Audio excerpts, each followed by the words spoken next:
the right side is good. I know I got Joey and Aaron up there. I need somebody up to 6. 4 minutes, guys. And the way this is going to work today, guys, is unfortunately we still don't have all that time for all this warm-up. Yesterday, everybody got 1 out lap. Today it's going to be 2 laps. So obviously, once we get to the A Main, guys, we'll have the A Main warm-up. So once we get to the A Main, we'll get a couple minutes. But for all the lower lanes, instead of just the 1 lap, we're going to give you the 2 laps. Everybody's engine should be nice and warm. For 13, just go by the start finish line. So I do have the delay set, so you won't get that lap. And this is the only race that has 13, and like I said, the reason I did it is because it was the first race, and I'm pretty sure, well, looks like you guys, I don't know if I'm pretty sure, it looks like you got a full driver's stand, so we'll see if there's 1 no-show or not, but that was my, And good morning, everybody. Welcome, welcome to Beaumont, California, Thunder Alley here for our first of 2 main days of the 2021 Dirt Nitro Challenge here on Live RC, presented by A Main Hobbies and Proline. My name's Scotty Ernst. This is Tyler Hooks. We're here in the Nitro Pro Broadcast Center, and we are ready and excited to bring you our first day of finals. Yeah, so this is going to be the E-Buggy and Nitro Truggy main day. So we're supposed to have all of those. We've got a couple of different things that we're going to talk about. At 3 o'clock today, we are going to change over to new broadcasts on all of our platforms. So we'll keep you guys in the loop. We don't want anybody to miss any action. So we're going to let you guys know. And after race 20 and race 20, or between race 20 and race 21, they're going to take a 1-hour break.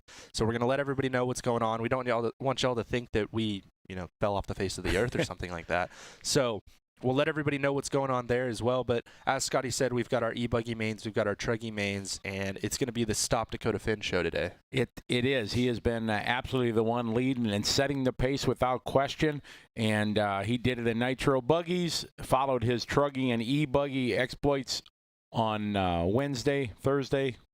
Kind of lose days, don't we? We do lose days. Absolutely. Today's main day, though, for trucks and E-Buggies, and he was just as impressive in his truck as he was in his E-Buggy, and then he carried it over to his Nitro Buggy. And the only glimmer of challenge was the last qualifier where Mayfield just was looked as good as he did all week in that last truck run. Yeah, Mayfield, I'm able to kind of talk to him afterwards and see what's going on, and, between me and him. The goal, if you can't TQ, is to go out in the 3rd round and kind of give somebody, the guy who did TQ, something to think about. Which he did. Yeah, for him sure. to go out there and lay down the run that he did in truck on Thursday in the nighttime when the main's actually going to be, when there's moisture in the track, that gives Dakota something to think about. And I had talked to Dakota about that before. It's like, hey, you TQ the first 2 rounds, but what are we doing for the 3rd one? Are we going to go for it? Are we going to try stuff? Do we want to let anybody else get any confidence? He was like, yeah, I at least don't really want to give, Mayfield and those guys any confidence. And that's kind of ultimately what happened. So I think, we saw yesterday, Dakota made a mistake at the beginning of the final qualifier, and he was not willing to relent like he did in Truggy. He said, I want to take this one. I don't want to let anybody feel like they can get up on me. He gave up 6 seconds. They were doing 30-second laps pretty religiously. He did a 36-second lap, still came back all the way to win that qualifier. It was a show for sure if you were here with us. Now, Tyler, what do you think? They ran trucks. Track has changed so much since then. It didn't change so much in the first couple of days. Yeah, right. Of course, it does a little bit. But we have massive change in the track, and now they're going out there with the trucks. That little hour break that they're going to have, I'm assuming, is for an A-Main practice run. They're going to give them 5, maybe 7 minutes of practice. That's going to be quite a change. The pros are used to it, but the guys in the Bs and the Cs and the Ds, that's going to be quite a challenge for them. So for me, when I think about that, Truggy, not so much. I don't think it'll be that big of a deal. Trucks kind of can get through more things with, less effort or hazard. Where it's really going to, where guys are really going to struggle is going to be an E-Buggy. E-Buggy is typically the class that you put the least amount of effort in to begin with, and you can take some of what you learned. Is that official? Oh yeah, officially, yeah. And you take some of what you learned in Nitro Buggy and you apply it to E-Buggy, but not all of it applies. You don't have a clutch, or most guys don't have a clutch, and your weight bias is going to be a little bit different.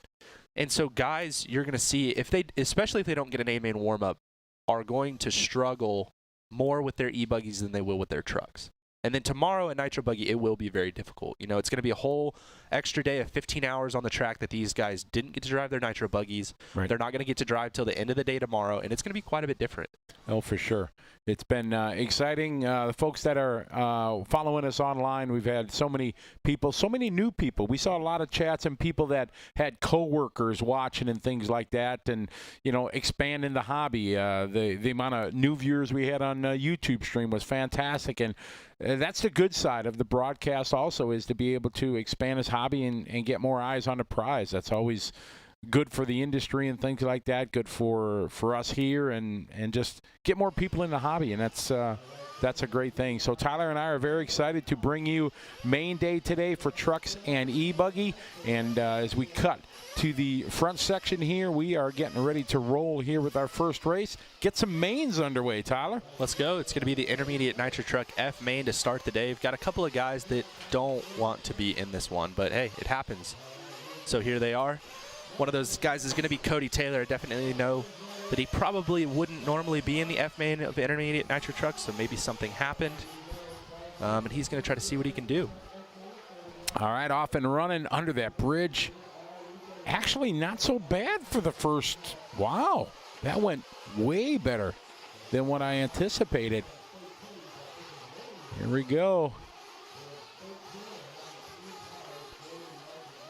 Pretty nice start. We'll take that to start the morning.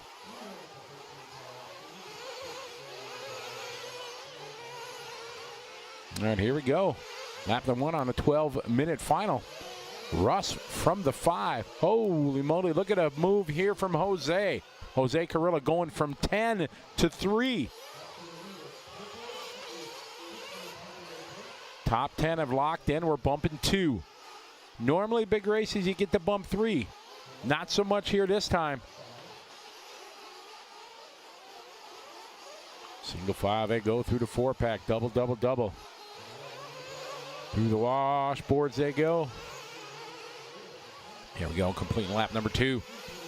Across the line, Nick from the 6 going up to the point. Oh boy, Jose dropping down. My fault, Jose, sorry.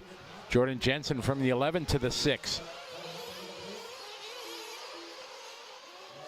All right, Nick having a good start. Oh, but he just gives it up. He goes off track, going to drop back to the 2 spot. Russ Weber going to get back to that point. Nice double-double. Nick opens the door a little bit. Cody going to slide to the inside. Up the hill they climb. To the step off. Here they go to the right side rollers. Across the start-finish line. Cody Taylor, your top qualifier here in a F main. F for fantastic. Worked his way back to the front after a tough start. Caden second. Nick, then Matt, Jordan, Jose, Travis, Russ, Dennis, Jackson, Mark.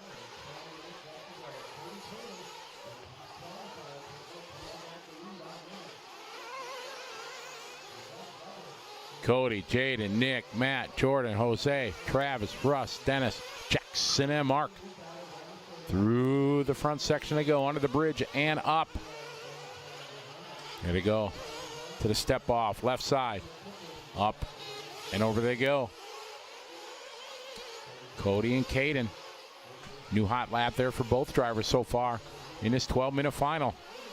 Got a nice double-double section there. Good patience shown. As they climb up the washboard section they go. Right side step off. Here we go. Ooh, a little traffic in front of them. Luckily they avoid it. Across the finish line they go.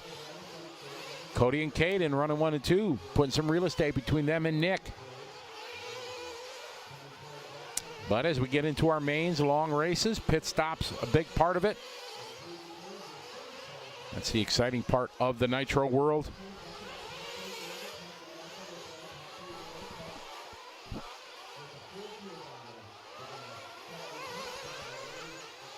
It's Cody Taylor out front leading the way. Caden Kurz, 2. Nick, Matt, Jordan, Jose, Dennis. I like the idea of doing a 12-minute main even with the lower mains because it takes away the opportunity for guys to do one less pit stop. If there are any out there that can do 10 minutes, that opportunity is taken away from them. What are most guys getting, you think, now?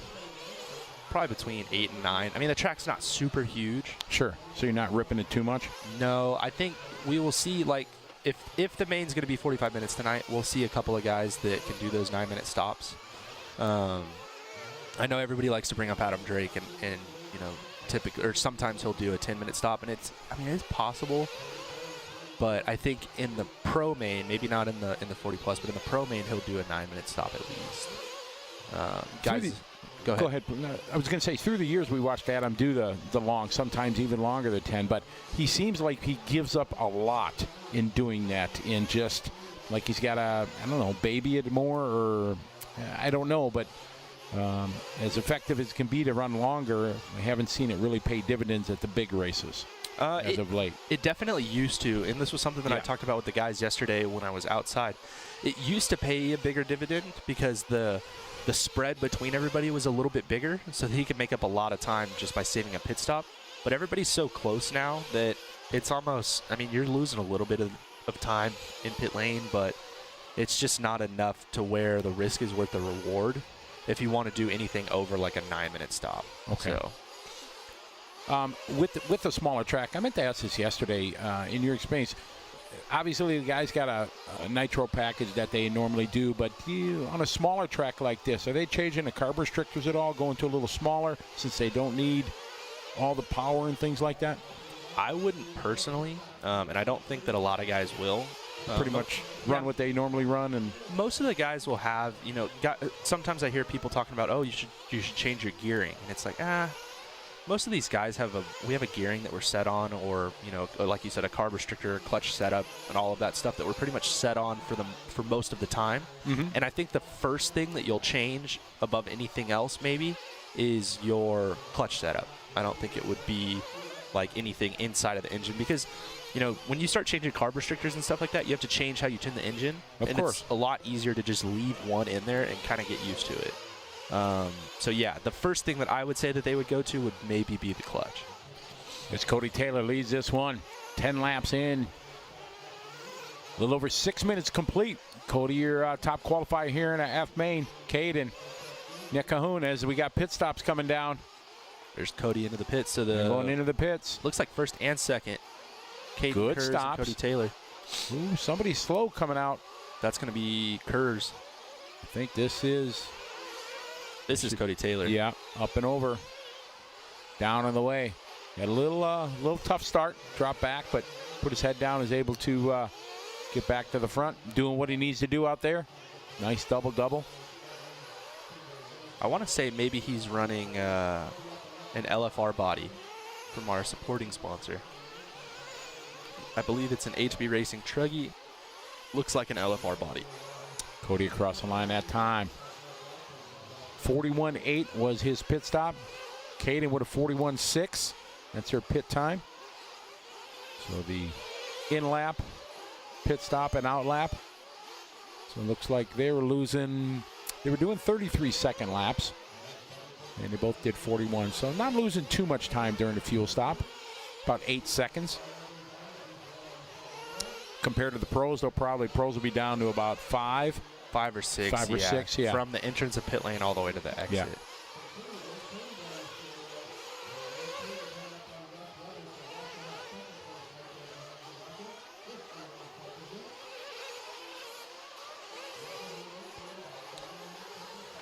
Cody, Caden, Nick. Jackson Wilson running in 4th. Travis Saunders in 5th.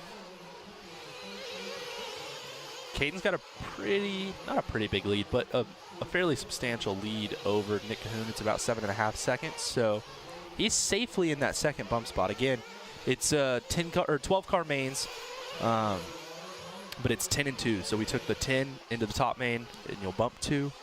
So the top 2 drivers in this one are going to bump up to the E main. That's looking to be Looks like Caden Kerr's got around Cody Taylor, so it's going to be Caden and then Cody right now. Cody just had a 37-second lap, so a lap he would, I would venture to say that he would like to forget. Believe we're following along with, we were following along with Caden. We're back with Cody. Kind of watching both right now. Ooh, Caden smacking off the retaining wall over there. There you see, there you go. I like it.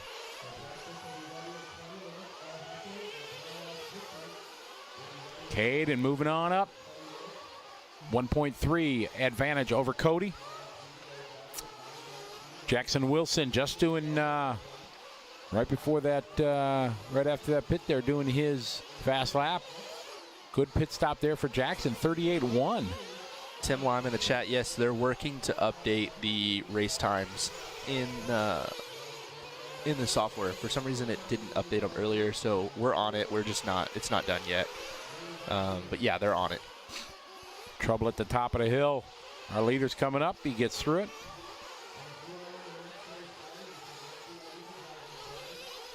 Morning, Nancy. How are you? Is that Miss Fend? I'm thinking. Yep. And Fend, I got to go with it. Checking in for hopefully you had a stress-free day. You guys did yesterday. I know her when she's watching. She's like, oh yeah. She's been doing this as long as any racing mom has, and she's still pacing and nervous. And the only woman I've ever seen ask for her fajita meat to be burnt. Really? Yes. Steaks, fajita meat, all of the above. You just might as well just take a blowtorch to it.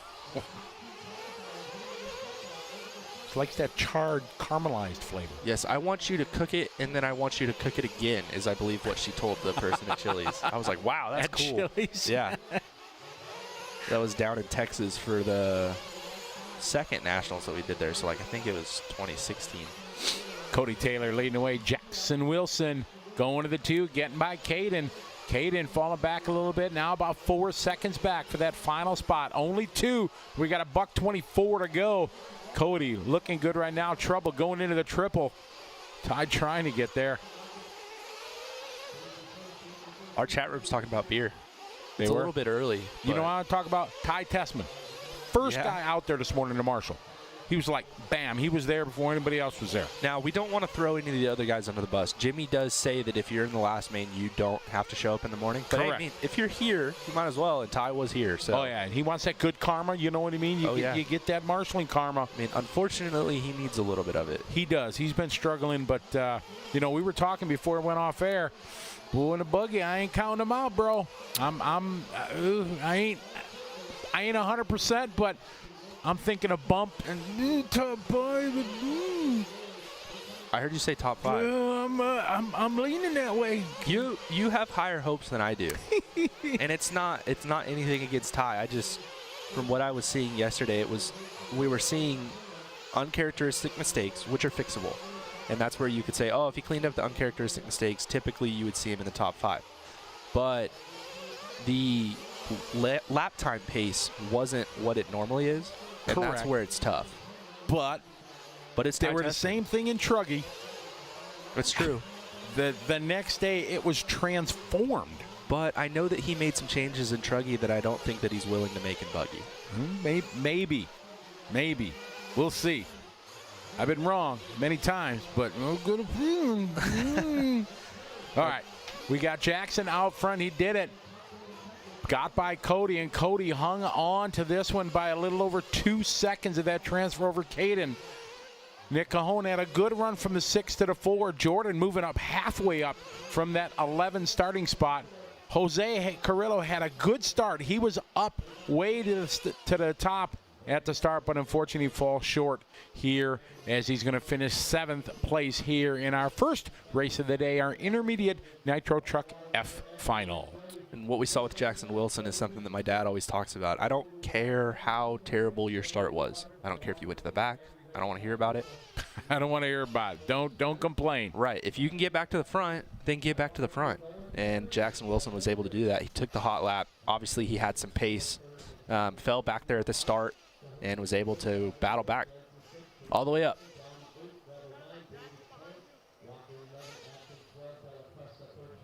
Good morning, Morny.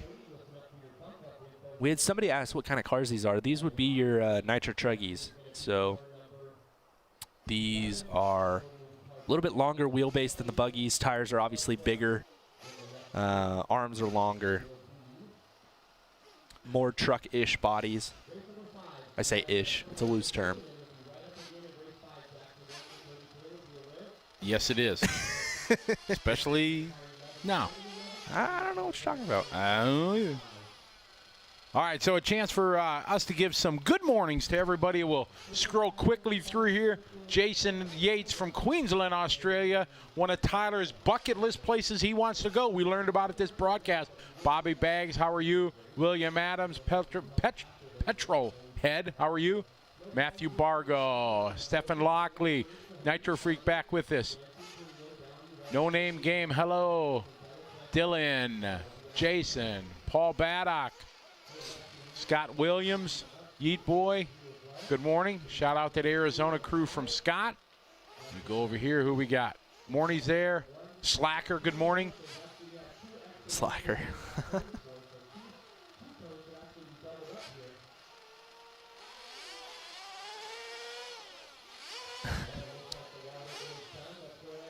Jay Smoker just came in, and I think he just said that he cheated.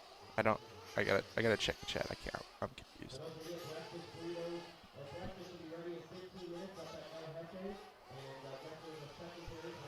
All right, 40 plus E. Got 5 in this one.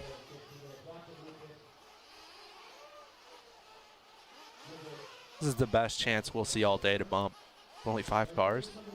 Your odds are pretty good. Yeah, they are.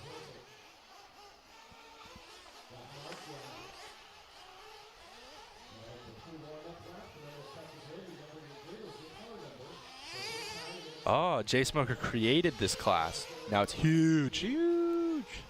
Yeah, they got his truck over there in the dirt tent where you can see. You see it. We should get Bob to get a photo of that. Right. And what the first gas truck was. Longest running privateer. Jay Yes, got a Smoker. 22-year award from Joey in the Dirt the other day. A really nice thing that Joey did. There's many pros that have been here that long, but as a privateer, been here 22 years. Right. Somebody said, Jay Smoker's not a privateer. He runs for JQ Racing. I don't want to hear it. Jay Smoker pays for his products. He's fine. He's a privateer. Morning, Lisa. Morning, Tim.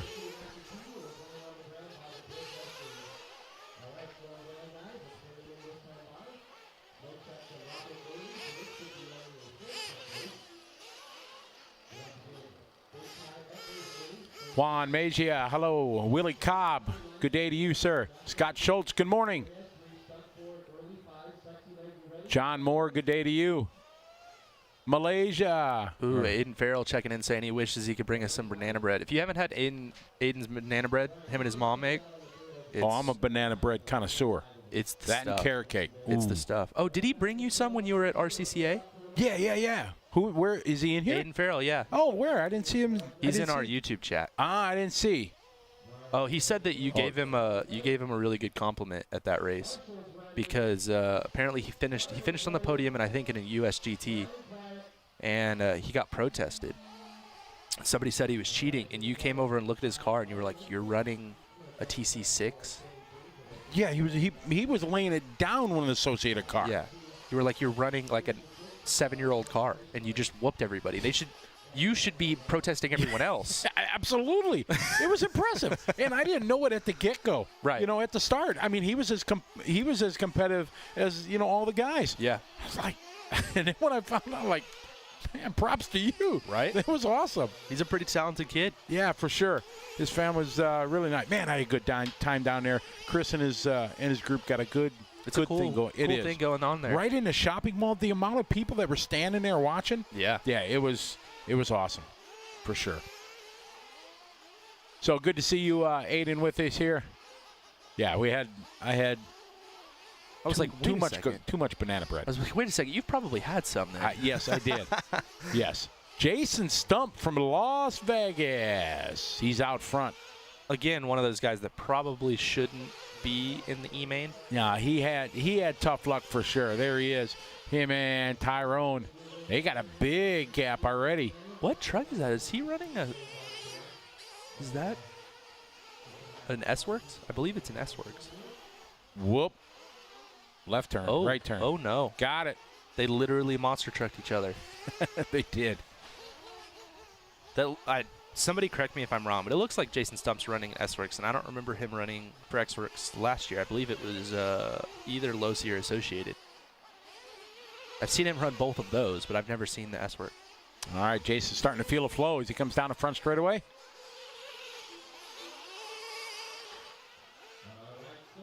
Good morning, Madeline. Nuclear Crypto, good to see you.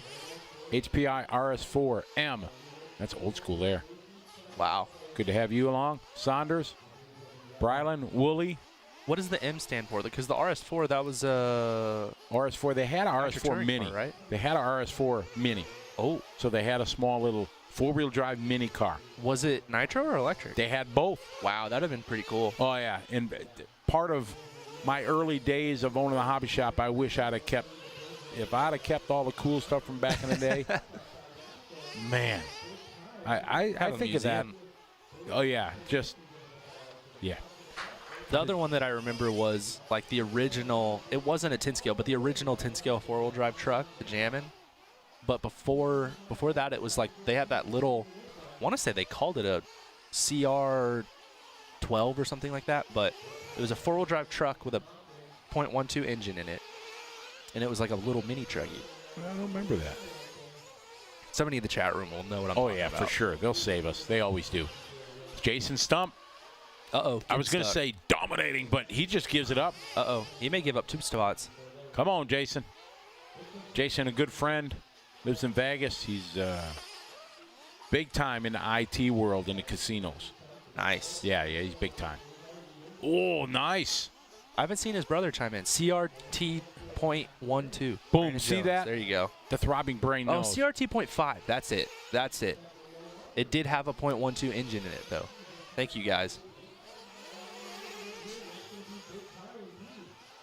All right, so Tyrone Jason dropping to third, but has not crossed the line.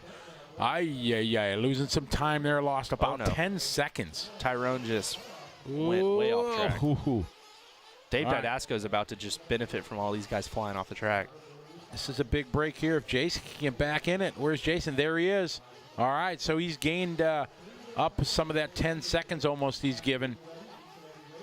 4 minutes complete in this 12-minute race. Jay Chase says that his hobby shop still has one of those Jammins on the shelf. That is unfortunate for your hobby shop because that thing is like, I don't know, 12, 13, 14 years old now. Buy that thing up, man. Somebody will buy it. I love going to hobby shops that are just kind of off the beaten path, Right. Old mom and pop stuff, Right. That's been there for 40 years. Man, when you start digging in the back of the peg hooks, find some old like autographic stickers and stuff like Right. that you haven't seen for a while, some old RPM parts and things. Start blowing the dust off the thing. Oh yeah, pretty cool. You feel like an American picker back there. Exactly. And they say, how much you want for it? It's got $12.99 on the sticker. How much you want for that? $12.99. Yeah, what do you mean?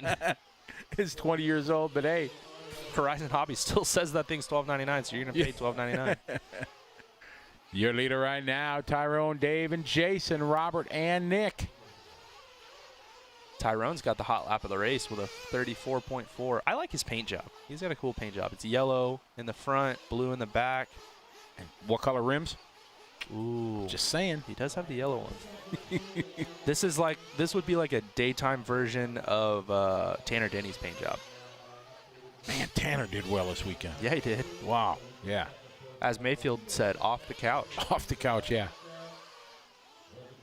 Any Serpent guys out there? So your buddies, Bryce Butterfield and David Blakeney? David Blakeney, yeah. I was going to say Dave Didasco, but no, that's not right. But yeah, those two guys are running Serpents.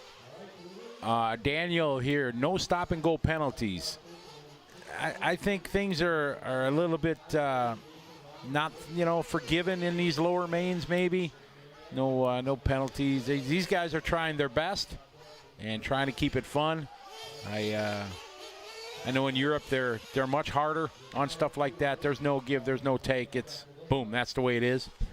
As we get closer to the A mains, if they see something really egregious, you'll see a stop and go. And it'll more be like come into pit lane, wait a second, and go back out. Yeah.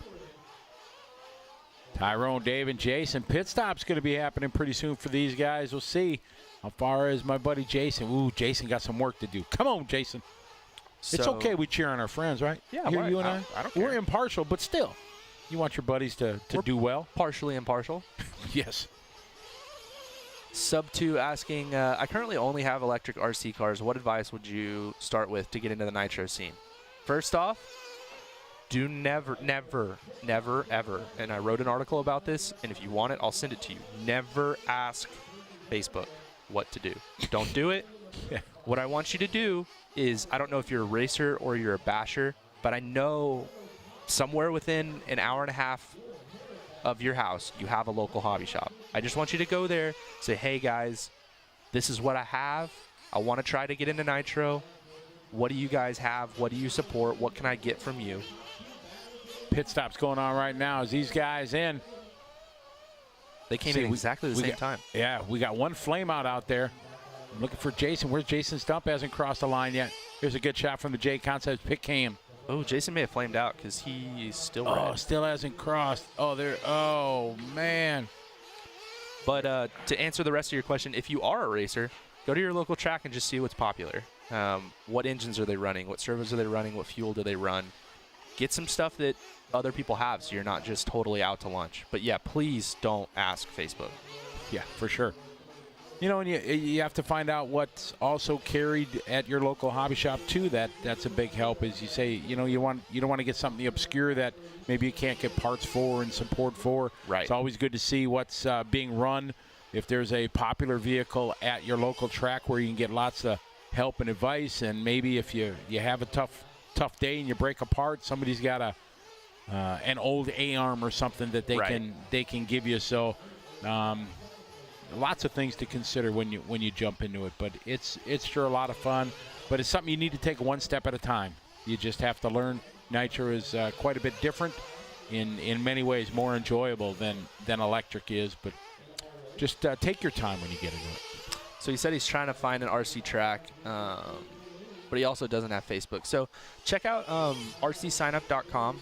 And that's a good place to find tracks near you. They may not all be active anymore, so you may need to call and see what's going on. But check out rcsignup.com. That's a good place to find, at least if you're in America, that's a good place to find all the tracks. BJ Williams asking, are they running 12-minute A mains all day? No, just to probably the C mains, through the C mains, and the B mains should get longer.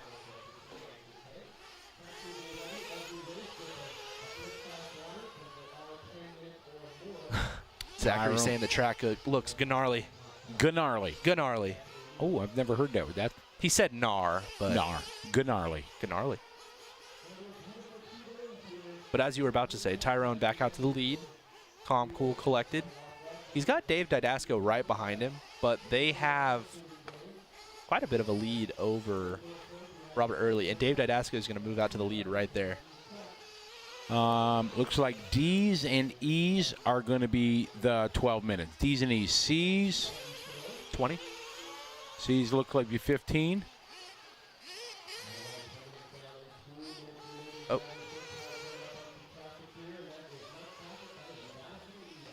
Okay. All right. Cool. So C's are going to get a little bit longer, and then we're going to go from there. Yes. All 10-minute electric mains. All mains are 10. Right. For the electrics. And it's at this race we'll do single electric mains for the A guys.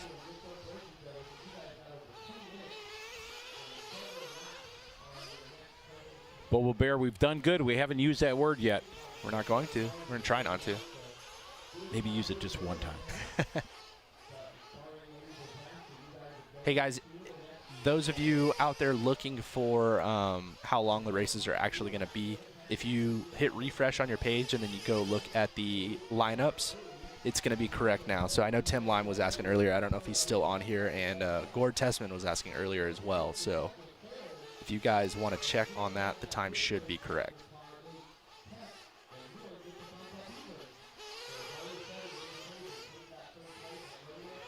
So Tyrone still out front. He got back around Dave Didasco. Oh, Dave Didasco just got back by. Huh.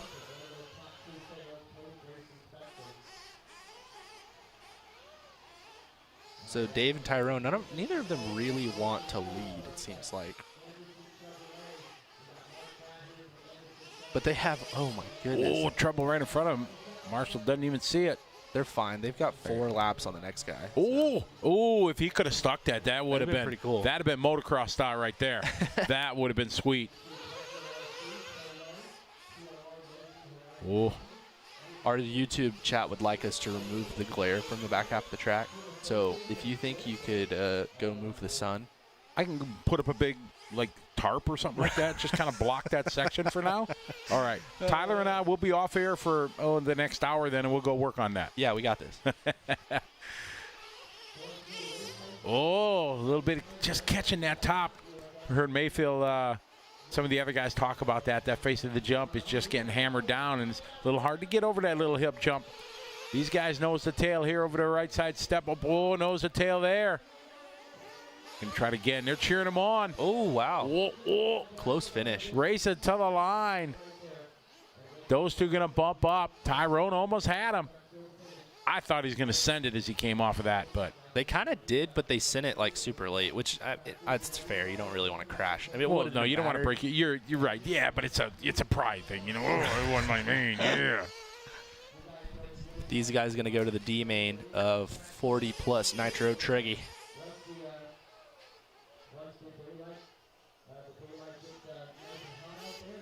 So more shout outs here. Hello to everyone. We got lots of people signing in. We got 500 plus here on our YouTube page. We got a whole lot on Bookface here. We got people on our own page. Steve, MGT. Good to have you following along. Hi, morning, Steve. Scotty O. You know what's going to be really exciting today? Somebody brought this up yesterday. With only 10 going to the main, the B mains in intermediate and pro are going to be extremely exciting because there are some very talented. So intense. Yeah, very talented men and women in those. It is going to be very intense for sure.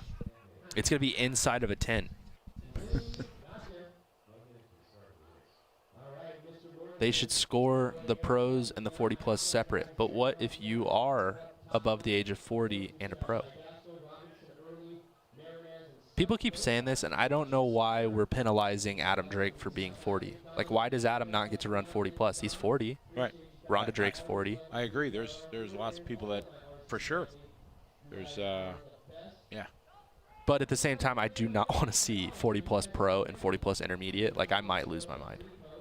Oh, yeah. I just want the one class. Just be happy with where you finish. Know that, you know, if you're in the same main as those guys, you're a bad 40 plus driver. Like, you're a good dude. Listen, shh. Can you hear that? It's quiet. It's quiet. E-Buggy time. It's the sound of silence out there. If you guys randomly hear us just snicker and laugh, it's because our producer is in our ear telling jokes. He's got jokes. Jared just said Adams needs the pro class practice so that he can win 40 plus. I think it's a backwards. Adam needs the 40 plus practice so that he can qualify higher in pro. Wayne RC, good morning from West Virginia. How are you? Brandon Jones, good day to you. Justin Chambers, Bobo Bear, Ben Johnson, 419 Pro. Good to have you following along. Lots of people active in our chat, and that's what makes this broadcast so enjoyable that Tyler and I get to share with you our insights and covering the race here on liverc.com. Many of you guys have taken advantage of the bonus lap membership option that we have here on LiveRC. Tyler talked about it in detail. A great way for you guys to get some extra benefits when you enjoy the races. If you're an avid racer, you being a bonus lap member, you get to take advantage of the RVA. You can go back and watch your races at your local track. But the best part is the kickback that the track gets. They get credit points that they can use towards TVs for their track, so you can have monitors in the pit lane or the race board, so you can they have the tablets in there. Just lots of cool stuff that goes to the track that you designate as your home track. Yeah, it's not like they can get transponders or anything like that because that doesn't really benefit you. But they'll be able to get extra timing equipment, like if they wanted to build a new track or if they wanted to build another discipline of racing. Or like Scotty said, they can get cameras or they can get monitors. They can do all sorts of stuff. So, yeah, not only do you get extra features, you also get more intense timing and scoring features than what you get if you're not logged in. So lots of good things going on with the bonus lap program. Less than $5 a month. Exactly. Pretty And some sweet. of that, you know, helps the track out, so that's awesome. John Barber from Montana. On my bucket list is of places I want to go. I drove through it when I got out of the Navy, and I drove from California back to Wisconsin. I drove through Montana, but Never stopped. Never stopped. I'd like to go visit. I got you. For sure. John Moody, good morning to you. Bill Smith from Massachusetts. Mike Blythe, good morning. Scott Williams, he's cheering on Will Walker. Said, you got this. Come on. John Moody said, I tell you what, Dakota Finn was on fire yesterday. That, you are not lying. I tell you what. I was about to say, you ain't lying. That gum. Not going to say that. I mean, I already did, but. See, this is what I'm talking about. You're seeing Shelby Parker out here, out in the lead. And the holes are kind of catching these guys a little bit more off guard today. And this is where, you know, the Truggy kind of get away with things. With E-Buggy, it's like, hello, here are all of the holes. That was nice. Just punched it to the face and just brop. Brop. We're trying to make the sounds for him. You can see the left side of that washboard section completely almost gone. Completely, almost? Completely. Almost completely? Almost completely, yes, that's better. So this is a little bit of satire, but we've got people asking, when do you think the Pro A Main for E-Buggy or the Pro A Main for Nitro Truggy are going to start? And unfortunately, we live in America, and even though LiveTime has the feature to tell us timetables, we don't know how to use it. Over here. I do. I know you do, but I use it all the time. Yeah. The rest of American promoters and racers and race directors, including myself, don't know how to use it. Now, if you move over to Europe, everybody and their mother could tell you how LiveTime works and how to set up a timetable, but we don't know what time the race is going to be at tonight. And the other hitch is the watering. You know, having a water on an outdoor race makes it really tough because as much as a timetable is nice, the guys who absolutely love a timetable. When we say timetable, guys, there's a feature in LiveTime, the scoring system that we use, that you can set. So you know if you're in race 28, it's up at 2:08 p.m. Right. And you can do that. So there's a lot of guys, especially in Europe, you know, they insist on it. This is how they were raised with racing. The problem is when you get off that timetable, those same guys are just upset that, hey, it says we were supposed to be up at 2:08. Now it's, 2:18 and we're up. So or that they were supposed to be up 10 minutes earlier and they didn't show up. Well, yeah, correct. So yeah, if there's a timetable and you're on schedule and you miss your race and you're late, sorry about your luck. Yeah. So it's tough. So there's plus and minuses to everybody. I saw somebody chiming in here at maybe I missed it. We have Jeff Dabney. How are you? Good to see you. Sorry, go ahead. We have a Davey Vada fan that was asking when they can see Davey. He's going to be in the A Main for intermediate truck and for intermediate E-Buggy, so that'll be way later in the day. He's ran really well. All right, Shelby started on pole out front 3 minutes into this 10-minute run. Preston second. Jim Audi, my Audi fan there, moving from 7 to 3. It is very apparent to me that Shelby Parker had a rough qualifying day because he is currently after... How long are we into this 3 minutes? 3 minutes. He has a 6-second lead. Yeah, he's definitely looking very well this morning. I want to say Shelby is running. He's running a pillow ball car for sure. I can't exactly tell you which one. It looks like an X-ray. That's an X-ray. Just kidding. I can tell you which one. I don't know if that impresses all of you guys, but that was pretty impressive.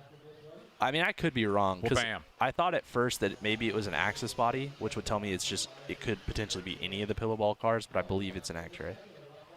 Shelby definitely looking solid here. 4 minutes in, 6 minutes to go. Jim Audi moving to the 2 spot. Is Madrid on our list? Madrid. That'd be Spain. Spain? Yes. I don't know if we have Spain on here. Alejandro checking in from Madrid. Oh, goodness. Shelby making a little mistake. Gets Ooh, it going. we got another one. Spain in the house. Nice. That is 42 nations that have checked in.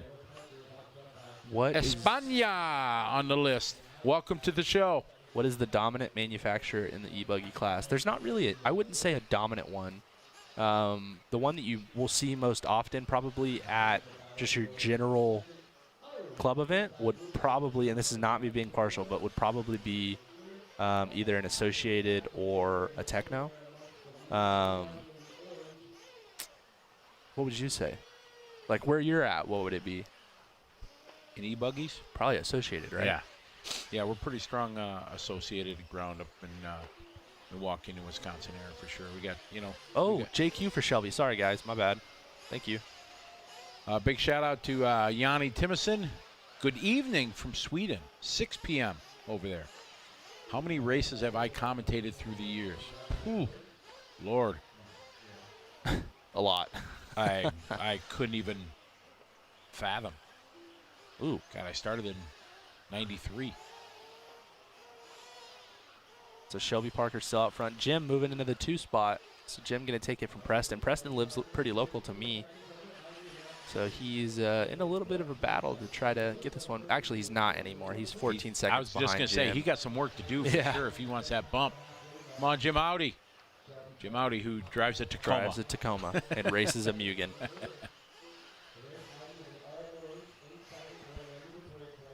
Yeah, so Yanni, I don't. I opened my shop in 93, 03, 13, almost 30 years. Wow, that's a long time. I'm just waiting for you to throw it out there. No, I'm not there yet. Yeah, I was going to say, that makes me sound pretty old. I wasn't going to do it. You put me up to it. Oh, my fault. Oh, nice. Shelby looking good for sure. Ooh, oh, got it.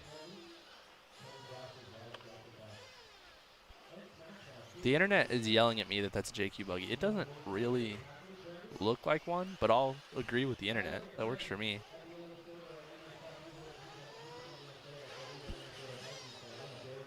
When are the Pro B and A mains today? See, Pele, he lives in Europe. He knows how timetables work. Sorry, Pele, we have no clue. Sometime in the afternoon today.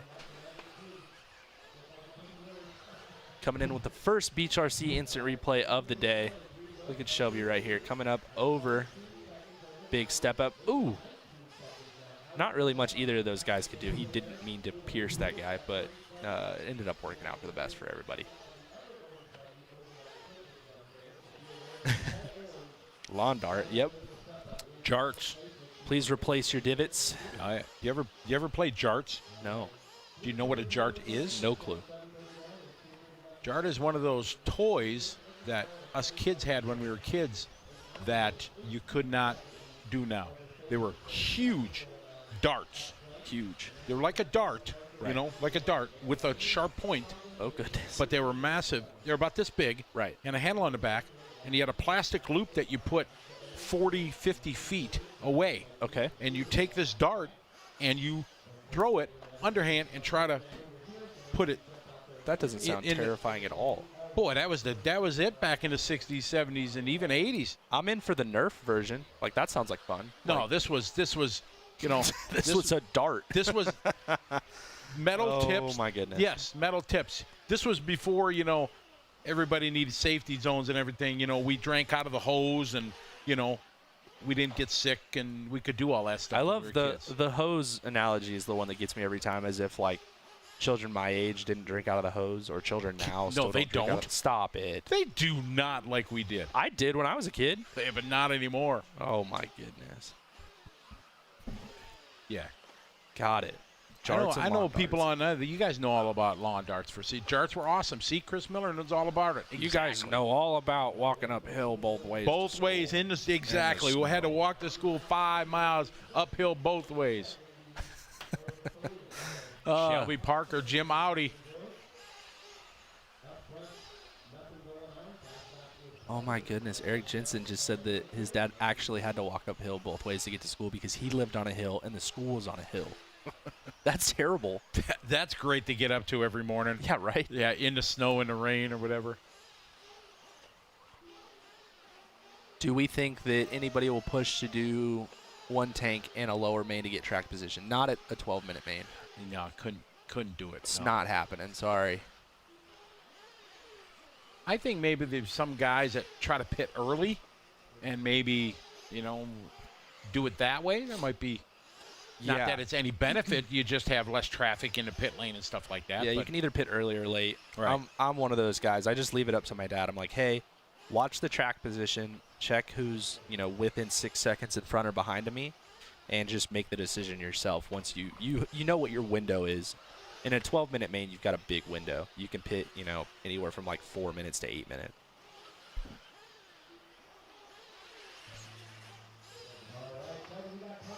After milking the cows and shoeing the horse. Exactly. Jeff Lawrence, good morning. Bill Smith, how are you? He said got a brand new set of lawn darts in his basement. Awesome. Those are probably very valuable on eBay. Probably so.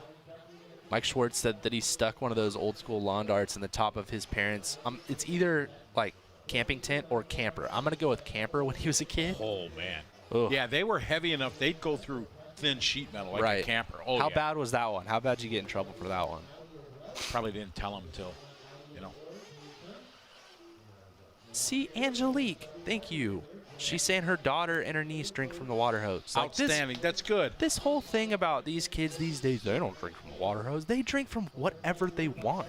Whatever's the nearest source of drinking water is what they will drink out of. They're still children. Not so much. No. We used to ride without seat belts. We used to ride in backup pickup trucks. No problem. I swear to God, here's a story.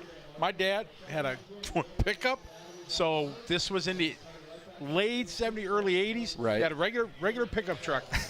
My dad used to wax the bed of the pickup so we could slide around in it. That's terrible. He would hit the brakes, and I'm not talking, you know, bam, you know, Yeah. but he would hit the brakes so we could slide to to the the front, front. then stand on the gas, we slide to the back. That actually sounds kind of fun. Oh, it was a blast. Dad, can you wax it again? Right. But you see, okay, so the kids And not we riding. survived. The kids not riding with seatbelts or not riding in the back of the truck now is not because they wouldn't do it. It's because it is not allowed. Well, right, not allowed. And it's, of course, safer. not you know what I legal. mean? We rode bikes without helmets. Man, do you know how many bricks I used to jump on my bike? Man. Wow, Rick's saying that in Oklahoma it's still legal to ride in the back of the truck, so they still do it there. Really? I'll be darned. Ben Yeah, Johnson. but is it aren't What, go ahead. aren't guns in open containers still legal too? Yeah, Oklahoma's the Wild West, so we don't even Is know that what more goes than on there. Texas? Yeah, Can probably. you still do you still got gun racks in the windows in Texas? In certain places, yeah. Yeah, and it's okay. Yeah. I remember my grandpa used to had gun rack. Always had guns in the back. I mean, if you have the correct license and everything, then I think you're fine. it's okay. Yeah. Interesting. I mean, there are places that you cannot take them onto the property, so you would have to not be there. But there are places where it's fine. Ben Johnson said, throw a boomerang. You have no choice to run or to catch it. So I like that.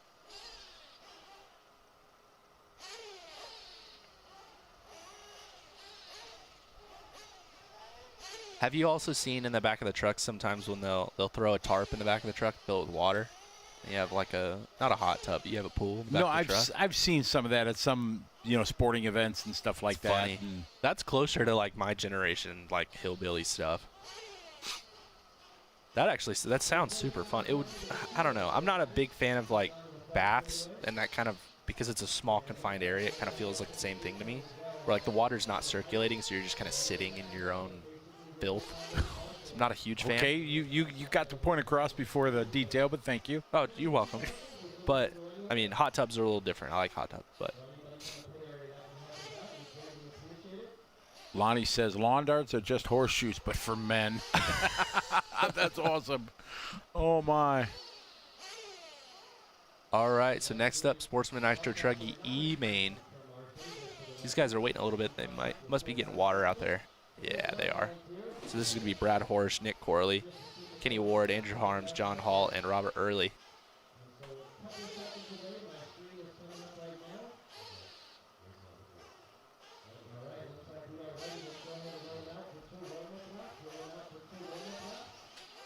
BJ Williams talking about 12-minute Nitro mains. You probably wouldn't want to make it a single tank. Yeah, you're not going to do it. But in a 10-minute one, there are guys that can. At the 2019 Roar Nationals, I bumped once in Truggy not pitting in a 10-minute main.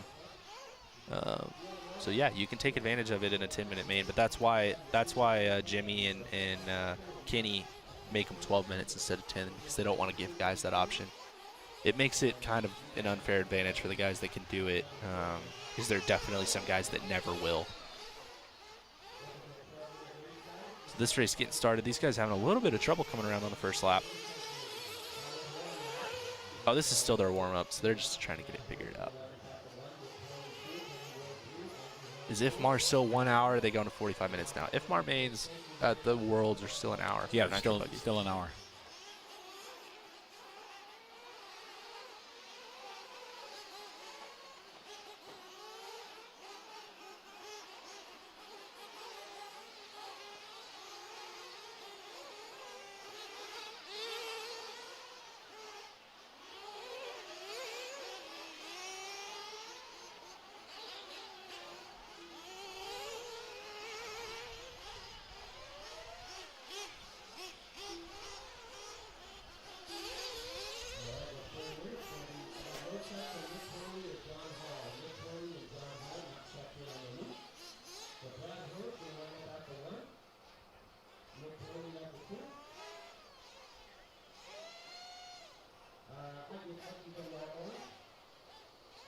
Yeah, that's my daughter's.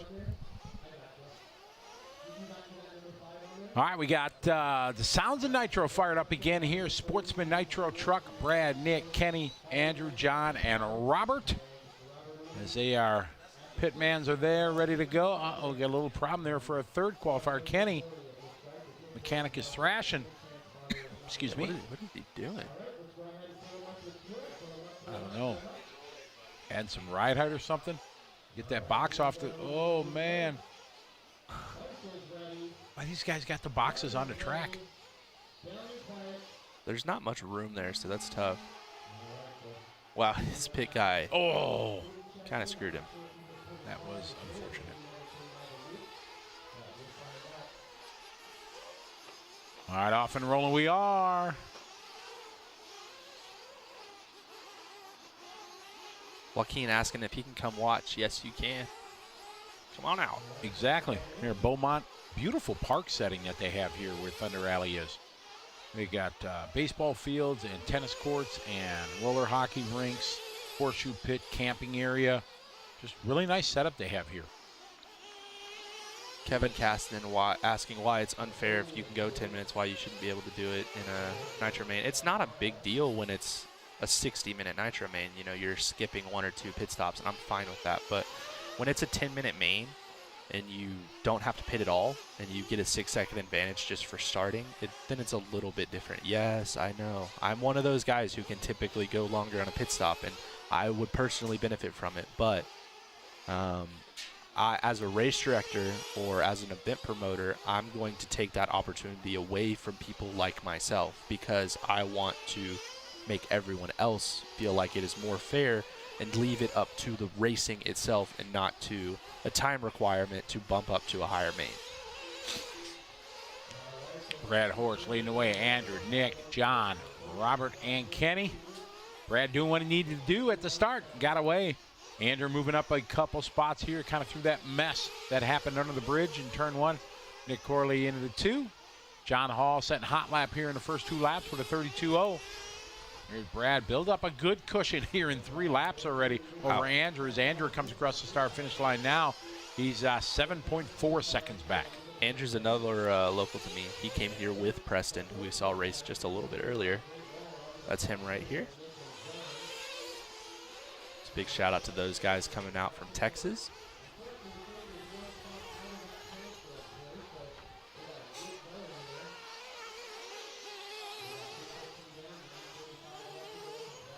Brad out front leading the way, followed by Andrew, Nick, John, Robert, and Kenny. Ooh, getting hung up there. Marshall's right on it.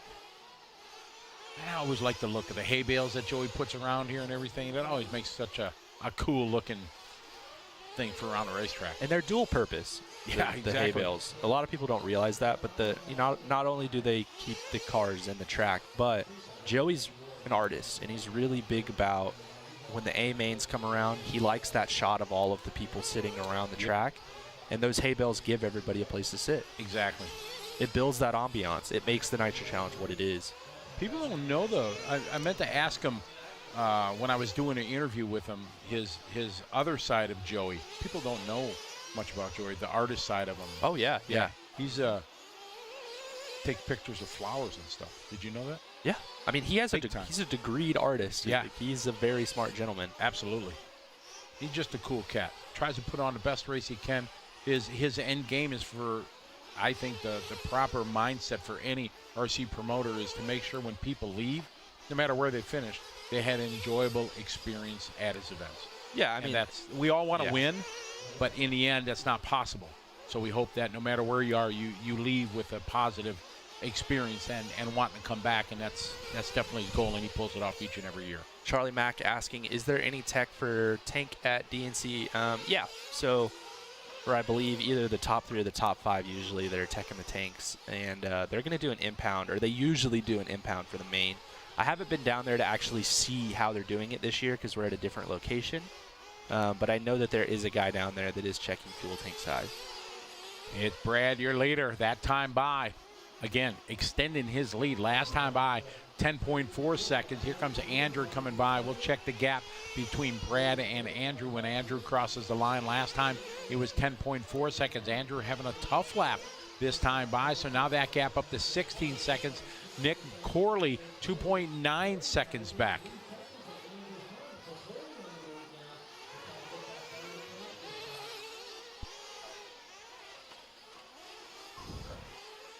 This may be our battle here, Tyler, for that second and final transfer side. Oh, side by side.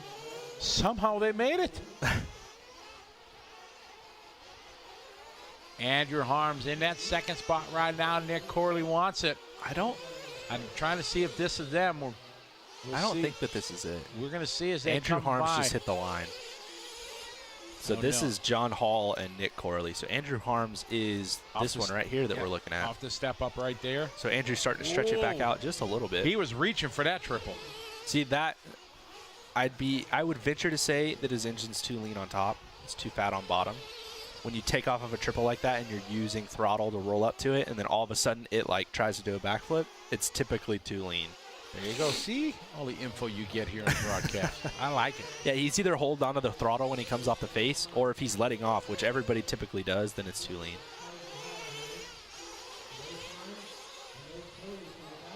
Brad extending his lead to a massive 17.5 seconds.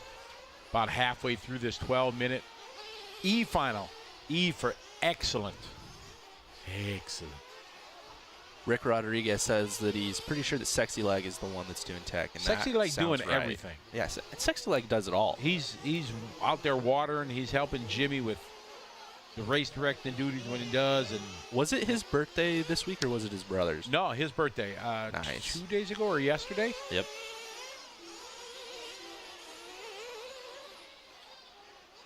Part of Jimmy and the JBRL crew.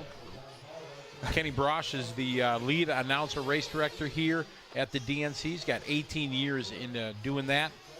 A true part of this event. Great guy. Had a chance to meet him 2008 at the Charlotte Worlds. Yeah? Yep. Really, really great to meet him, and we had a nice chat, and he had been listening to me for years leading up to that. And it was nice. Always nice to meet, fellow commentators and directors that are in the industry. Jimmy, when Kenny told me that when this race got so big, start getting over 300, 400 entries, it was just more than he could handle, and they brought Jimmy in to help. And, Jimmy probably one of those famous, race directors, announcers around. Been out here in Southern California for many years.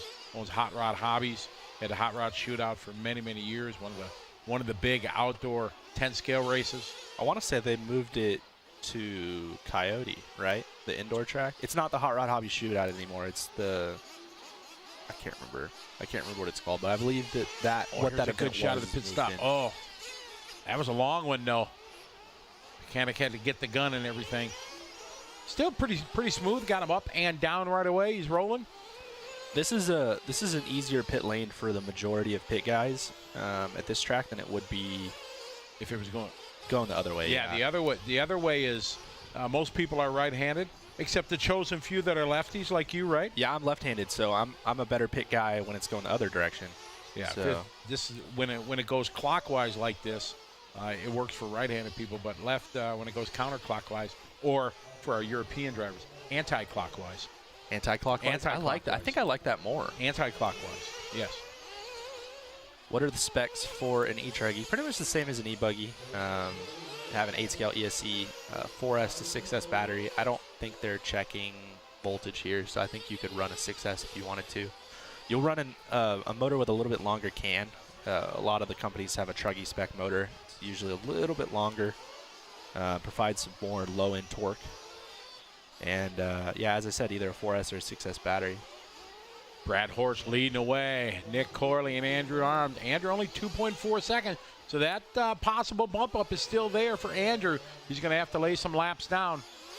He did make up a lot of time. There's Nick across the line. Now here comes Andrew. We'll check the gap after pit stops here. Uh-oh. This must have been Andrew's pit lap. Yeah, because now 10.4. And John Hall moves up. And it looks like... Oh, Andrew had 2 long laps. So his pit in lap and his pit out lap were both long. Wow. He had a 48, a 43, and a 43. So I don't know what's happening. Maybe Andrew's John Hall truck's looks broken. like he's having some transponder problems. With him scoring, still in third, he must have maybe doing some hand scoring and everything.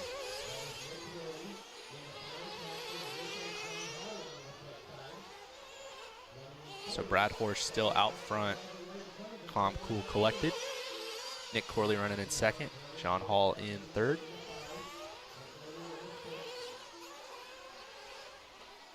Oh, man.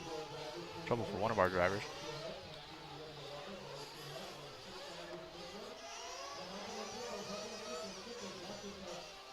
Fast lap of the race is going to be our third place driver, John Hall.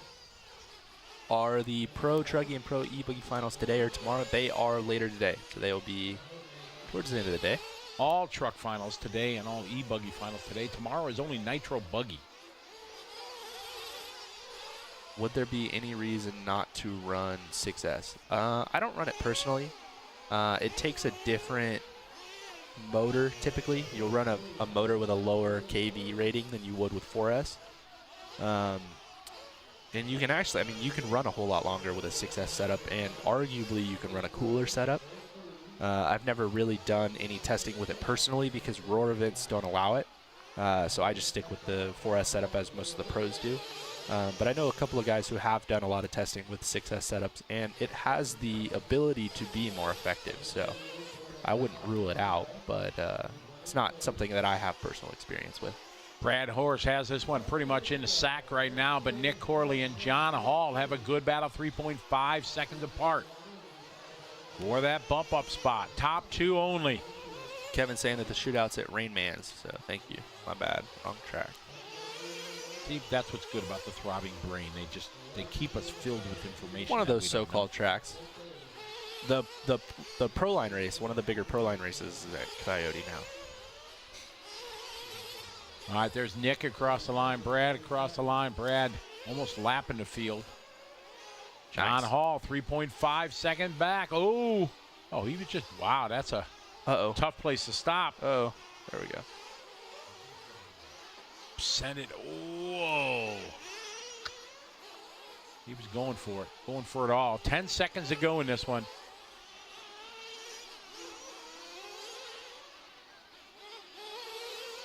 Brad Horst looking to bring home the win. There's Nick across the line, Brad across the line. So our bump-up drivers are set. Brad going to win this one. Nick in second.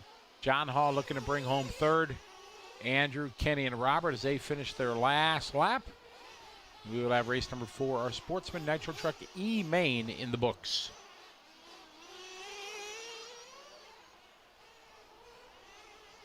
We're going to the Beach RC instant replay here. Watch the yellow truck.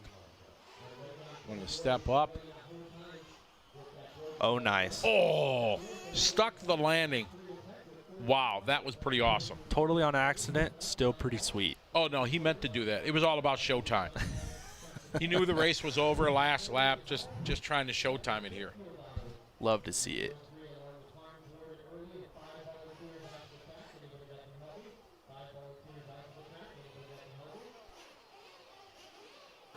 Is there an electric pro truck class? Now, right now, there's just one electric Truggy class. There's an A and a B main. Most of the pros don't run. Nope, you'll see them run it once a year, and that'll be at the 8-scale electric nationals. Yeah. And then they sit on the shelf. Any Mugen guys in the chat? Michael's got a question. I'm not a Mugen guy, but I know a little bit, or I know some people that would know some people that would know the thing that you may need to know. Did you catch that? Did you get all that? I was trying to just decipher all that, yeah. You knew a guy that knows a guy that, yeah. I mean, Exactly. know a guy. I know two. I know a guy. There's two guys sitting out in the pits whose phone numbers I could text or call right now to answer said question. I know a guy. That's a very vague movie quote, but I can't reveal my sources. of course not. Morning Carson from South Africa. He's been with us all week. I mean, Wednesday, Thursday, Friday. He's been like every day. Sweet. That's awesome. Love to see it. Like I Exactly. said, you know, I sit at home. I'll watch the Lucas Oil late models or whatever for 5 days straight. That's what he's doing here. Exactly right. How much is it to own one of these cars? I always hesitate to answer this question, but yeah, as Bobo said, around $1,200 just for the car. You're gonna need, yeah, as Chad said, about $2K total to get a full setup going. But if you want to go check out a 10-scale track or something similar to that, you can get in much cheaper. Like you guys were talking about at your track, the 21.5 spec class with the spec ESC and motor, much cheaper. Yeah, absolutely. You know what else is very inexpensive to get into racing? Stock short course? Exactly. Short course, baby. Yes. Short course for the win. So yeah, 8-scale racing is much fun and is as pretty as it is maybe not the least expensive form of RC motorsports. No, it's not. Also not the most expensive though. Your favorite form of racing at the moment is possibly the most expensive. Oh, there's no question it's the most expensive. There's zero question. 1/8 Nitro on-road, it is. That is the Formula One of our hobby. Right. Oh, it's killing me. I'm watching the updates from the Nitro Nats in Florida. You know, all the guys that are doing that. All the guys that I know I race in Masters are down there and everything. And there's a guy named George Martinez. He's laying whoops on everybody in Masters. Nice. Yeah. Can you beat him? I've never had the pleasure of racing him, but I'll go on the edge and say no. No. Mikhail Orlowski checking in saying, hey, when's the pro action going to be? I would say Mikhail. check in about 6 o'clock Cali time, and we'll have a better understanding of when things are going to happen. What time is it in Poland? I have no idea. I might have let's see. Probably maybe 7 at night. Yeah, I'm thinking about 7 at night maybe. Oh, wow. So maybe he might be able to wake up in the morning and watch the Yeah, game. kind of. Yeah, because what are we, 12 hours from, it's 9 o'clock. Yeah, we're about 12 hours till. 13 hours until the pro main. 12 hours until the intermediate, probably. Yeah, probably, yeah. So, Mikhail, yeah, you might be able to go to bed and get up and have some coffee and join us again. Catch it in the early morning.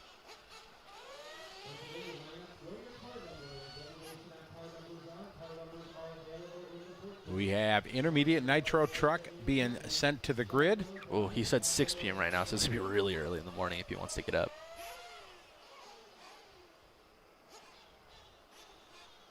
What batteries do racers use starting in short course novice? Pretty much everybody in 10 scale is going to run a 2-cell battery, either a shorty or a full-size stick pack. So nothing special. Is Luke. All right, they are getting ready to grid.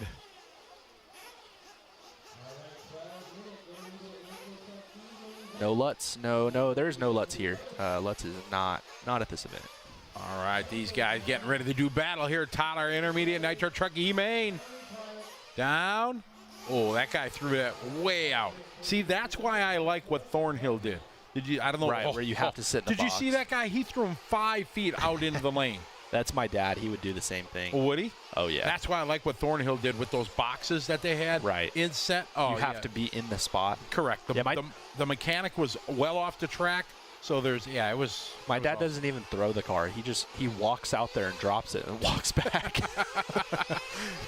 Yeah, the race director's not going to hit the tone with your dad standing on the track. Well, he's sneaky, man. I'm telling you, they never catch him. I don't know how he does it. Wow. He's and a you wily obviously old don't. man. You don't complain. You just punch it. No, I don't want to know.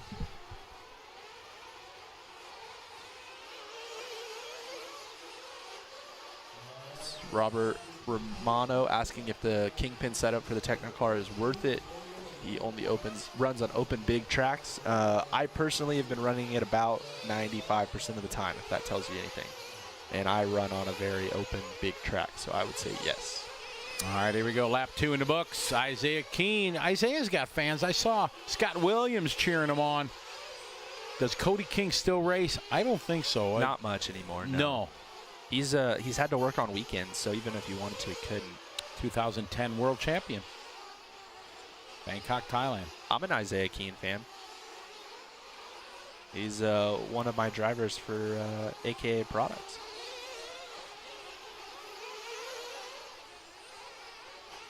Good bet. Oh, nice little wheelie there, but it cost him a spot as they come across the start-finish line there. Pablo and Aaron. Aaron getting a little bit too hot coming through there. Ooh, Isaiah got a little loose coming up the hill, so these guys are going to start reeling him in a little bit. Over to triples. Nice. We got a good three-way battle here. Coming up to the hip jump, up and down. Into the double-double. Nobody thinking about doing triple-single like they were.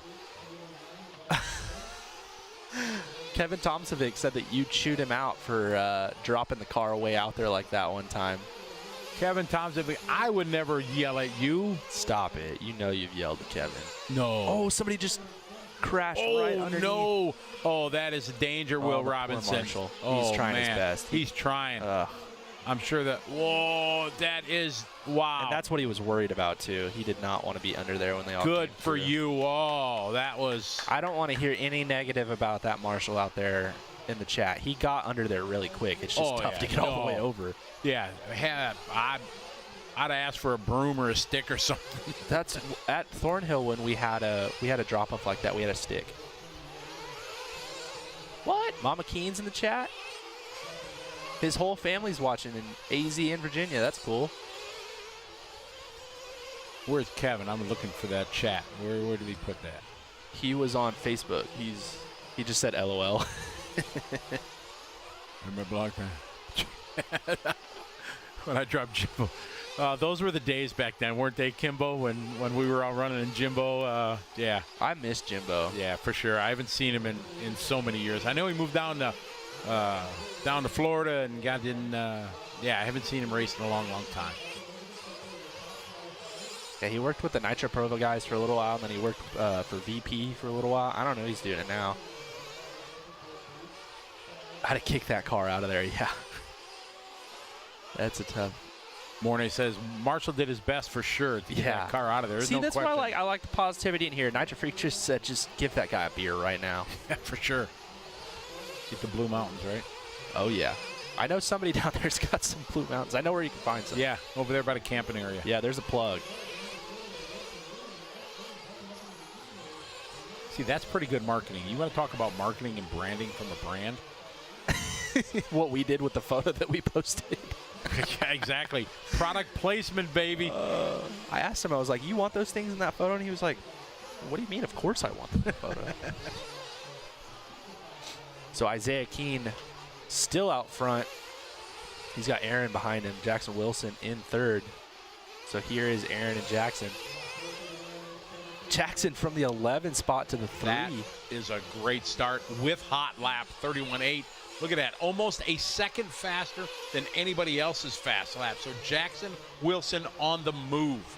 Having been a guy who's had a terrible qual day before and had to, at a big event like this, and had to bump up multiple times, what Jackson's doing is really good. He's not getting super frantic. Obviously, he knows he's fast, and he knows he's got 7 minutes left and he's already in a good spot, you don't have to force passes or anything like that. You just need to not crash. But exactly right. Just be patient. See, he keeps hitting the brakes. He doesn't want to hit the guy in front of him. He's letting him do his own thing. Exactly. Very, very good pace. No, it's a long race. Got just under 7 minutes to go. That's what you don't want to do, though. No, not at all. That was a very good recovery. I was thinking he was going to run into that hay bale, but not. Isaiah still on point, leading away, doing what he needs to do. Put some distance between these guys if he can. 1.8 second between him and Aaron. Jackson was showing third. Lewis Chamberlain from the 9 to the 4. Pablos Ayers in the 5. Then Paul, followed by Mike, Ken, Cody, Eric, and Jeremy.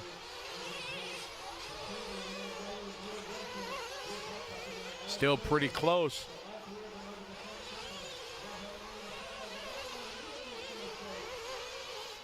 This one is spread out pretty nice if we look at the graph here. Our leader, it is Isaiah Keene, but Aaron, Lewis, and Jackson. Oh, Pablo Ayers was the one who was upside down under the bridge. That's unfortunate. Note to self, don't crash there. We've got some guys in 4th and 5th who've got some speed who could be trying to come up to the front. And it's very close here. The battle there, 3, 4, 5, and 6, even 7. It's Ken Morrison crossed the line. Trouble there coming over the big hip jump. Into the double-double they go. Whoa, that was a nice pass. Yeah, that was a pretty good recovery. Oh, no. Went to the wide. Oh, that was, ooh, this is going to hurt on a drop down. Oh, wow, they both hit the brakes. That was nice. Really smart. Oh, ooh. How is this one going to shuffle around as they cross the line? Now Aaron going to go back to the 2. Oh, and he just hit the hay bale and he's stuck. Oh. I don't know if that was Aaron or if that was Pablo. I think it may have been Pablo. Isaiah Keene out front loves that these guys are battling so hardcore behind him. It's like, y'all just keep doing what you're doing. I'm just going to chill out here. It's fine. Your boy just said that Keene was the only reason why he got into the hobby, so big shout out to him. Where's the Tamiya Hornets and Grasshoppers? Manimal. Copy that, Chris. All right, across the line, there's Aaron. There's Paul. So it's starting to tighten up. We got a 1.1 second battle. Pablo getting no love on the hay bale. Yep. Big air there for Aaron. Rob, where are you at? You're usually at Nitro Challenge. Some pit stops starting to go down now, and they're pretty spread out. Not really everybody coming in at the same time. Aaron out front has not fueled yet, so we stay with him. Maybe we're expecting him in this lap. We'll see. There he goes. And yes, he is coming in. Let's see how he does on his pit stop. Good call. Just at the top of our view here. Eric's got to set up, pick and pick. Pretty good pit stop. Yeah, not bad. Down and away. Let's see how much space he lost. Jackson was in second. Jackson looked like he did his pit stop 2 laps ago. We'll check the scoring and timing this time by. Big air there for Aaron as he comes out. Got just under 4 minutes to go. Looks like things starting to tighten up. Last time by, we had about a 5-second gap between first, second, and third. At the timing loop, it was Aaron, Jackson, and Lewis Chamberlain showing in the top 3. As they come off the right side, step up now to the rollers. As they come to the start-finish line, we'll check it. We got Jackson Wilson out front, Lewis in second, Aaron and Isaiah Keene. Former leader Isaiah Keene dropping way back as he had a couple bad laps, a 35, a 34, and a 44 second. We have to assume some trouble during the pit stop. Yeah, his pit stop lap was super long. So for the first time, he's going to have to push because he had a pretty comfortable lead before the pit stop. Ooh, got into him. He didn't mean to. He's letting him go. Much Very appreciated. Good sportsmanship. Good job, Isaiah.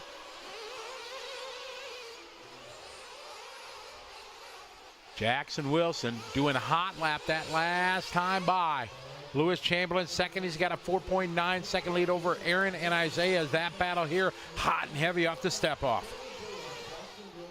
Somebody asked if the guys are saucing. They tried it on Wednesday, but nobody that I know of is doing it now. Ooh, coming up short. So Isaiah going to move to the 3 spot. Now we're going to check that gap between him and Lewis Chamberlain. It was about 3 seconds. Lewis is already pitted as well. Across the start-finish line this time by now. There's Isaiah, 6.5 seconds back. That's a lot. Yeah, with only 2:10 to go. Isaiah dominated the first half of this final. Oh, nice save. Oh, man. That kick rope jump there is tough. It's getting really tough for these guys. Now we'll see when Lewis Chamberlain crosses the stripe. All right, there's Lewis. So Isaiah still a big deficit to overcome here in the final 2 minutes. There's Isaiah across the line. Gap 6.2 seconds over to triple that you just saw on the bottom of your screen. Didn't really make or lose time now with time by. Minute 30 left on the race clock. Jackson, Lewis, Isaiah, and Pablo.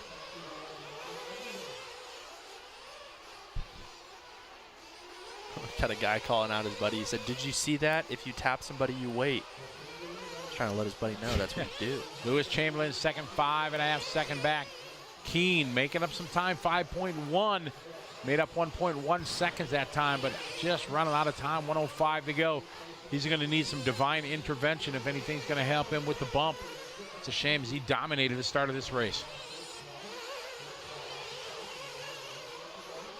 Yes, the leader is on camera. Jackson Wilson coming to the line. This is him. So Jackson, the 11th qualifier, as we said, starting all the way in the back. There's Lewis Chamberlain. So the gap Isaiah, out 4.2. Isaiah Keen's got a 4.7, so he's making up time. He's just not making up enough. Right. He's going to get one more lap as long as he doesn't crash. And Lewis knows he's got a bit of a gap. So he doesn't really need to push. Hopefully his mechanic's telling him, you got this, just take it easy. Isaiah just crashed again.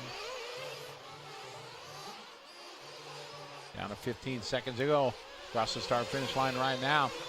Here is second spot, Lewis Chamberlain. And Keen, he said, he crashed. So Chamberlain just got to keep the rubber to the dirt. He's going to lock down that bump up.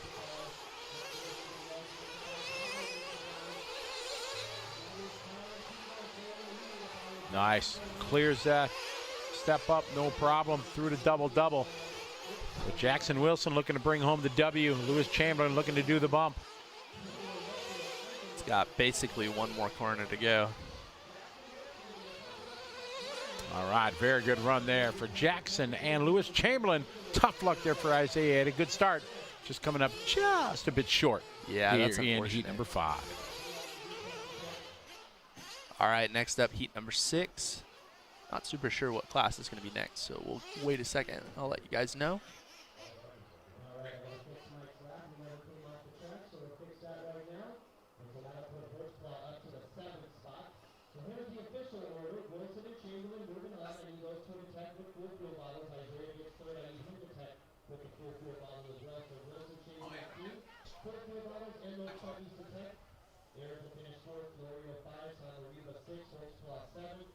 J-Mac saying, I haven't raced in 6 or 7 years. I just need a Nitro card just to do this race once a year. I agree.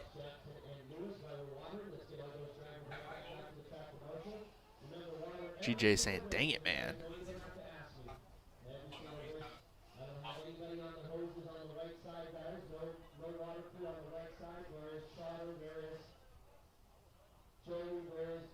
Rob saying he's missing us. Ah, Vancouver, Canada can't cross the border. That makes sense. Sorry, man. Chris saying tires going away. Probably not. Not in that short of a race. Whether the race is short or long, most of these guys are basically going to run the same tire either way. So, so I wouldn't say the tires are going away.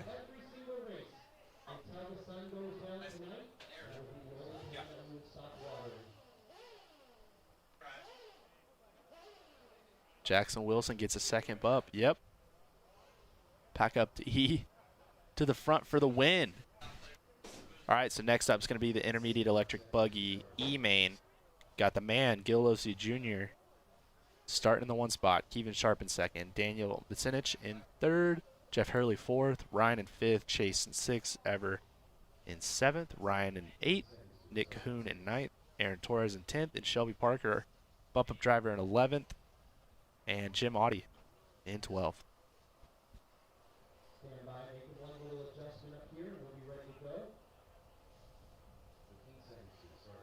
Any rules against 2-speed trans? Not that I believe, but I don't know anybody who's running one. I wouldn't want to deal with the kick from going from the first speed to the second speed and trying to tune that an off-road car. As soon as you go into the air, then you're just, it's going to try to shift, and yeah, I don't want to deal with any of that. Chris Matheny checking in. What's up, Chris? Got a Ryan Prince fan in this one.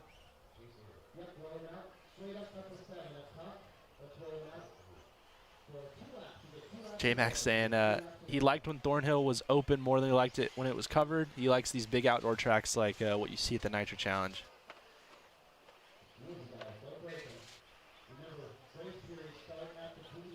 DNC, the Daytona 500 of RC. Chris saying it's sunny in Texas and 40. At least it's above freezing. It hasn't been above freezing for about a week, so that's good.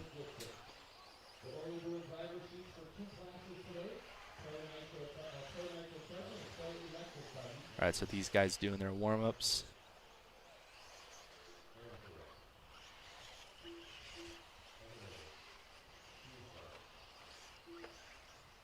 Got a Gil Losi fan in this one. I'm a Gil Losi fan.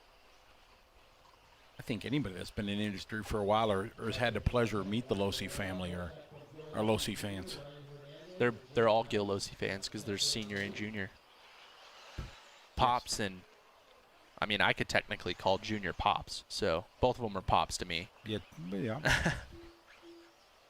The Pops Senior was here last year, and he's officially of the age where he can do whatever he wants whenever he wants to do it. Exactly, and doesn't care at all what anybody else thinks. No, and it's fantastic. He would be. I watched him because I've only gotten to really talk to him on the phone.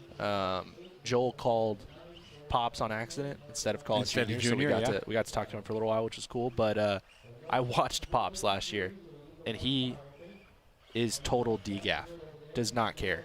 So what'd you call does him? not give a okay. So he would be in the middle of conversations with people, and he would get bored, and he would just walk away. So in the middle of conversations, he and Junior would be talking to somebody, and then all of a sudden you would just see Pops hang a hard right, leave mid-conversation. Just didn't want to do it anymore. And then I'd see him in his chair, and 2 minutes later, he just wanted to sit down. Just want to sit down.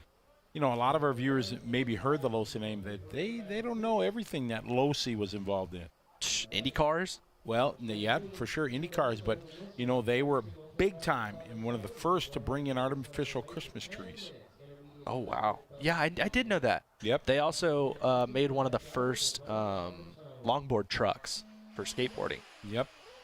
Big into rollerblade. Yep. Bringing in rollerblades and getting that. Oh, my goodness. Oh, Marshall just got hit in the head. Oh, Jesus. Oh, my goodness. Marshall down. Hopefully we stop this. Oh, my one. Lord. That was not good.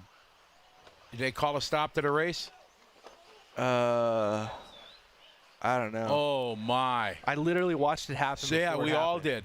They're over by the Marshall. They got him off the track. Oh, stumbling, tumbling, fumbling. Oh, my Lord. Not in a good way. Wow. Yeah, we're not going to do a replay. We want to make sure that he's okay first. Wow. Hopefully that guy's all right. A for effort. Oh. Throwing caution to the wind. Oh, not okay. He's He's sitting on the down ground. over there. Yeah. Oh, man. Yeah, sorry, guys. We're not replaying that right now. You'll learn in broadcasting if something bad happens and you don't know the outcome, you want to make sure that somebody's okay first. You do not play the replay until you know that they're all right. You'll find that in NASCAR or F1 or anything. Yeah, but not in the early years of NFL when they showed Joe Theismann getting his leg snapped. Oh, that's not okay. Oh, man, when Lawrence Taylor, oh, yeah. So 130 down, 8:30 left to go. I'm guessing he's all right. We're going to keep going. So Jeff Hurley out front, 18, 10, 16. Ryan Prince in second, Kevin Sharp in third.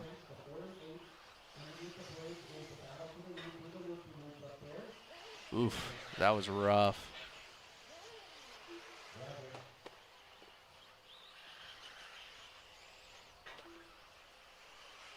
So Jeff Hurley out front, Ryan Prince in second.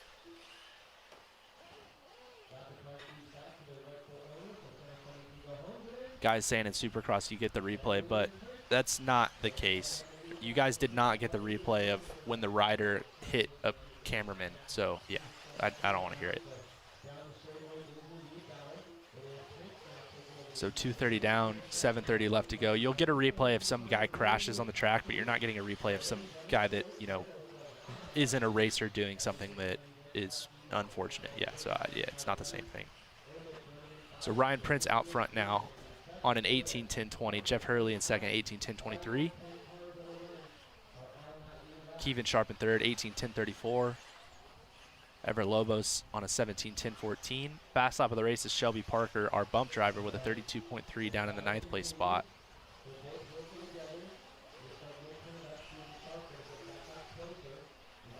Yeah, guys hoping he's okay.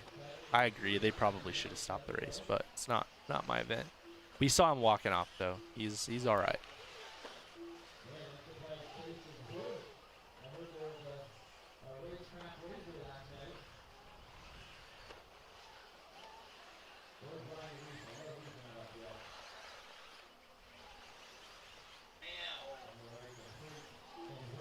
So Jeff Hurley back out to the lead. Ryan Prince crashing on that one. Kevin Sharp in third.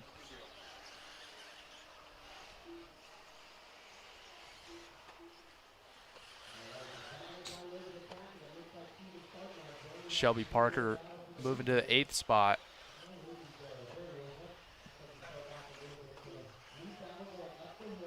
Thank you for the kind words, Kevin. Jared saying should have restarted. I agree. Not our event here in the booth. We just call what we see, but I'm with you on that one.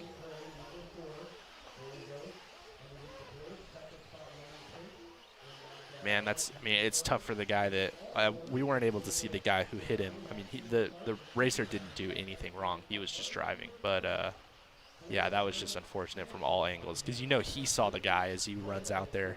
But there's nothing he can do. He's on slick wood. He could hit the brakes. He's still going to hit the guy. So Jeff Hurley out front, 18:10:18. Ryan Prince in second, 18:10:24. Those are going to be our two bump drivers right now. Shelby Parker slowly working his way to the lead. I'm not going to count Shelby out. He's got the hot lap of the race. He was really fast in the last main.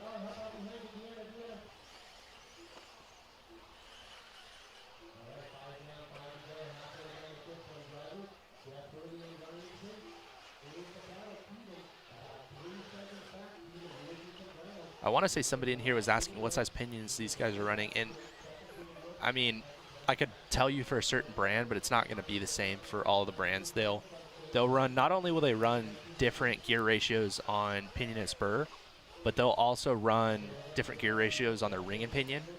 And depending on what they're running, they're going to run a different ratio. So not all of the cars are running the same thing. They're not running the same, you know, final drive ratio. They're not running much of the same anything. There's generals that you'll run, like a 1040 or like in Truggy, like a 13. I want to say a 1340 maybe. But because of that, you have to run a different pinion and spur. So it's not the same for each car.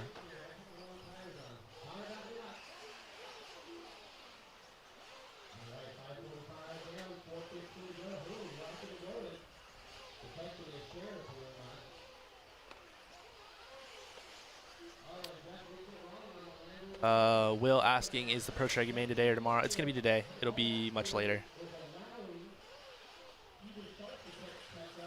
Yeah, sorry, guys. We're not going to replay that one. Like somebody said, you can back it up if you really want to go watch it, but we're not gonna do it. So Jeff Hurley out front, Ryan Prince in second. Kevin Sharp, world champion pit guy, running in third. Shelby Parker falling back down to 8.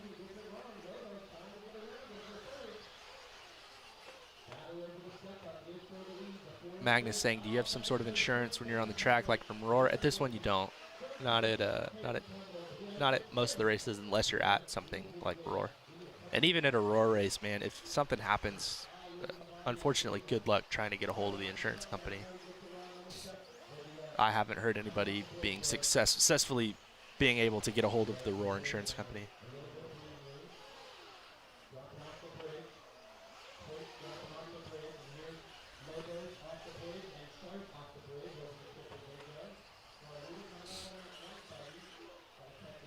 Got Bebo checking in from Germany. What's up? Wayne saying prayers going out to the marshal. He's good. I saw him walk off, but yeah, he's gonna have a bump for sure. Oh, do you think it was Gil because he stopped immediately? Yeah, it could have been Gil. He hasn't ran a lap, so that is entirely possible. I'm not supposed to be on my phone, but I'm gonna shoot a text to the old man, make sure that everything's all right.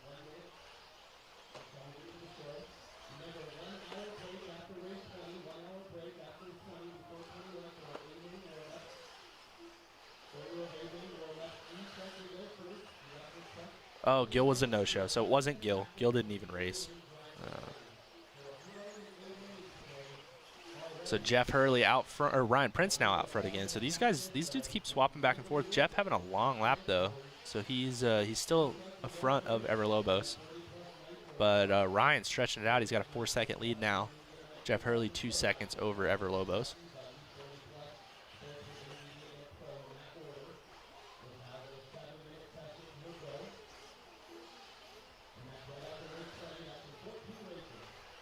Marshall should have had to have been a member, etc., not just... I mean, the Marshall's a driver, so to even be out there, he's got to be a driver. That is the one rule. BB saying this is why crossovers are dumb. I mean, this one's a little different. It's not exactly a crossover. This may be why bridges are dumb, but yeah, crossovers are a little sketchy, but kind of depends on which one it is. Looks like we might have a Beach RC instant replay coming. I'll let you guys know. Catching up with Kevin out there, getting a little sketchy. And here it is, our Beach RC instant replay. So Kevin's the second car. Oh my goodness, Chase Earlwich driving up the wall. I don't know if you guys saw, we posted an article about Chase Earlwich about a week ago. He was running his 8-scale car at a race where it was mainly 5th-scale guys, one of the mod races, one of Matt Olson's races, and the 5th-scale guys were marshaling their race, and unfortunately he said his idle was too low on his 8-scale buggy, and it died. And because the 5th-scale guy was the marshal, he came up and he grabbed the fuel pull tab and tried to pull start it like they would on their 5th-scale, and just ripped the pull tab from his fuel tank all the way off. So ended his race early. Wasn't really able to refire it. They couldn't add any fuel to it, so it was all bad.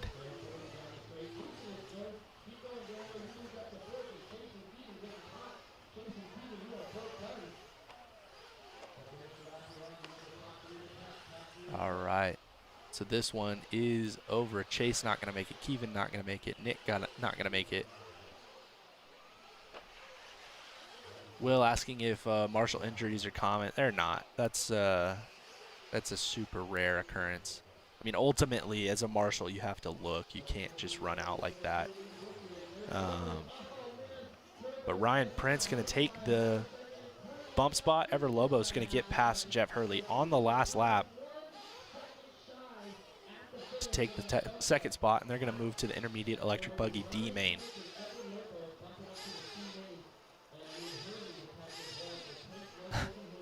Somebody asking what car is Gil running. So he didn't run today. Decided he didn't want to, but he is running a Losi. But he's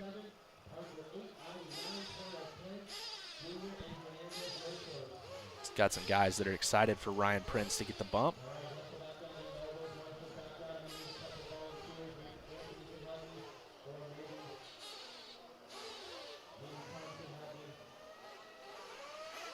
And yeah, for California, it's pretty chilly right now.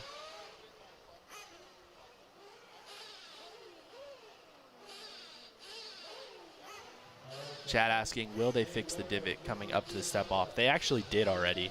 They fix it every night, but basically all they could really do is take dry dirt and drop it down there and pack it, and then wet it and then pack it. And when you do that on top of a track that's already been packed or already blown out, it doesn't stick. It's not going to stay. So there's going to be a huge divot there pretty much no matter what.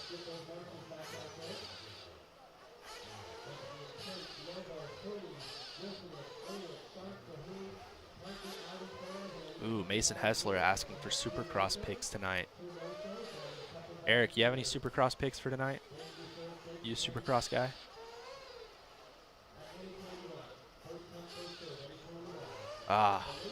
So Eric's saying he hasn't watched it all this season, so he's got no picks for this one. I really liked what I saw from Cooper Webb last weekend at the Orlando track, so I'm going to say Cooper Webb. And, ooh, Bob Bauer says Roxon, another good pick. He was really close to taking the win last weekend. And then, obviously, this is the first time that we're going to be able to see what they're calling, quote-unquote, the West Coast 250 riders. And, man, it's going to be really hard to go against J Mart. So Jeremy Martin's probably going to be my 250 pick right now. I know that there's a lot of really talented other 250 riders that are going to be coming in, but a lot of the main guys are coming in with a short amount of time on the bike, coming off an injury. So guys like Justin Cooper, who could potentially win, does not have much time on the bike. Element FTPB says Barsha. Barsha's been looking good. He's hit or miss. It's unfortunately, it's what they like to call it as start cross. You got to get a start. If you don't, you're pretty much screwed. Brian Corley saying RC is more exciting than Supercross these days. Oh, man, I don't agree. This season's been really good. Supercross is my thing that I'm, like, fanatical about. A lot of people watch, you know, football or whatever. I'm all into Supercross. I got my fantasy sports going on for Supercross. I do the fantasy leagues and all that stuff. All right, so this is the 40-plus Nitro Truck D Main. Brent Riddles, Chris Rogers, Justin F., David Scott, Brad Horst, Tim Whitcomb, Javier Perez, Alan Bowen, John Hall, Dooley, Dave Didasco, and Tyrone Robinson.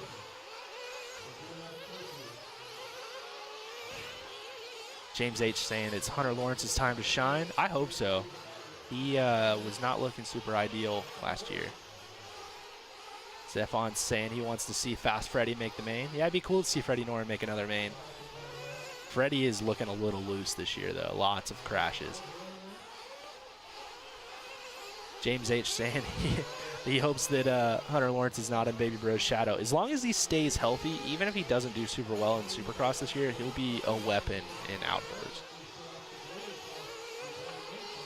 Element FPB saying, yeah, it is time for Tomac to step up. I would agree. He's running out of time. He's like over a race down in points to Roxon, and that's not good.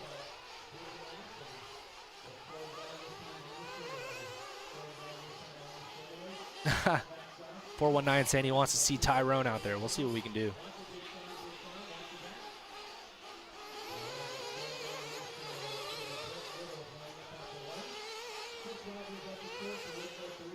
All right, so these guys are going to go ahead and get it gridded up.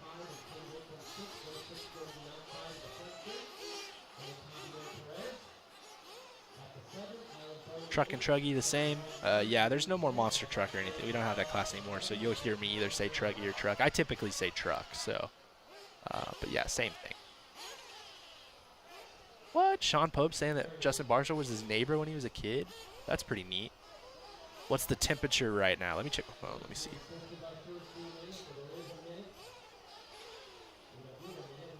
Let's see what we got going on outside. It is 54 degrees outside. There's not any wind today. There was a lot of, or I mean, there's some wind. You can see the American flag flapping in the wind in the back, but it's not nearly as bad as it was on Thursday. So it definitely feeling a whole lot better than that day. What number race is this? This is race number 7.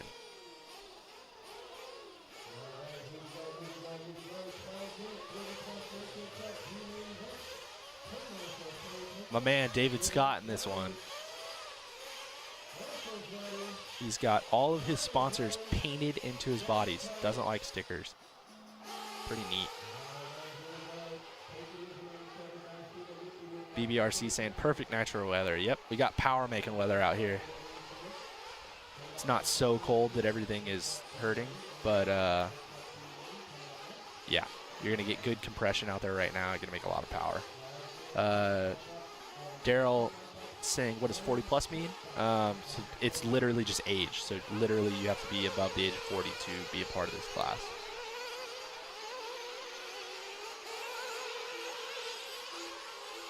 Scott Foy saying that Christian Craig was an OCRC local until the season started. I believe it. A lot of guys are OCRC locals on the off season. That's pretty neat.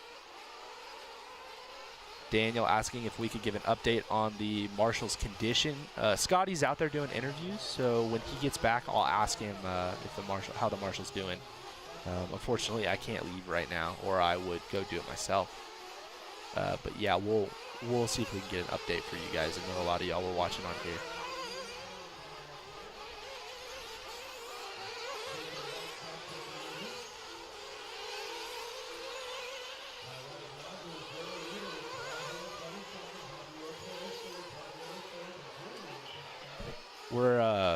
We've got a walkie-talkie to Jimmy in the booth, so we're gonna ask him how they're doing, if they know anything about the Marshall.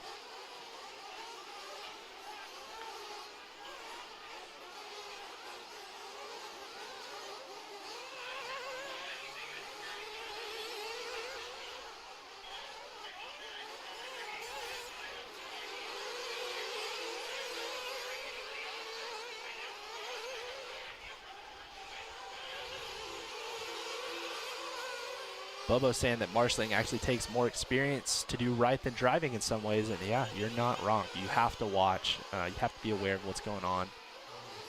Kind of know where cars are at before you run out there for sure. But Chris Rogers out there out front. Again, these are going to be 12-minute mains until we get to the C mains.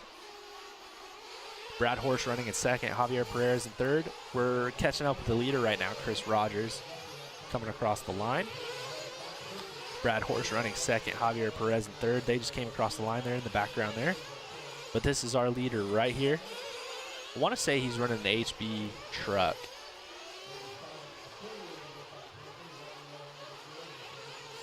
Guru saying good afternoon, everyone. Good afternoon.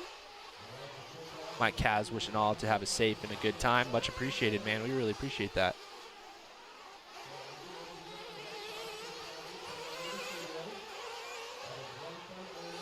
Well, that's a good point.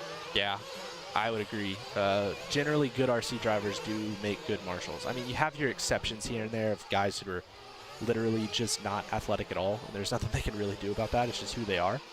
But for the most part, your more aware RC racer is a more aware marshal because they're thinking about it from the racer standpoint, and that's really important. So I definitely agree with that. I've seen some guys that are outliers and are just terrible, but yeah, not all of them.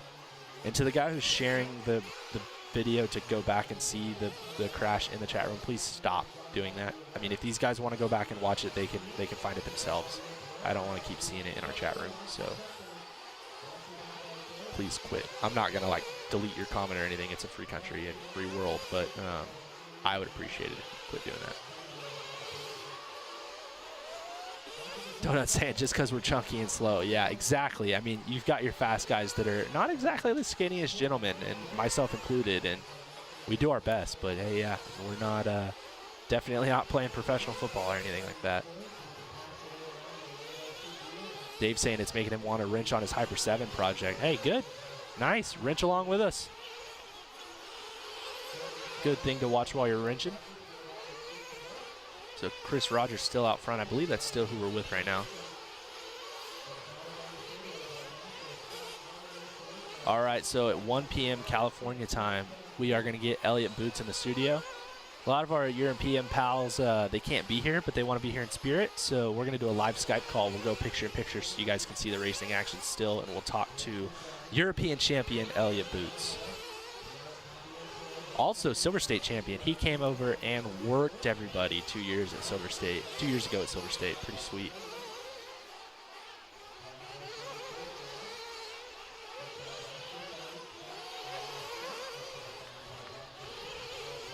Jeff Guest, one of the hardest working marshals at a racing event. Agreed.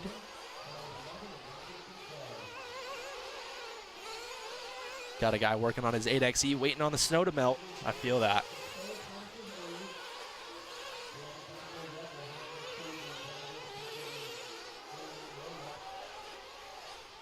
So Chris Rogers still out front, cruising along. Javier Perez starting to catch up just a little bit, and Tim Whitcomb in third. Brad Horsch in fourth, Alan Bowen in fifth.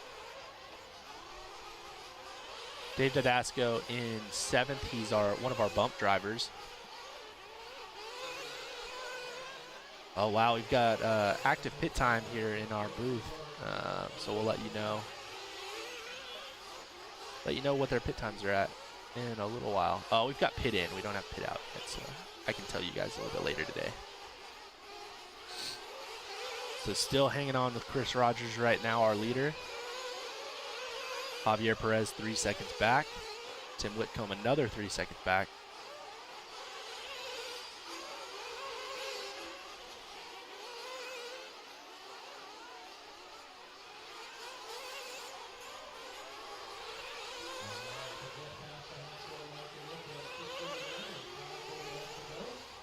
Honest Redneck saying, Marshall how you want to be marshaled in a good way. It's a good way to do it, and that's totally true. Like, it's good karma, bad karma type thing for sure. Mason Hessler saying that Andrew Harms is a professional marshal. This is true. That dude is quick.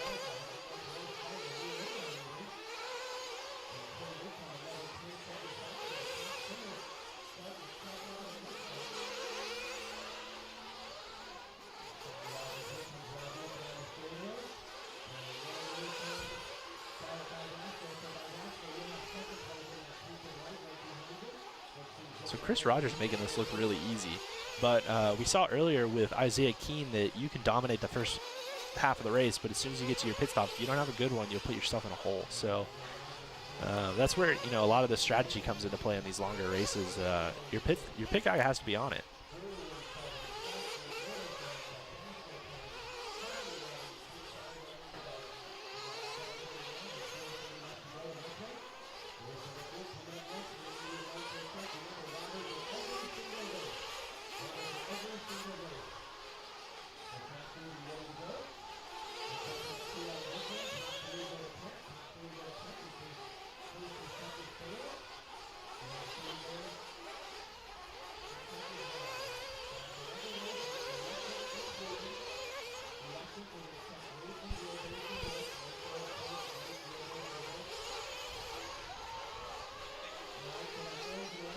All right, so Chris Rogers just came in for his pit stop. So did Javier Perez and Brad Horst. So 1, 2, and 4 came in and out of the pits recently on this lap. Got picture-in-picture so for a little bit so you guys could see pit lane. Pretty neat.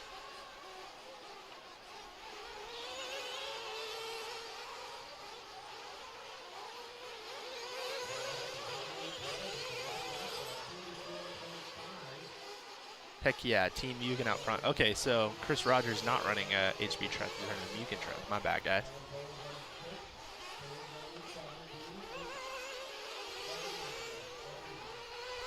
Bobo saying that Truggy's becoming less popular in Europe. It's never really been super popular in Europe.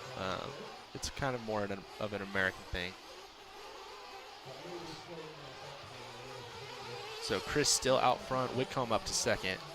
So Javier Perez dropping all the way down to third. So that's what we're talking about with the pit stop. So Whitcomb, oh man, our leader just got taken out. Marshall running to get him.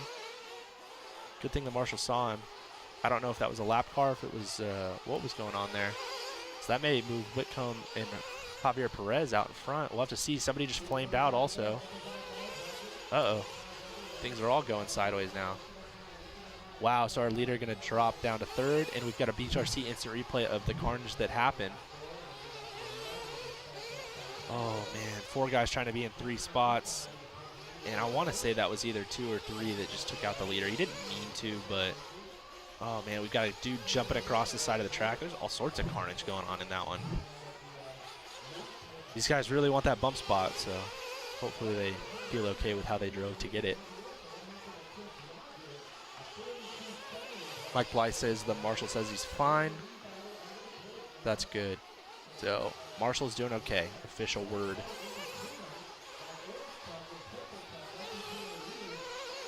One of our Facebook members, Mike Blythe, says that he talked to the Marshall and he said he was fine.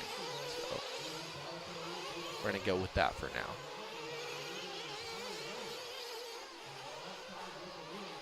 So Tim Whitcomb out front now. Javier Perez in second. So those guys were 2-3 earlier. And our leader, Chris Rogers, just like we talked about with Isaiah Keene, one thing can happen and slip back all of a sudden.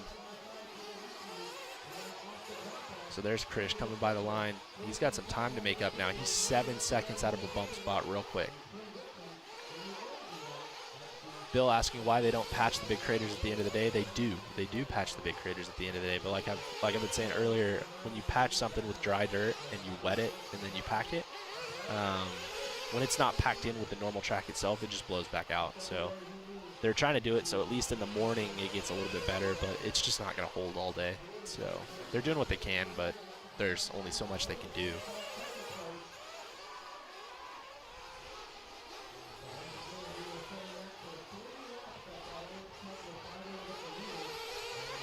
So Javier Perez hanging on right now. Chris Rogers on the outside looking in. I don't think he's going to make it unless something incredible happens.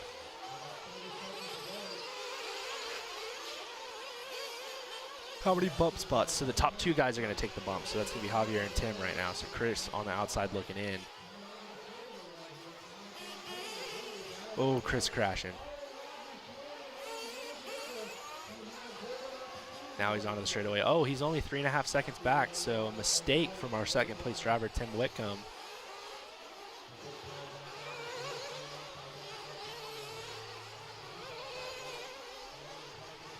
something track character, exactly.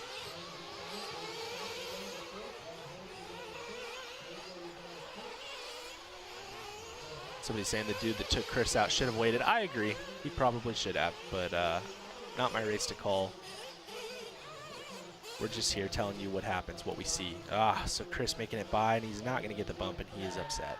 You can see in the way he's driving. So Javier Perez and Tim Whitcomb going to be our bump drivers. They're going to go on to the 40 Plus Nitro Truck C Main.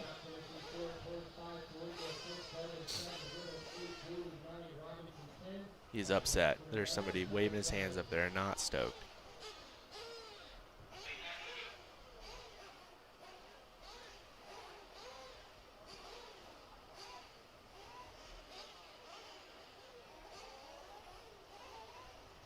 Yeah, I prefer seeing some rough sections on the track. I don't want it to be totally flat. So, I'm glad, as a racer who's raced on Dirt Nitro Challenge events, I'm glad that they patch it every morning because it definitely helps keep the whole track together.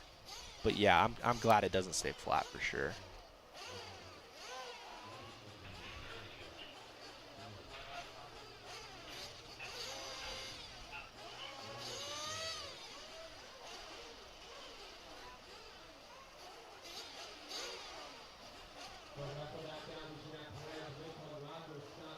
RC Dirk asking, are there volunteer pit guys at these big races, or is it easy to find somebody to pit for you? So there's like 300 actual drivers here, so it's more than easy to find somebody to pit for you.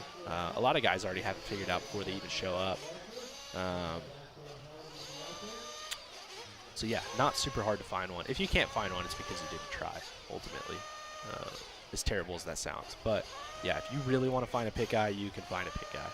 You can come in here and ask me. I'm not saying I'll do it, but you can ask me.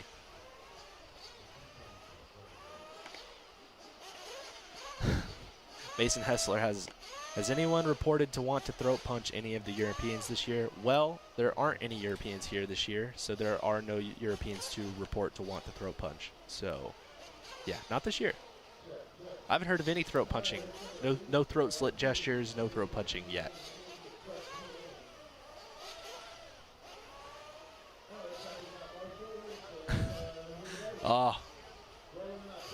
Our producer just says I got baited for the bingo card. That's rude.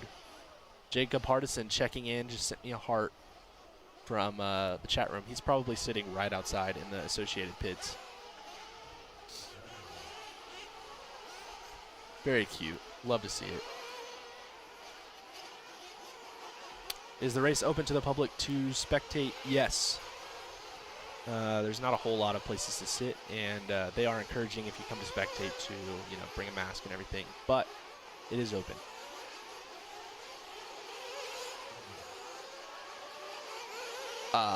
You do not have to be a Roar member or in good standing to marshal here.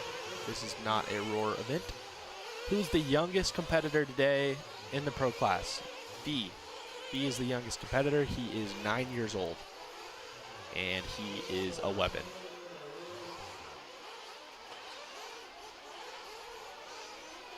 RC Jers saying he feels bad for the guy that got taken out when he was out front. Me too.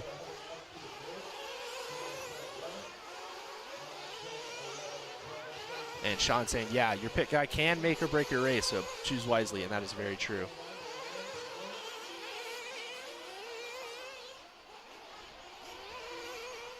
Yes, as Morney said, Little Bump is the youngest guy in the field of pro. That is true.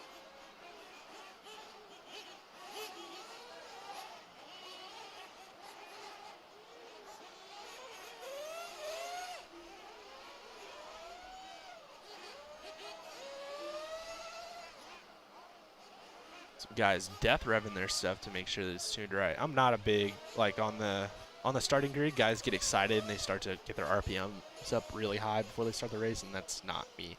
I don't want to get my engine like unnecessarily hot on the grid before we start the race. I think that's kind of silly. TNR Fuels is good from what I hear. How do we get it in the States? It's sold on the West Coast, so hit up their website or hit up their Facebook page, and Chris Nelson will get a hold of you and tell you how you can get it or where you can find it.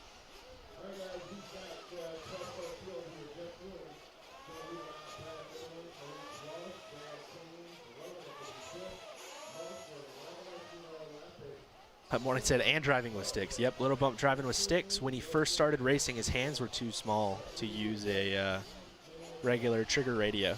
So they got him some sticks, and he just stuck with it. And honestly, I think if you can learn on sticks, it's a better way to go. I think you can be a lot quicker with it.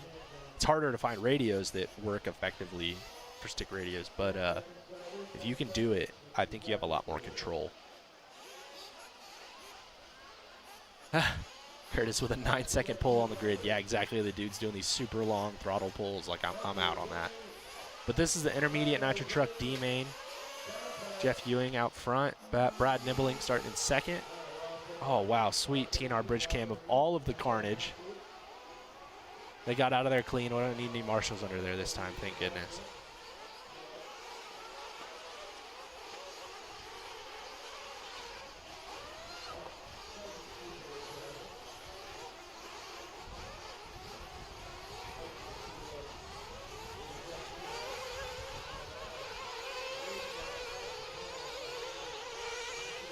Guys, I let Scotty down. I was supposed to find something for him, and I totally forgot.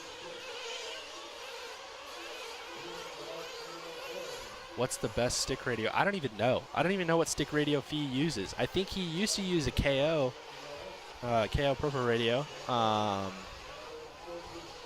And then I think they said they got him a Futaba, but I don't even know if he uses it. I think he still uses the KO, so I'm not sure.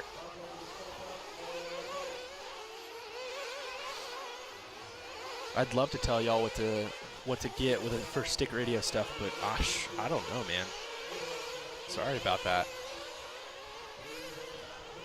Guys saying they love the bridge cam.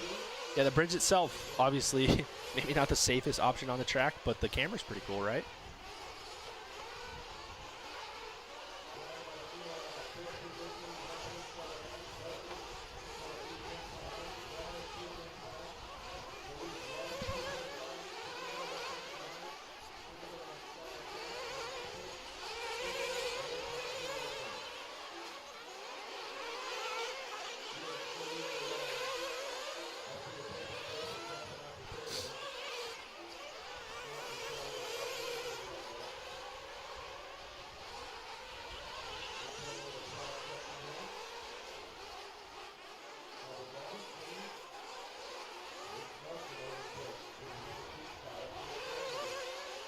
All right, so Jeff Ewing out front.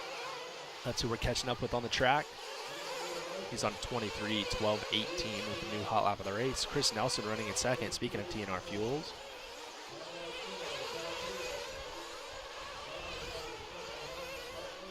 Yeah, so I was right. So Fee runs a KO radio right now.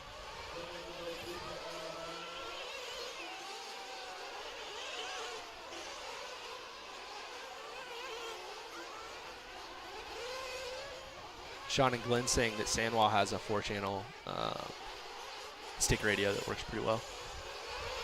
Hey, thank you for the 100 stars, Justin. We're learning about the stars as we go, so we really appreciate it. Those are small donations to LiveRC through Facebook. Much appreciated, guys.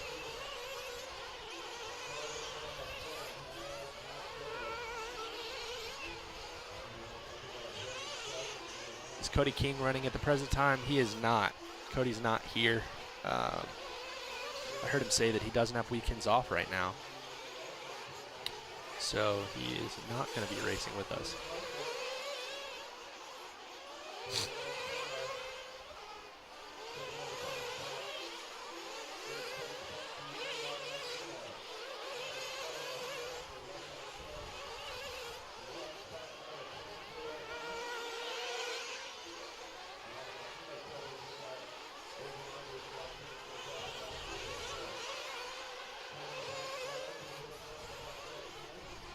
Chris Nelson now moving out to the lead.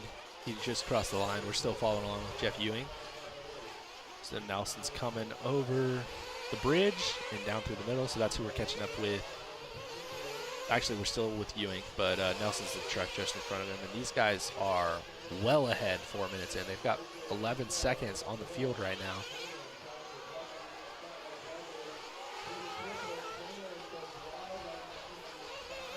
Bubba Barrett wanting to see SC at pro events, though. Why no SC? SC used to be at the Dirt Nitro Challenge, and the numbers dwindled, and unfortunately they just didn't have the time to keep it in, so got rid of it. Why is Lutz not running? Decided to stay home and prepare for some other races and get more used to his new cars before he came out to the Nitro Challenge. So Chris Nelson's got the hot lap, and he's out front. His hot lap is a 31.1. Jeff Ewing in second. Lewis Chamberlain in third. Got our first guy going to the pits. It's going to be Maurice Walsh and Darren Keynes. About the 5-minute mark. Again, with a 12-minute run, once you're in that window of like 4 to 8 minutes, that you can kind of pit whenever you want.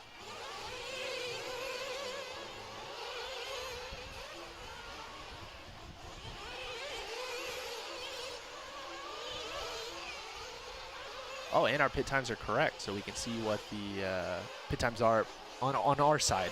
I don't believe you can see it on liverc.com, but I will let you guys know who has the quickest pit time and who has the slowest.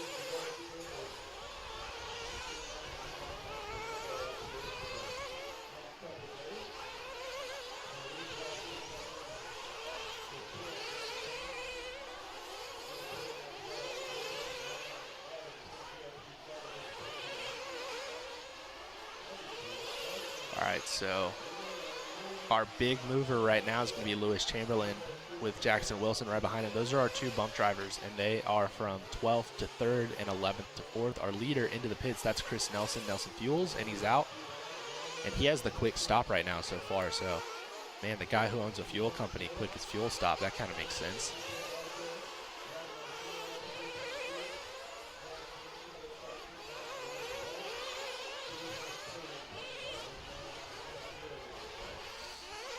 So Chris Nelson with a 6.2 stop. Jackson Wilson with a 6.6. Long stop for Lewis Chamberlain. 10-second stop for him, so that's not going to do it. Harold saying that I have professional pit guys. Yeah, my dad and Harold are super good at Thornhill, so I don't ever have to worry about my pit stops.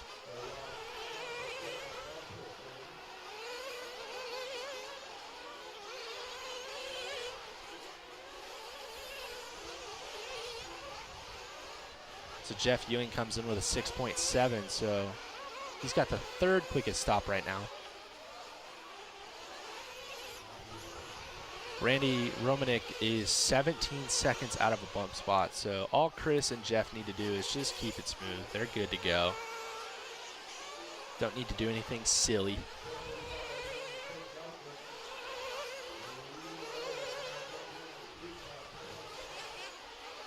Jarrett wanted to see Pro run a WRC buggy at a high-profile event. Let's ran it at the SIC about a month or two back. And you can go back, and if you have a bonus lap membership, you can go back and look at the mains from the SIC earlier this year. And I believe they're also posted on the Southern Indoor Championships Facebook page. or the Racetime Entertainment Facebook page. So if you want to see Lutz, check out the B Main and Nitro Buggy, and the A Main and E-Buggy, and you'll find the Lutzinator.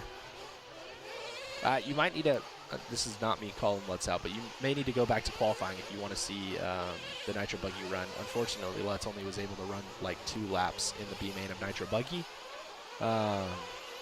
which thank you, Ryan Lutz, because that helped me get a bump spot to the main. So as much as your misfortune makes me sad, it also helped me make the main, so we'll have some give and take on that one. So Chris Nelson still out front, Jeff Ewing in second.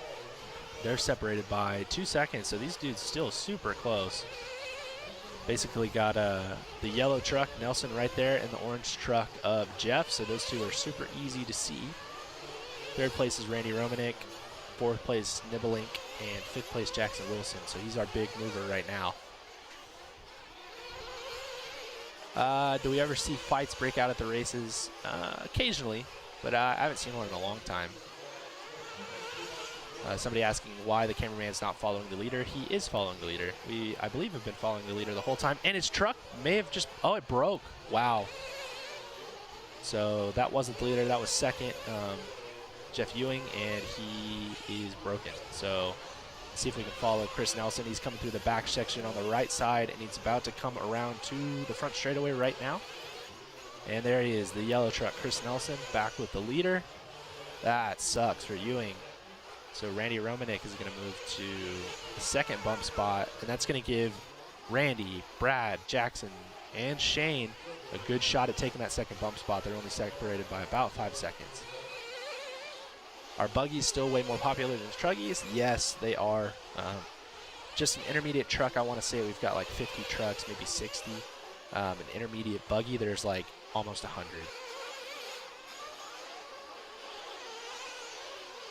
Dave saying that Lutz would beat most of us with a Blackfoot. That is true.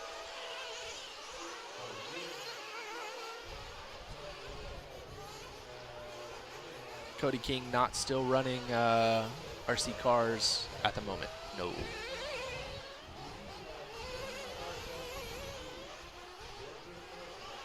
This is like the F1 of RC. Much appreciated, man. We're having a good time out here. Where is this at? This is Thunder Alley Raceway in Beaumont, California. SoCal race right now. We're having a good time. This is my first time ever coming to Thunder Alley. I've always wanted to come. Super historic track. And super bummed that I don't get to race myself, but the next best thing is calling the races with you guys, chilling in the chat room. Truggy driving dilutes pure buggy experience. I would go with that. I mean, personally, for me, I never race my truck unless it's a big race. I think it creates lazy driving habits, personally. So I'll run it at the big races because it's fun. Like, nobody's saying it's not fun, but definitely feel like I can get more out of running E-Buggy or Nitro Buggy on like a club racing basis.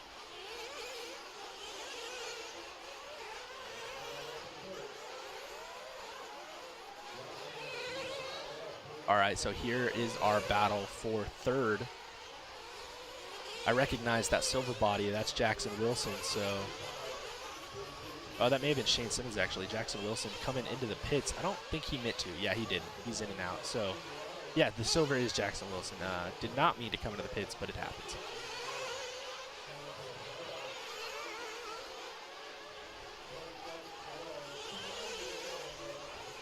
Jake saying Nitro is the glory. It is the glory.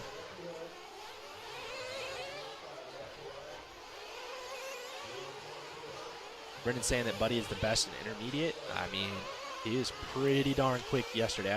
Not yesterday, but well, he's pretty darn quick yesterday, but he was pretty darn quick on Thursday too. And hopefully you guys got to hear our interview with Buddy. He came in basically fresh out of the hospital, went to Palm Desert last week, got some practice in, and then came to the Nitro Challenge. Buddy had to get a bone marrow transplant, so he said luckily he's going to be out of the hospital for a while now.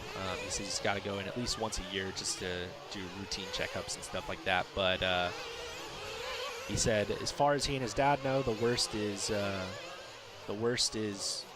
over. They got the bone marrow transplant done, and they get to move it along. And Chris Nelson going to take this one. Randy Romanek going to take second. And those two are going to move to the intermediate Nitro Truck C Main.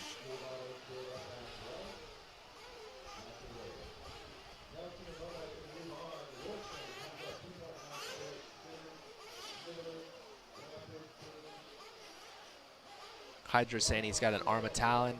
It's fun. He doesn't do gas or nitro. You don't have to do gas or nitro to come out to this event. We're not going to see E-Truggy until later in the day because there's only an A and a B main for that class, but lots of those guys here. Cody says he's going to be racing very soon. Good, Cody. I saw that you said you were looking for a job where you could get off on the weekends and come back and race with us. So we'd love to have you back out, man. So if you guys want to talk to former world champion Cody King, he's in the YouTube chat room right now. And as we said earlier, 1 o'clock our time, we're going to have Elliot Boots come in and talk with us. So we'll throw him some of y'all's questions. Do I know Team Associated driver Michael Scholetter? I've heard the name, and I've seen some races that he was in up in the Pacific Northwest. I haven't met him personally, but I do know who he is, and I have seen some of his races. John Moore on Facebook saying that he misses Cody. I miss Cody. I like Cody. PK and Cody, we'd love to have both of them back. The Kanger. That is his Instagram name.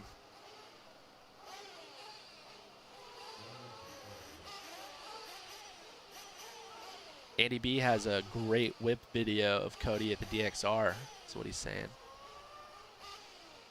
Brandon saying, do I know when the interview with Buddy was done? It was about halfway through the day on Thursday. I don't have it time-stamped. If I can find it next week, I'll go ahead and post it up on the site, but no promises. If you send me an email at tyler@liveRC.com and remind me, and I'll see if I can get it up for you, if I can send it to you. And Sean saying, is it actually official? Is Nova Rossi done? Yeah, they are done. Nothing new. I mean, as far as I know, nothing new coming out from the manufacturers over there. Aiden asking where I'm qualified. I don't get to race at this one. Too much talking, not enough racing for me here. So, hello from Ontario, Canada. Wishing you were there with us. Yeah. Man, we're missing our Canadian buddies that come down for this one.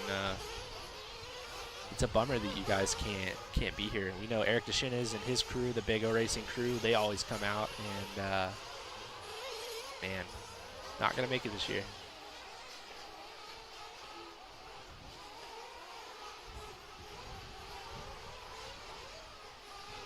Jeremy Stump saying shout out to his brother and the Sportsman Nitro Truck D Main. He just bumped up into this one, I believe. No, he didn't. I lied. He's starting third. He bumped up earlier in 40 plus maybe. So we've got the Stump brothers checking it out.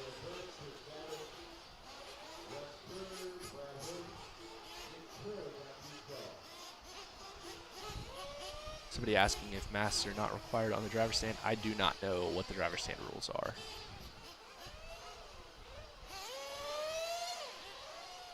Drift slides under the bridge. Nice. True.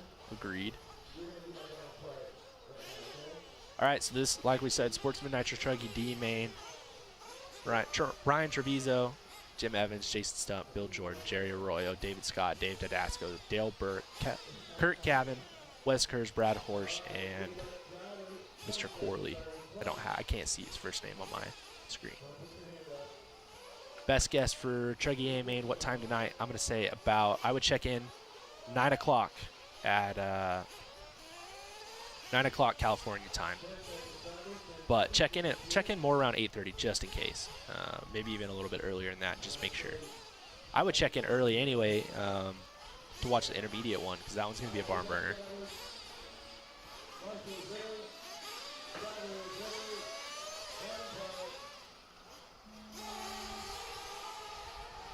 This is the first year in recent memory that BJ can recall that rain wasn't a part of the narrative. Me too, and thank goodness, because as much as I love talking to you guys, talking during a rain break is flipping hard.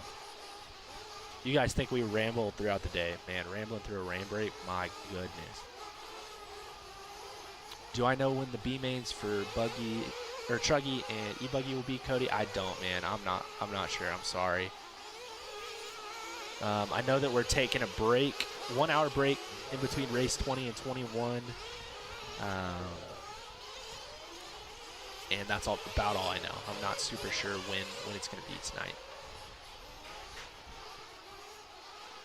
So Bill Jordan out front right now. Dave Didasco in second. Bill trying to sneak away right now. Looks like he's running Team Low C, I'm going to say 8T 4.0. That does not look like the new truck. That's got a super round body, and the new truck's got a more square body. So our leader running a little bit older truck. Any idea what tires and compounds these guys are on? Oh, our leader falling off the bridge to get back on the track. So, title sponsor Proline Racing. Those guys are running buckshots.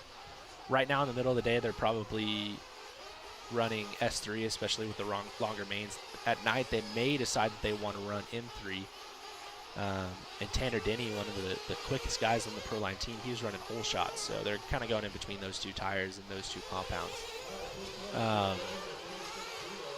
For Jake Concepts, our pit lane cam sponsor, those guys are running green reflex pretty much the whole time. Maybe some hybrids.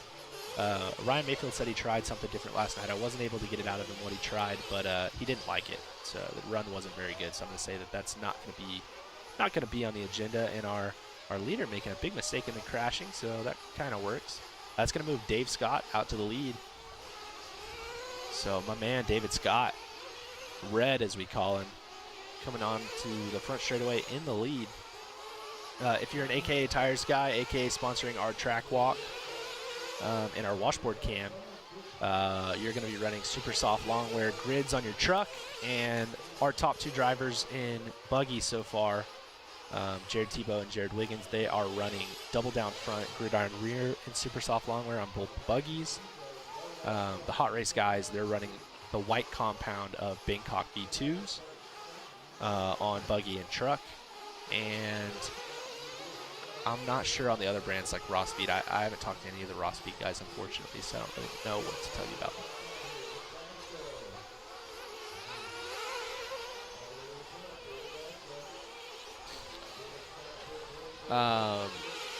Dave asking what's this Mayako thing he's hearing about. So JQ Racing, JQ is going to stop production on his kits and stuff. So once they sell out, there won't be any more JQ Racing buggies. They'll make parts, they're saying, for as long as people would like them. But he's going to move over to Mayako and be the designer for the Mayako team. So they're designing an all-new car. I've seen some of the parts. Some of them look a little bit similar to the JQ buggy, but most of them are brand new. We talked to Wally Builds out there. He said most of them are going to be brand new. They're going to have these repair centers and stuff all around where you can buy parts for them. They're trying to get the parts into distributors. Beach RC is signed on for that. Beach RC, one of our sponsors. They are sponsoring the Instant Replay, and you can buy the Mayako stuff there. But you can only get the kits from Mayako themselves. So JQ is involved. Some other people that guys are familiar with in the industry, like Nick Watlett and Brent Dentz from Beach RC, they're also involved. And yeah, just a new brand. And we've got a beachrc.com instant replay. 50-50 front flip punt. I like it. I'm back. You're back. Hi there. Hi. I had to do some live RC stuff behind the scenes. So we got it done. I hope.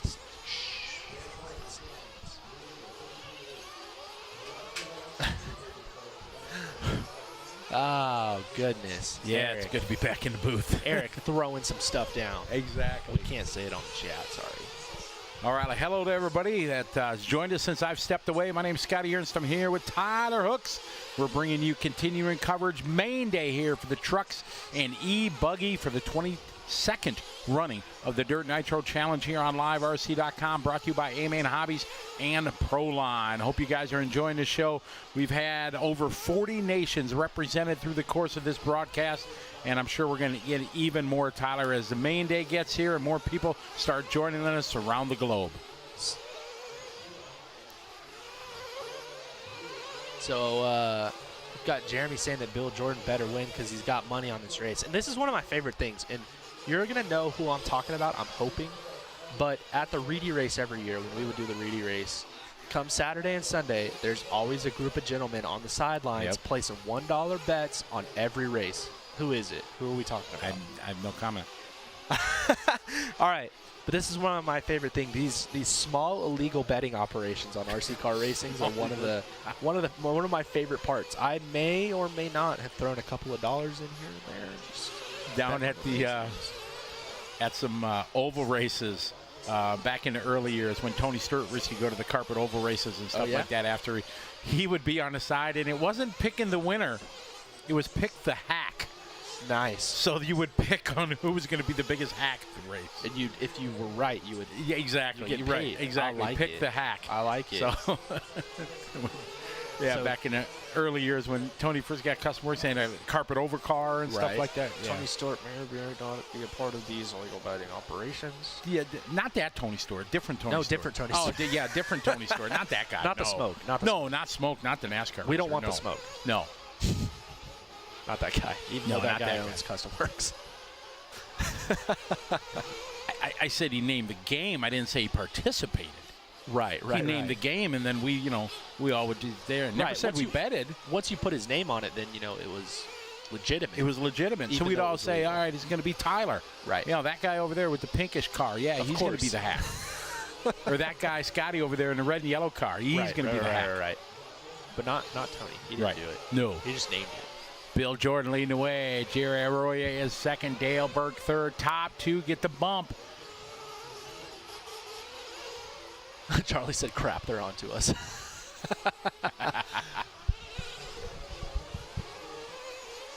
Oh, I may have to step out for a little bit and go do some potential live RC things. Oh, don't leave me. I'm sorry. You have to. I can't do this.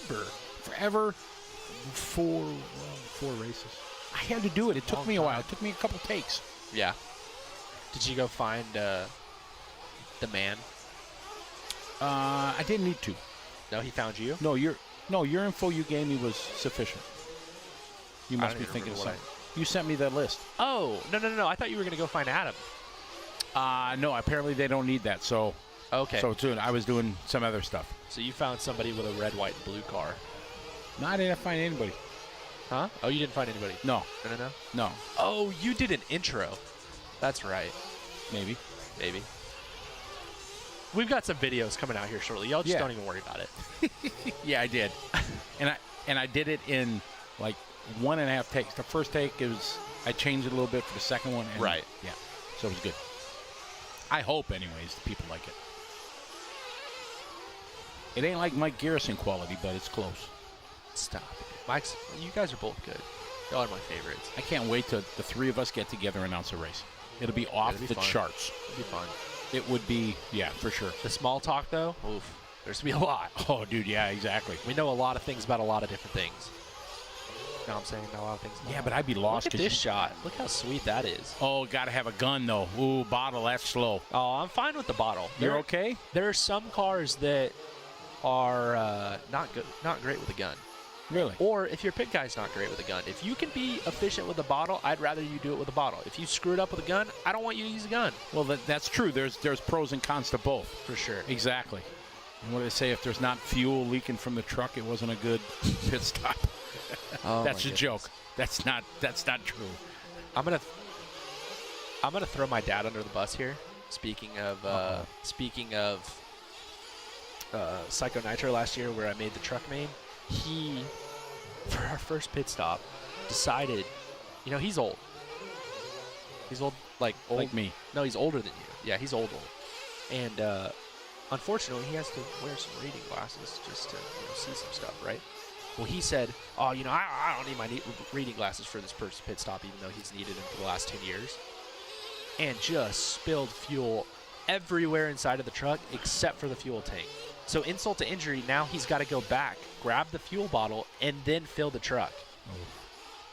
And we don't have headsets, so it's probably a good thing because I think I would have lost my mind. You would have been going crazy. Yeah, I was already losing my mind. Now even more so. Bill Jordan leading this one. He got a hot lap on lap 9, 32.7.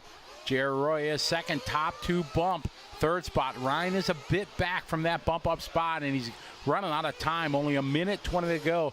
David Scott sitting in the 4th spot. Jim Evans, who was our second qualifier in this Sportsman D Main, has fallen back down a few spots, so it's going to be tough for these guys. My buddy Jason Stump having trouble there.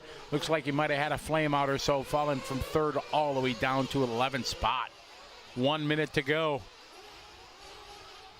Bill, Jerry, and Ryan, your top 3, but only 2 going to bump. Nice and slow and methodical he goes through that double-double. Nice. Through the section that used to be a washboard. Pretty washed out now. Coming across the start-finish line. Clicking across the line. Bill Jordan there in the factory white on white. Black wing. Tyler's going to step away and do a little bit of behind-the-scenes live RC stuff, as he always does. Thank you, buddy. It is Jordan out front. Arroyo followed by Scott. Treviso followed by Evans, your top 5. We're in a closing 20 seconds.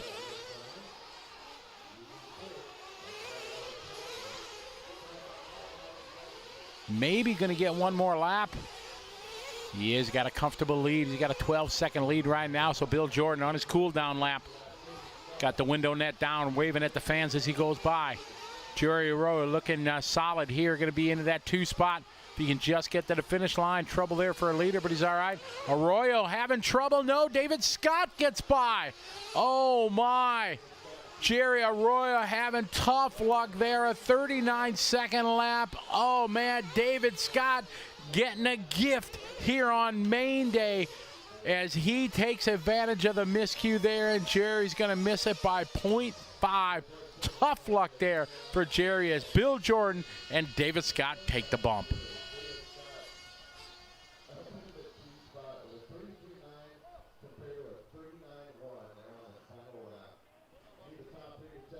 No, Nelson, actually, Tyler's got official duties. He's going to do some live streams. He's got to do a little coverage, a little reporting, stuff like that.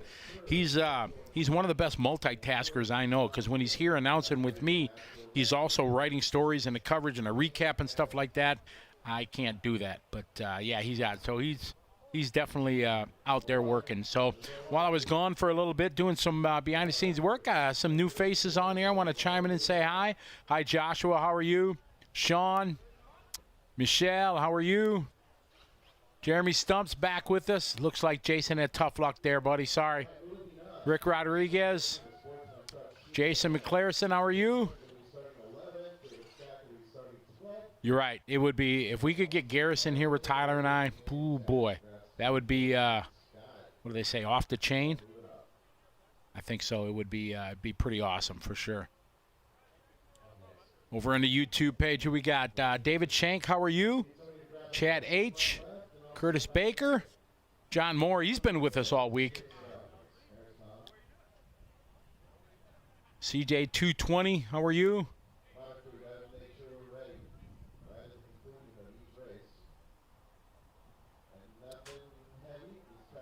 Per 310.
Kenny and Jimmy keeping things going here, man. Just getting them rolling right away. Kevin McDaniel, how are you? Good to have you following along, man. Been a long, long time. Hope you're doing well.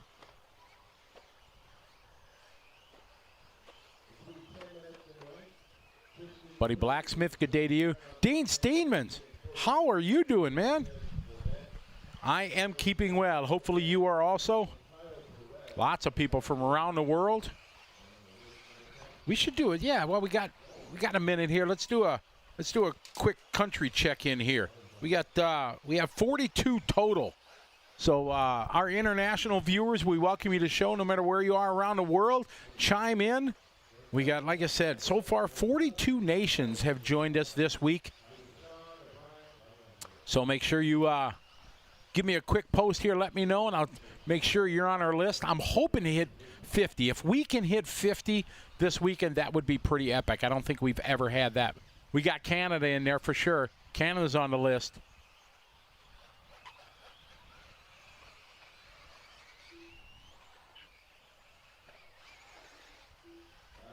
Oh, Kevin, for sure. I miss going up there. We have many good times there at RC Excitement, didn't we, through the years, for sure.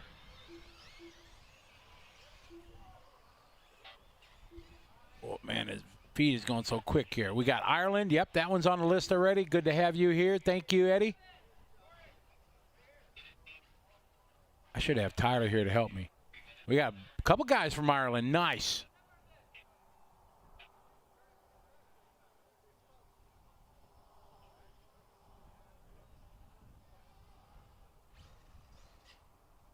Oh, Bahrain is in. Hi, Matt. How are you? That's a new one. Bahrain. All right, where? Aruba. Aruba. Nice. We got Finland. Did we have Finland already? I don't know if we had. Yeah, we have Finland already. New Zealand's on the list. Yes, sir. Easy, guys, the flags aren't helping me. I'm trying. We got Malaysia, RC Malaysia. How are you? We got Malaysia on the list. Miriam Bass. See, I don't know if that's Netherlands or is it France. It could be Jeremy Crawley. Antarctica. I don't know. What do you guys, viewers, think? You buying that from Jeremy saying Antarctica? Austria's in the house. Hi, Thomas.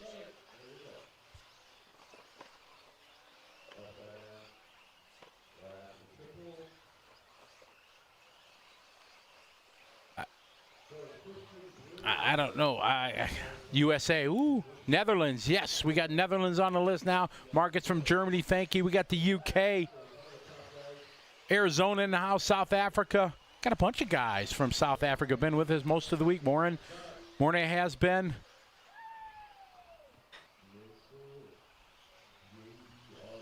Indonesia. We got Indonesia on the list. Akid, welcome to the show. We have race number 10 on the track. Brian Johnson, starting number 3, working his way to the front quickly. Jeremy, got it. You're in Texas, but it feels like Antarctica. Okay, I feel for you. David from Florida, Taylor from Tennessee. Buddy's calling no on the Antarctica. Yeah. You know, that's on my bucket list to go to. You can do it. You can go to Antarctica.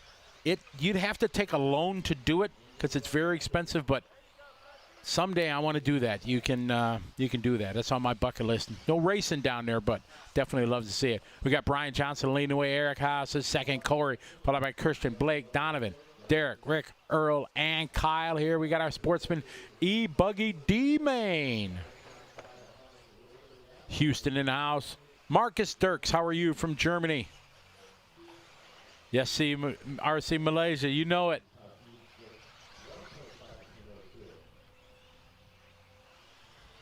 Vincent, thank you very much. We do appreciate it. Love bringing you races. I know we do a lot of rambling, but I think most of the people enjoy that show, that the stories that Tyler and I can share and insight we get from the racers here at the event. And Tyler's a plethora of knowledge in the racing world, a great 8-scale buggy racer himself, so I think his knowledge and everything definitely works.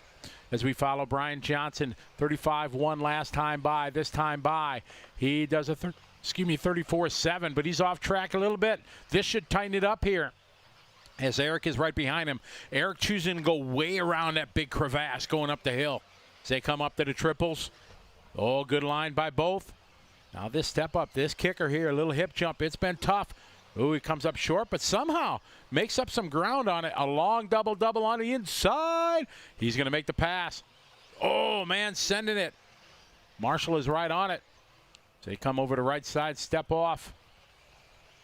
Through the 3 rollers across the start-finish line he goes. Eric now from the 5, works his way to the 2, now to the 1. 80 more from England. Good to have you follow along. Len Stage, how are you? James McGee, good day. Watching Eric leading the way, Brian and Corey.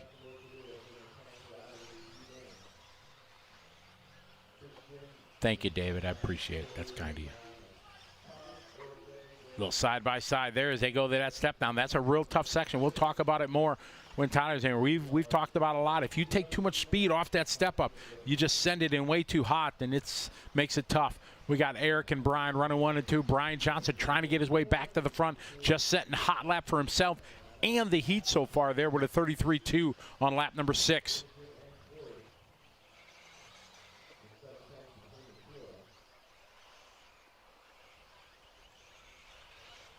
All right, we got Eric Haas here coming down that step up. Like I said, if you take that too hot, it's really easy to overjump that first little step. So he comes across the start-finish line. There's Eric with a 35-0. We'll check the gap between him and Brian, 2.4 seconds. All the E-Buggy races are 10 minutes. The lower Nitro races were 12, and then they're slowly going to increment into longer mains. Chris Gertie, glad you're enjoying it. Thank you. CSS rallying. Hello from Blackpool, England. Not so sunny. Well, it is sunny here in Beaumont, California at the beautiful Thunder Alley for the 22nd running of the Dirt Nitro Challenge here on LiveRC.com, presented by E Main Hobbies and Proline. Appreciate you folks watching from around the world. We are well over 1,000 people on the viewers, and we thank you very much for joining us. I hope you guys are enjoying the show. It's been a great week, but the big 2 days here, we got mains today for Nitro Truck and E-Buggy, and then tomorrow, Nitro Buggy.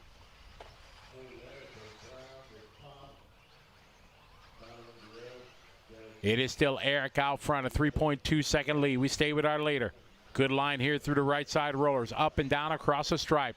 This time by new hot lap for Eric, 33.7.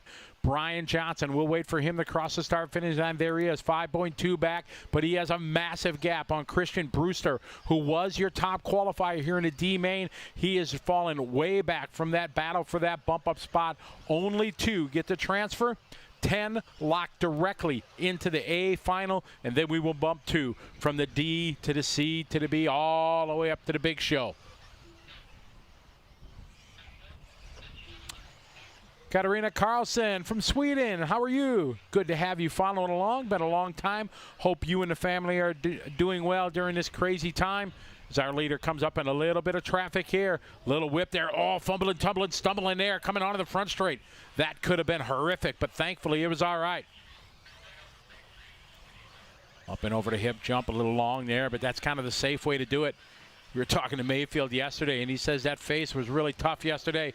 He wasn't trying to do it pretty. He was just trying to send it. As our leader has more trouble, he had a 7.1 second lead. Should be okay. Marcus, yes, it is tough. The European drivers have been a staple to this. Tyler and I looked through the results of last year's. There were 5 European drivers in the A final. So it is sad for sure. We had David Ronofolk on the other day. Elliot Boots has been a staple in the chat room from Italy. He's at Padova doing some testing there, and he's been chiming in. So it's for sure. We're missing them, but understand not much we can do. But I think they're making them want it that much more next year. Corey Cliff, welcome to the show. Glad you're enjoying it. That's our goal here on LiveRC.com, and it wouldn't be possible without E Main Hobbies and Proline. Many of you guys appreciate the free broadcast. As you said, it's because of our fine sponsors. Those folks make it possible. They believe in what we do here on LiveRC.com and believe in bringing drivers around the world the fun that we have here at the Dirt Nitro Challenge and other events. We're going to be at the Psycho Nitro Blast later this year from Tennessee. I think it's in April, and it's going to be pretty cool. My first time going to that event, so I'm looking forward to that. That's pretty psycho, as it says in the name. They have a 24-hour practice session and everything. It's pretty awesome. Katarina missed the EOS also for sure. I miss seeing all you guys and girls that race with us, but hopefully later this year we'll be back at it. So we continue with Eric leading away. Second spot is Brian Johnson. Corey Merritt works his way to third. Christian Brewster 4. We're at 2 minutes to go. So now time's starting to run out, but Eric has a massive lead.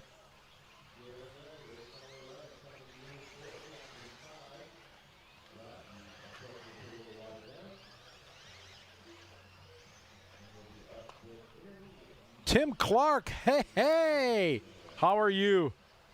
Man, it's been too long since I've been out to your track to race or announce for sure. I sure hope I can fix that this summer. I hope you and all the family are doing well. You do a great service, Tim, to the racers in the Midwest for opening up your home to all of us, and through all the trial and tribulations, you continue to provide us in Wisconsin and the Illinois and Minnesota drivers and others that have come to your facility. Just a great place. It's on his private property, and he works hard. Most people enjoy their summer to do summer things. Tim sacrifices his summer to give us an awesome 8-scale outdoor track to race at. So tip of the hat to you, Tim, and your family and all the gang that help you out there, Bucky and all the guys for providing a great place for us to race for sure. We do appreciate it. I know many people say it, but a lot of people may forget to thank you. So I can do it for everybody. Eric Stillier there. We're following Brian Johnson across the line. He's got a 24-second deficit, but he's in second. But now Corey Merritt with 30 seconds is closing the gap. You see him coming off that step-off bridge. We're following Brian. He's got a lap and a half yet to go. Oh, a little sideways there. Corey's not that far back. Here he is in the double-double. So this is going to be a one-lap shootout for that transfer spot. I'm sure his mechanic's telling him, we'll check the gap this time by. To the step off he goes. Through the right side rollers. Cross the start-finish line. There's Brian across the line. Now let's see how far Corey is back. Here's Corey, 3.9 seconds back. Up the bridge. He should be going under. That's the gap right there. So Brian just has to keep it together, keep the rubber to the dirt. Half a lap left to go. The most tough spot right there, and he gets upside down. The marshal is on it. There's our AKA track cam. Where is Corey? This is a race, ladies and gentlemen, for that final bump-up spot. Can Brian hang on? Oh, Corey sends it over to rollers.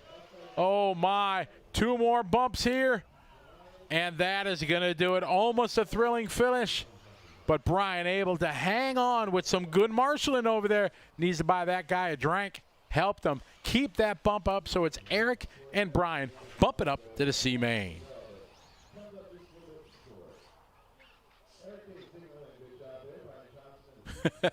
When does the final start? Not had any conversation from my husband, Andy Beaumont, for 4 days.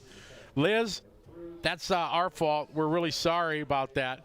But, yeah, it starts, I don't know where you are. It starts at probably about 9 o'clock-ish Pacific, California, U.S. time.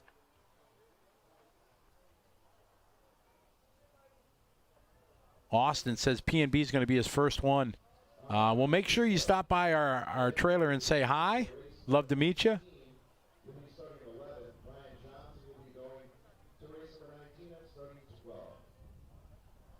Yes, all the previous days are all on YouTube. Apparently there's some hiccup that they only have 8 hours or something. So today at 3 o'clock, we're going to stop today's stream and then restart a new one, because I guess you can have only an 8-hour archive or something like that. I could be wrong. I often am, so don't know. Hey, Joel, at the Top Gun SDRC, that would be awesome. Unfortunately, it's usually the first or second week of December, and that usually hasn't worked through the years with my schedule. Usually over in Europe doing the ETS that time. So unfortunately, I don't know. I'd love to do it because I love San Diego. I was there when I was in the Navy. I went to school there, and I know it is the best place. It's got the best place for the job. The best job ever to have is the weather forecaster on the news in San Diego, because every day it's either 70 to 75 and sunny.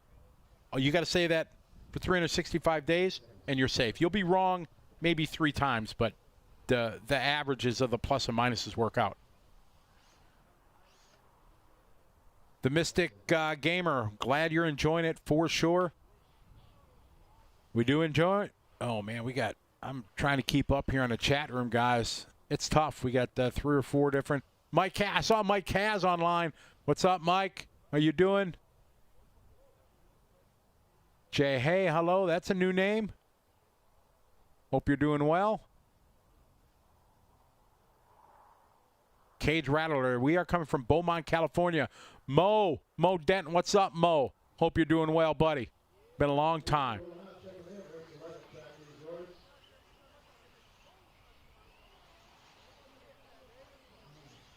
Mike Cass says, Silver State must be the gnarliest track ever. I think so. Frito, hello. How are you? Wonks B, good morning. Corey Cliff, 5 different locations through the history of the 22 years of the DNC. A couple spots in Arizona, a couple spots here in California, and this here at the beautiful permanent facility, Thunder Alley Raceway here in Beaumont, California. I think it's about 70, I saw it on the freeway, 77 miles from Los Angeles, kind of due east-ish.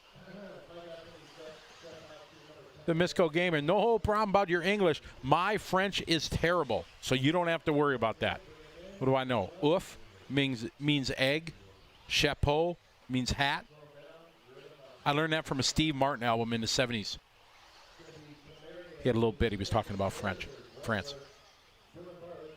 Bonjour. I know that. I should know a lot more languages than I do, as much as I travel international, but it's so hard. I know a lot of Filipino. I know enough to get me in trouble. I used to know a lot of Japanese when I was there in the Navy and everything, traveling a lot. But man, you don't use it, and if you don't use it often, you lose it. So I'd love to learn. One cool devil cheering on Jackson Wilson. Jackson starting mid-pack into 6. All right, so we got our intermediate E-Buggy D Main. Quiet outside. They're getting ready.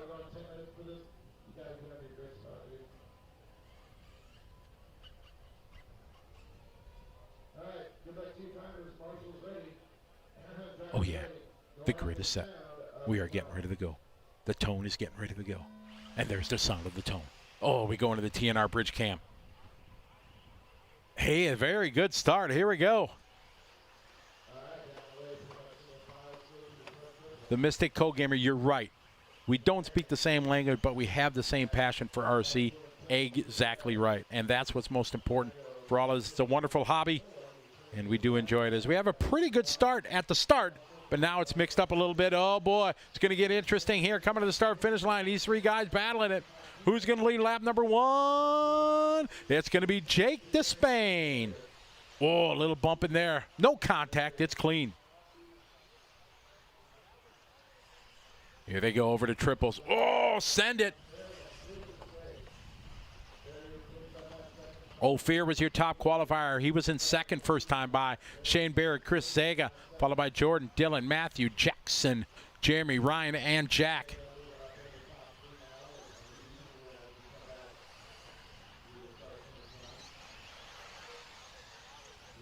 All right, down the line, it's Jake and Shane, Jordan, Dylan.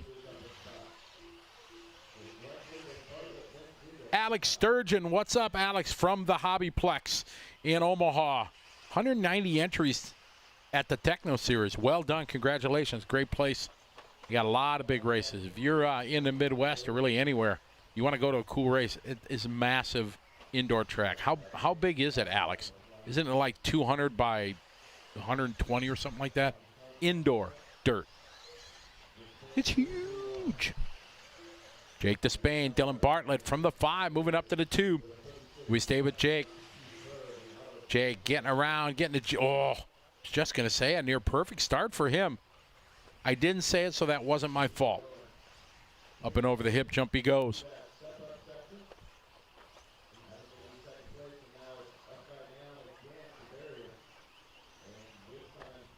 Up and down they go. Evan, I run Team Associated cars for my off-road program. I use Infinity cars for my Nitro 8-scale on-road program. Tires for off-road, I use AKA. Electronics, I use Reedy Power for all my electrics. And for tires for my Nitro on-road program, I use Hot Race tires. Radio, I use Sanwa. I've used pretty much everything through my career. Trying to get more into racing now, starting now. Trying to do a little bit less more work and announcing. I've tried to get back to what I love the most, and that's racing. Dylan Bartlett going to get by Jake Despain. Jordan, followed by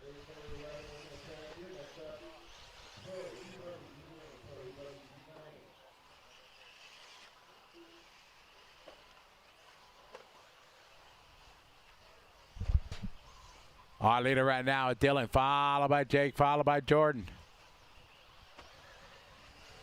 Followed by Jack, then Chris. Jack Rock just doing a hot lap there, 32.4 for him. Jake Despain. Last lap, 32.9. Intermediate electric buggy D Main. Oh, that was a close one there on the landing, but put it spot on.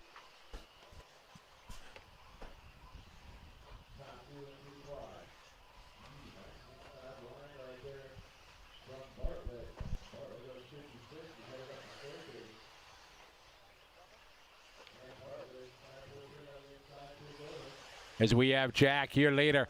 Jack Despain out front, leading away. He's got a very narrow margin for the lead. Just at the 4-minute mark. These guys come up to the trips. Oh, a little whip, a little short, but hangs on. Up and over the hip jump. Nice. Whoa, a little bit sideways. Oh, a little carnage there on the downside. Marshall is on it.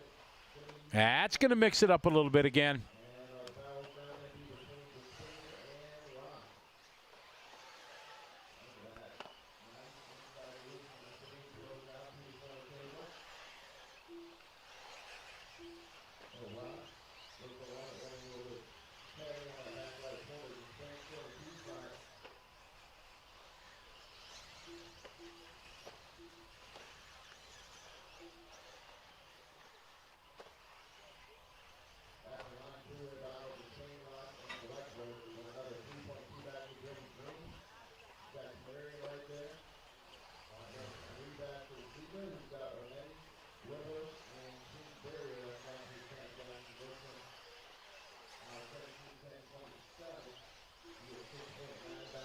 It is Dylan out front, just past the halfway mark in these 10-minute electric buggy mains. Dylan Bartlett out front, Jack Rock, followed by Jordan. What a run from Jack, started 7th on the grid. Ophir Komirian, he was your top qualifier. He's down in the 6th spot. Not that far out. We got 3, 4, 5, 6, maybe 7 seconds between the top 6. So anything could happen. Hopefully Amir can maybe put some magic together, work his way back up. Jake Despain, who was our early leader, having trouble as Dylan Bartlett now coming to the start-finish line. Leading away, Jordan now right behind him. Jake back to the 2. So a good battle here coming up the hill. Off to step off. Now squaring up for the trips. Nice by both. Now coming up to that hip jump. This is a tough one. Whoop, and down. Oh, nice. Ooh, we got a battle now. Ooh, triple single. We haven't seen that since May in the last couple days. Through what were the washboards. Now coming to the rollers here to the start-finish line. These top 3 across the line. There's Jordan, followed by Jake, followed by Jack. Jack Rock right there. He owns hot lap. He's got our race car underneath him. See if he can do it. He's got to get to that 2 spot. Oh, there's a short from your leader, Jordan. That is going to change it around. Jack Rock now going to go from the 3 to the 2. This is a battle here in the double. Oh, coming up a little bit short. Hot and heavy. Coming up the hill here to the right side, step off. We're going to go to the beachrc.com instant replay. Great shot. Him coming up just a bit short and just over the top. He cleared it, punches the throttle, and is rolling again. So didn't lose too much time, but an important spot he lost as last time by. It's Jake, Jack, and Jordan. Ophir Kamirian, I mentioned him. Keep your eye on him. He's in fourth. He's closing the gap 2:45. He is up to fourth spot, 1.1 seconds back. So this one is far from over yet. Argentina in the house. That's a new one. We haven't had Argentina. Welcome to the party, Martin. 45 nations represented this week here on LiveRC.com for the Dirt Nitro Challenge. They are watching Jake Despain, who has methodically worked his way with a little help. He's still into that triple single. Everybody else been double-double. Jack Rock is second. Jordan third. Ophir continuing his close, made up 2/10. We'll check the gap this time by. Here comes Despain across the line. See how far Rock is. Rock's there, 1.8. Jordan behind him. Jordan falling back a little bit. This might give a chance for Ophir to close in. There's Jordan across the line. 5-second gap for him. Ophir, oh, looks like he's having a tough lap. My fault. Sorry, Ophir. Despain, Rock, Gleckler. Oh, man, Ophir might be out as he's falling all the way to 7th. Any of you friends online, don't tell him I was talking about him. He'll be mad at me. Jake leading the way. Across the line he goes. Jack Rock is in second. Jordan in third, followed by Jeremy, Chris, Matthew, Ever, Shane. Then Ophir, Jackson, and Dylan falling out of this one. We got a $1:20 to go in this one. Despain. He has been up. He's been down. He's back up now. Up and over the hip jump he goes. Into the 4-pack, doing it triple and single. Oh, he sends it. Where's Jack Rock? Jack was 5 seconds back. Oh, my. Is that going to change it around? Onto the right side. Step off. They go. They got 1 minute to go. Despain trying to go to the inside. They're across the start-finish line. Rock right there. He washes out wide. Back and forth. He goes to the hole. Side by side. Wheel to wheel. Nose to tail. Off to step off. Coming up to the triple. They go. Oh, coming up short. Jordan was right there, too. This is a fight we got here. They both crash over the hip jump. Jack Rock, your leader last time by. Jake second. Jordan, he was in it. Can he still have a chance? 30 seconds to go. Over the right side, rollers they go. 1, 2, and 3. Here they come across the start-finish line. There's Despain as Jack Rock is taking over the lead. Check the gap to Jordan. Jordan, big deficit now, as he is still not crossed the start-finish line.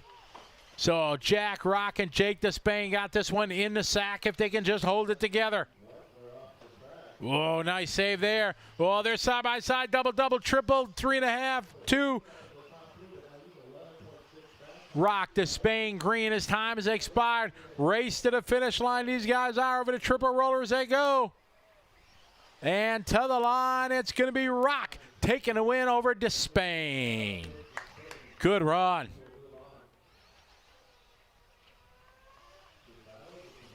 Jeremy going to bring home third. Chris Zega is going to go 4, followed by Ever, Matthew, Shane, Jordan. Tough luck for your top qualifier. Ophir Kamirian, followed by Jackson and Dylan. Vincent going to Mount Pelier track. Oh, on VRCA. There you go. That's a track I'd love to go to and race. It hasn't changed in I don't know how many years. It's been the same forever. Peru's in the house. Sergio, welcome to the show. I think we have Peru, yes. So what do we got? 41, 2, 3, 4, 45 nations. I think we are going to hit our 50 goal. We wanted to hit 50 nations here on LiveRC.com, and I'm feeling it.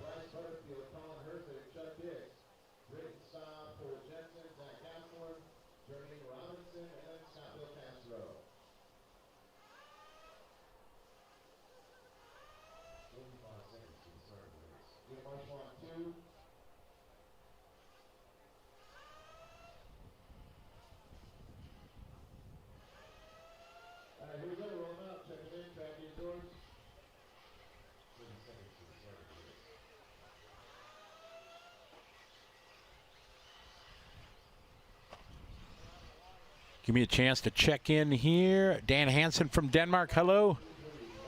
3DU Constantino from Brazil, welcome to the show. Fabian, we're not using that word. The features of the track that have come to be over the course of the event. It held up really well the first couple of days. Honestly, it's been fantastic. If you look at it now, you know, the condition after the thousands and thousands of laps that have been, tens of thousands probably, laps that have been.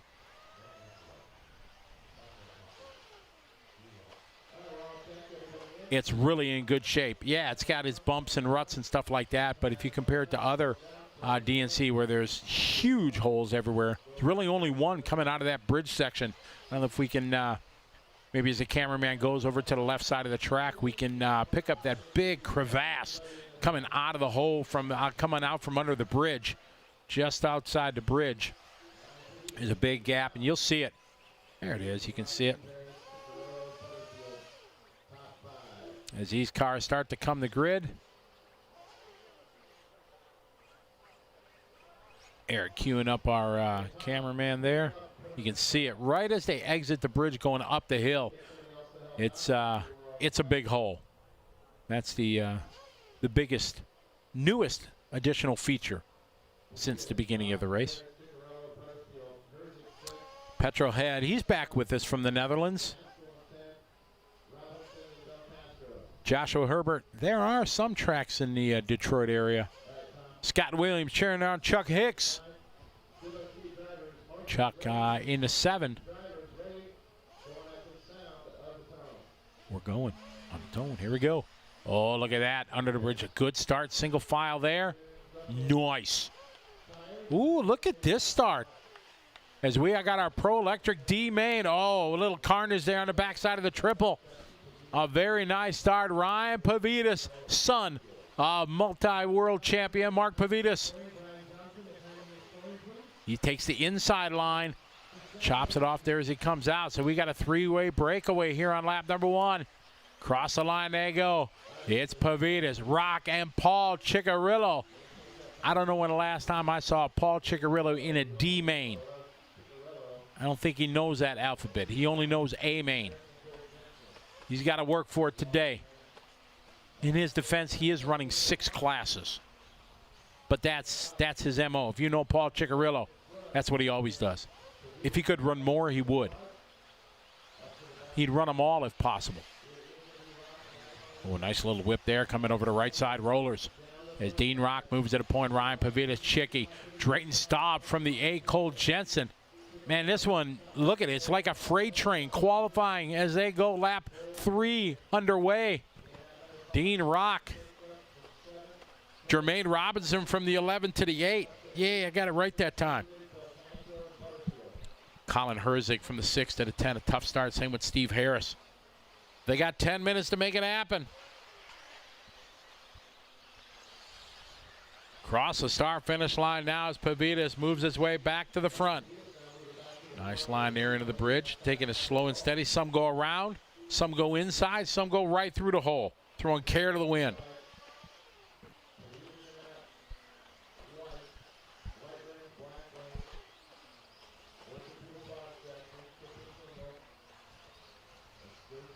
Born RC cheering on Jermaine Robinson. Jermaine started 11th up to 7. They're all trying to catch Ryan Pavitas right now out front. Dean Rock second. Drayton stopped from the 8, worked his way to the 3. So he's saying there's a chance.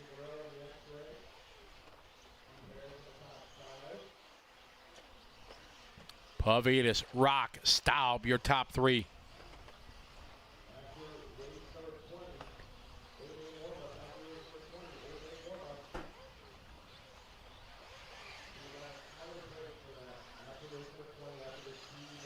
Ryan Pavitas leading the way.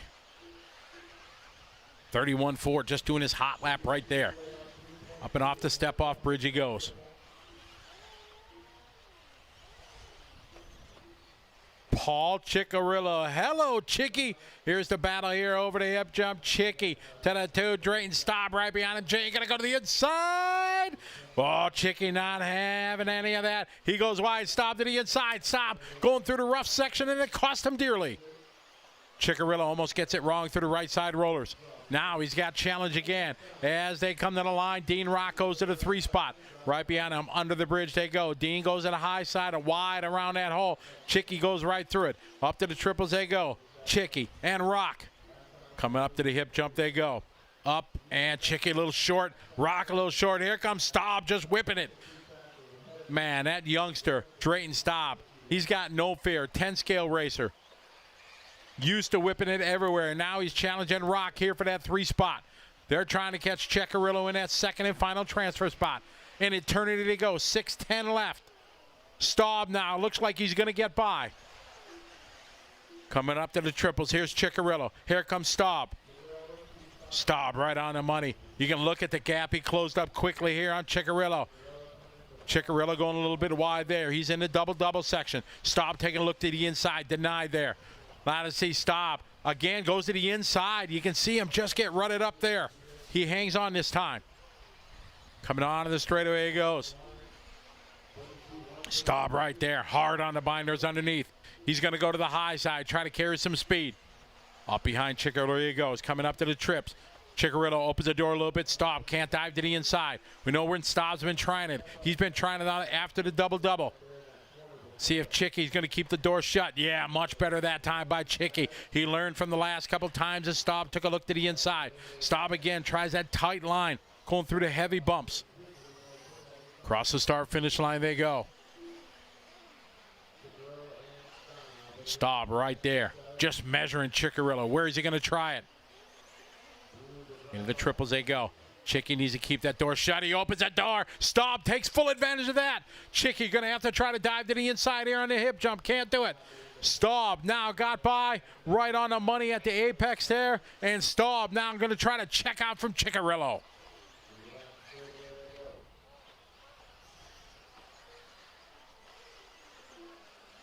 We're going to go to the Beach RC instant replay here. I mentioned it there. Chicky opened the door big time, and Staub did not hesitate as they're wheel to wheel there. Dives to the inside, goes now to P2. Most important, the second and final transfer spot.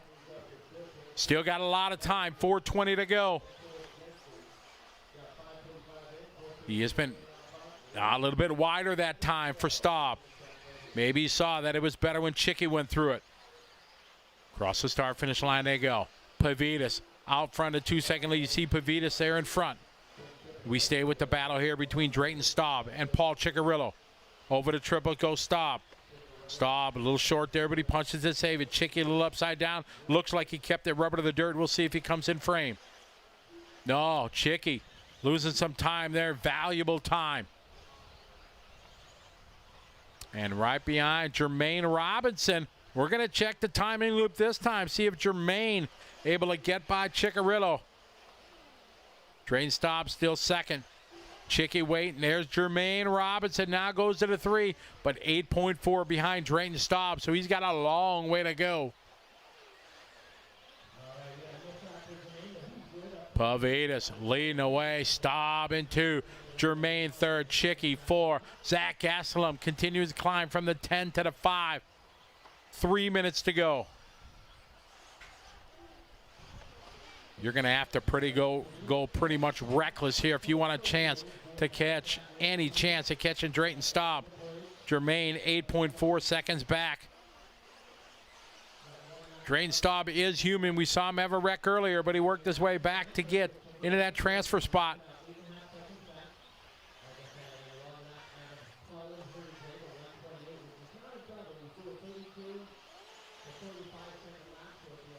Back to the front here. We pick up Ryan Pavitas. He comes across start-finish line. Pavitas that time by with a 31.4. 1.6 second gap between him and Drayton. Drayton having a rough lap, 35.0. Jermaine, still Jermaine Had a rough lap before that with a 33. So Drayton's still going to have a good enough cushion where he can catch his breath. As Pavitas leading away, 2 minutes to go.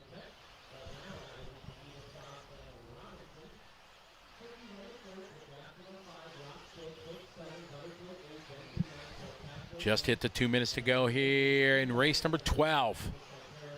You see everybody lining up there in the hay bales watching this Pro Electric Buggy D Main. Watching Ryan Pavitas lead this one, the youngster from the Pavitas family. His coach, pretty good guy, world champion Mark Pavitas. Out there rocking a hot race. Looking good. Drayton stops second, Jermaine, followed by Paul, Zach, Dean, Chuck, Bryce, Cole, Scott, and Colin. Pavitas taking it slow and steady up the hill.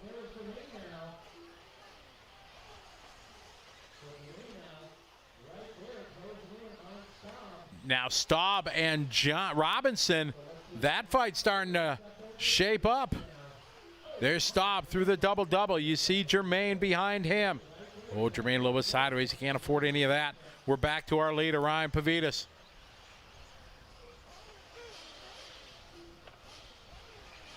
Pavitas, Staub, Robinson, Ciccarillo, and Zach Gastelum. Lake and Young, you would dominate in off-road. I know it. You would do very, very well. Pavitas out front, Staub and Robinson.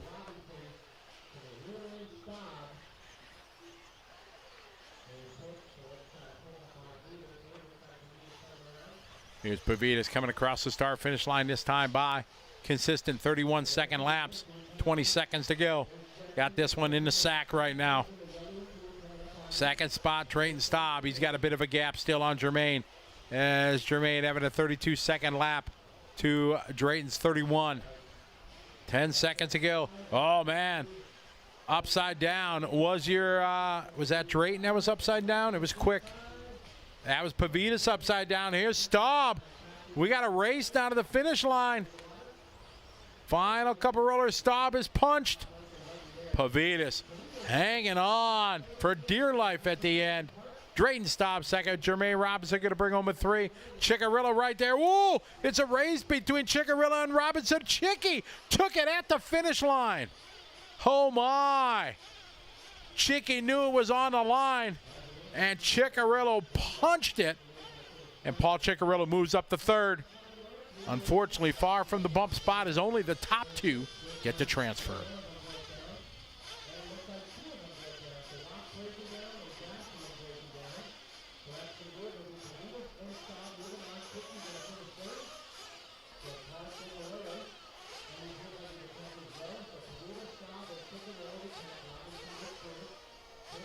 Another exciting finish there. Congratulations, Ryan Pavitas, Drayton Staub. The youngster is going from the D to the C.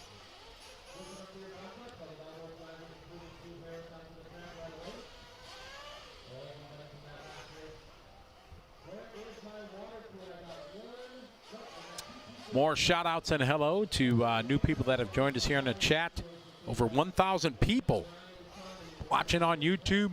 Got 200 on Bookface and a whole bunch more on our liverc.com page. Down Am 28 cheering on his favorite driver. Jermaine had a good run, just a little bit short.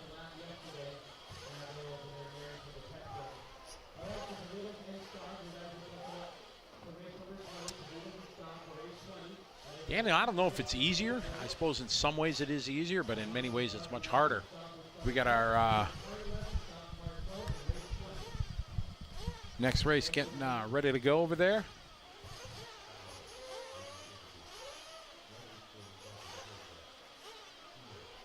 North Wales, UK. Alan Cook, how are you? Welcome to the show. Watching continuing coverage here on liverc.com of the 22nd running of the Dirt Nitro Challenge presented by A Main Hobbies and Proline. Thank you everybody for joining us. If you're a long-time viewer of LiveRC, we invite you to take advantage of new bonus lap memberships.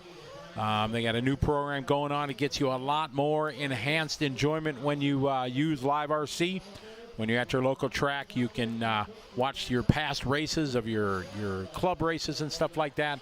And a cool new feature is your track, when you go to select and become a bonus lap member, you have to select what your local track is. It can be any track you want. That's doesn't have to be your home track. If you support another track somewhere in the country, you can do that. And then they get a credit towards goodies that they can get through liverc.com. Your track will get the opportunity to get credits towards TVs, towards computers, towards monitors, stuff like that.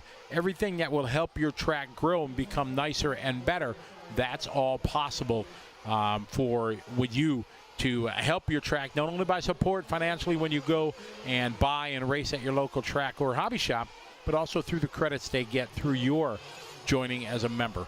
It's less than $5 a month to join, and a pretty cool feature. My favorite thing is the RVA, where you can go back and watch your race. Like I race at Trackside on Tuesday nights. I can go back and watch either my win or most normally my defeat when I go there. But it's a cool feature and pretty neat on the bonus lap. So go check that out.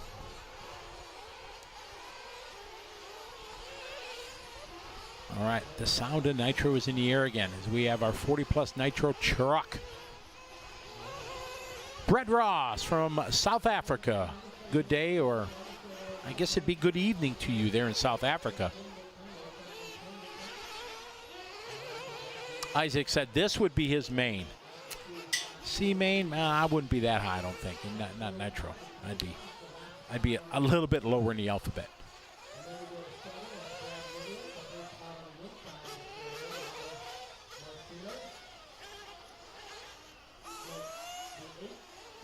Keith Swoboda, welcome to the show. WNR Rage, how are you? Alex Eder, welcome to the show. Bobby Clift, hello. We ask everybody, if you can, we got over 1,000 people watching. If you could hit the thumbs up like button, we would really appreciate that. That helps share our hobby with everybody. As you know how YouTube works crazy sometimes. Something pops up on your feed, and if it's got a lot of likes, some new people might click onto it, and it entertains and gets new people into the hobby, because we've had a lot of people that have not watched or ever seen racing, and that's a big help as we get locked and loaded, ready to go. And here we go. Another shot there from TNR Bridge Cam. Nice. Ooh, good start.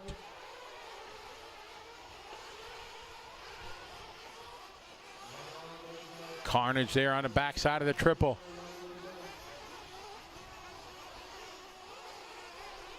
Brody, Australia in the house. What's up? Lance here Racing, good day to you. As we got lap number 1 getting underway. Across the start-finish line, JFK, perfect start from pole. Randall Romanek is second, Scott Brewer, followed by Preston, Frank, and Brad. We're going to the BeachRC.com instant replay from the start. Watch the truck on the left side of the bridge. Whoa, send it. Fumbling, tumbling, stumbling, sticks to landing. Oh, that should be worth like a bonus lap or something when that happens. That was pretty cool.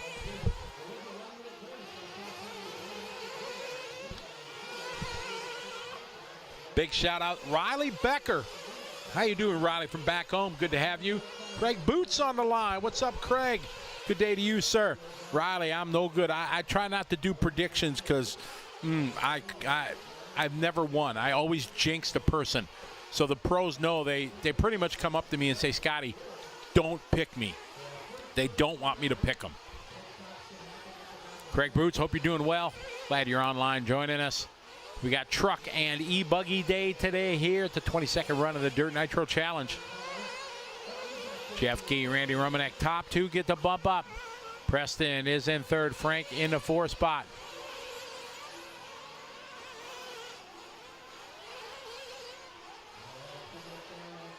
Ronnie Rivkin stopping into the Nitro Pro Broadcast Center. Morning, Ronnie. Your hair looks great, Ronnie.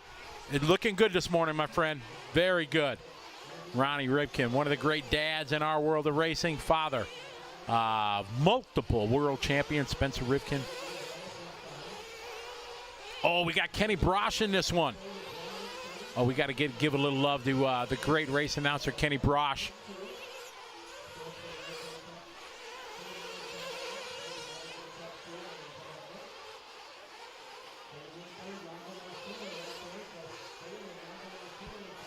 Two and a half minutes into this one.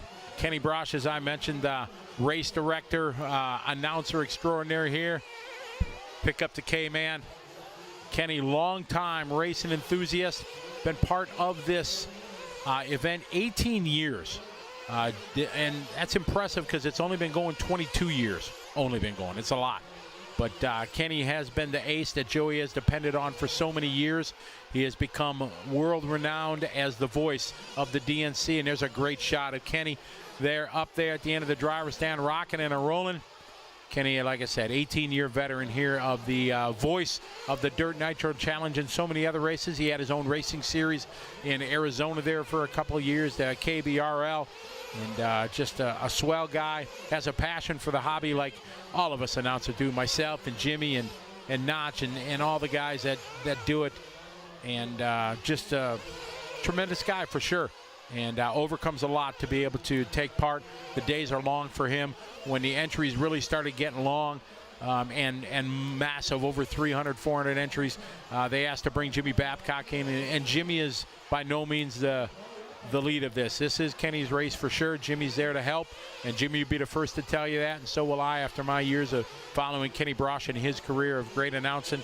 He's been doing a lot, did some world championships and everything, but Kenny Brosh, one of the very talented, well-known announcers and race directors in our world of racing. So great to see him again. I spent some time with him before this all happened so we could catch up, because it's about the only time I get to see him. I met him first time 2008 in Charlotte at the World Championships. He had been following my career for a while and had some wonderful things, and our friendship has only grown since then. So big triple there for Kenny.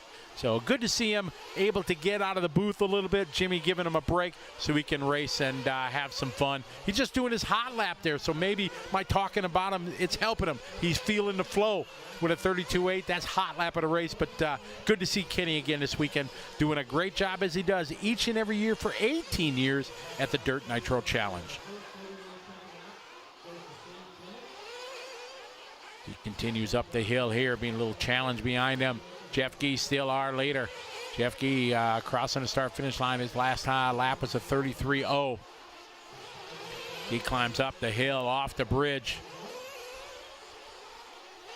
Gee, Romanek, Phelan, Perez, Shane Simmons. Oh, Javier Perez just doing hot laps. Says, Kenny, I got to take that hot lap from you, doing a 31.6.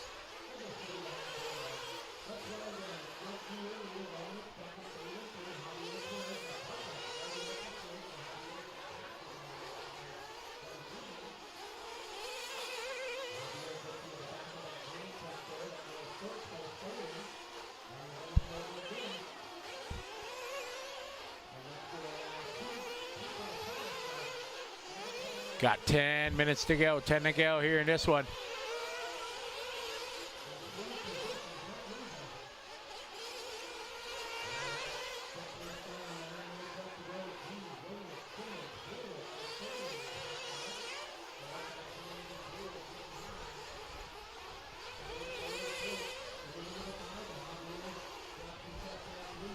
Okay.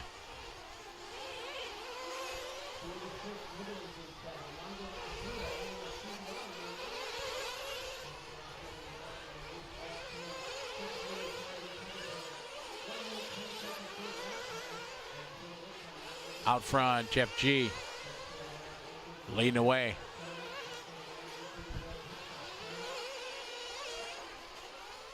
Randall second, Shane, Scotty, Javier, Brad, Preston, Frank, Kenny, Maurice, and Chris.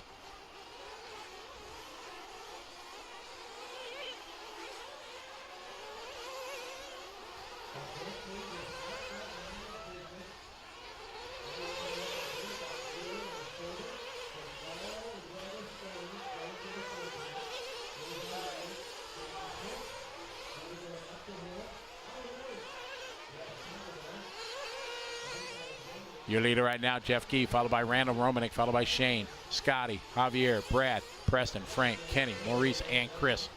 8 minutes to go.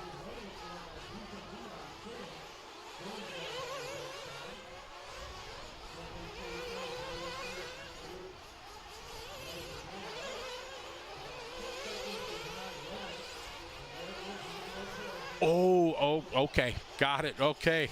All right. Just producer talking me in the ear here. Learn something today. Always good to learn things. Your leader right now, Jeff Gee. We're learning that he's coming in for his fuel stop. Let's see how it is here.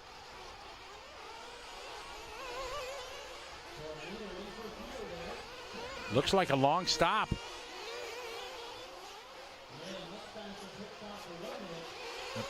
So very long stop there. Oh, we're gonna, man. Jeff Gee, it didn't see what happened. Oh, and it's just getting worse. Oh my. That I'm thinking is gonna drop him way back. Oh, and he's just angered now. He's sending it. He needs to compose himself.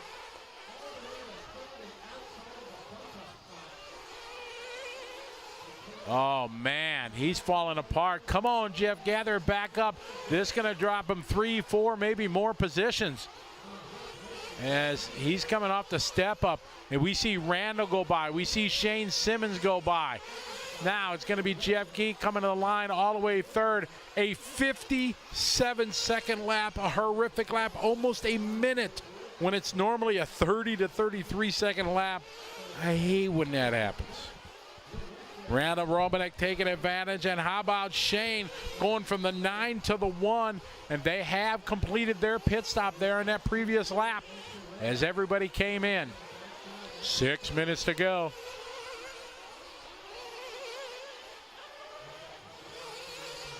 Bradley Wiegert, glad you're enjoying it.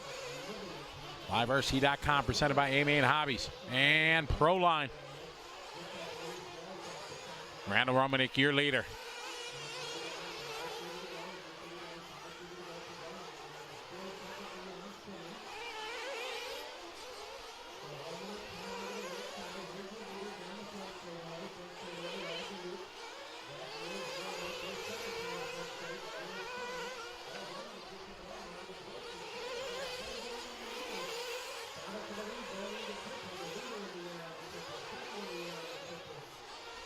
Randall Romanek, your leader. These guys got 5 minutes left to go here in our 15-minute C Main. The C Mains now, we started at 12 minutes on the lower mains. Now we're up to the 15 minutes. The battle right now, just about 2 seconds apart between Romanek and Simmons.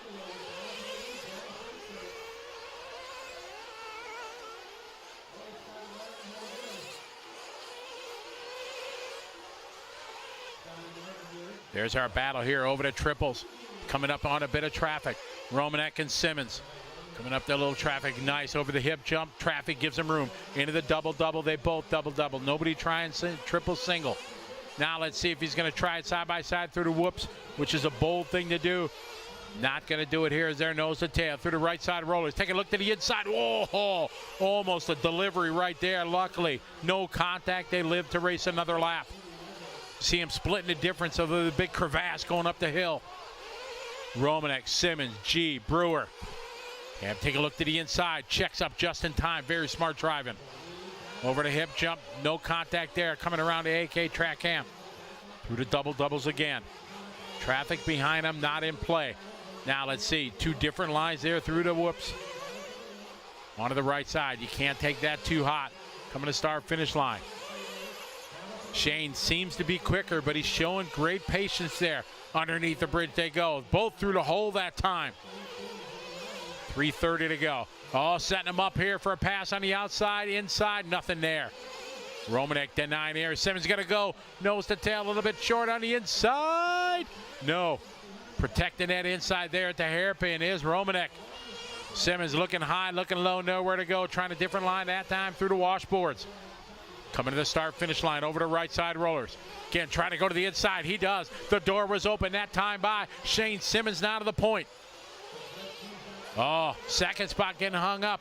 Where's third? Jeff Gee back in this race, ladies and gentlemen. G, who had a 57-second lap earlier. This is the battle here for that second and final transfer spot with 3 minutes to go in this 15-minute C final for the 40-plus Nitro truck. Through the double they go. Romanek protecting the inside. G taking the inside there, a bit rougher but shorter.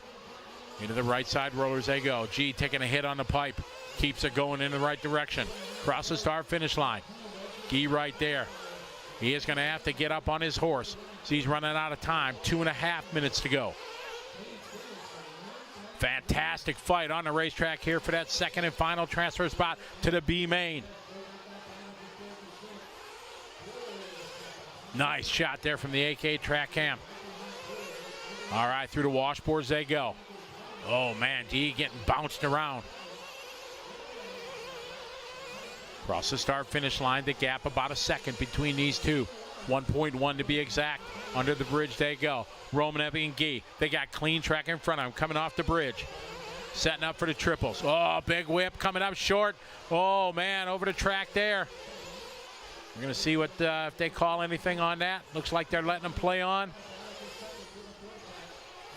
In Europe, for sure, that'd be called. They come down the line here. Minute 30 to go on this one, and what a race we have, ladies and gentlemen. It is Randall and Jeff, and where's G? G falling back there. Oh, man, turning in just a bit early, catching a pipe. Oh, my. Ay, ay, ay. This is changing things. Scotty Brewer now back in the mix with 1:05 to go. Oh, my. So much pressure on these guys trying to get that bump to the B Main. It's getting serious now when you go from the C to the B. Shane Simmons, your leader.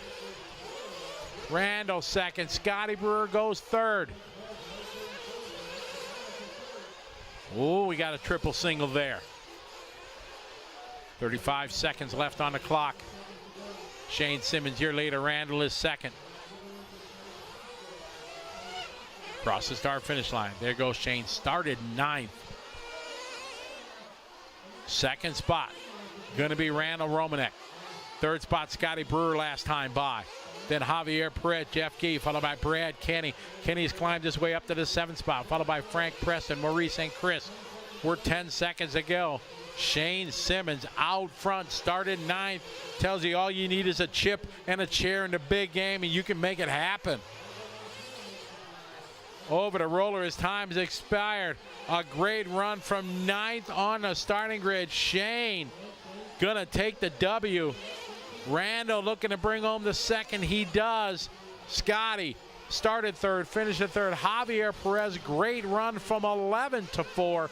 Kenny Brosh gonna bring home a 5, followed by Brad. Frank, tough luck for Jeff Gee as he came back from that horrific 57-second lap, but then some tough luck there in the closing stages.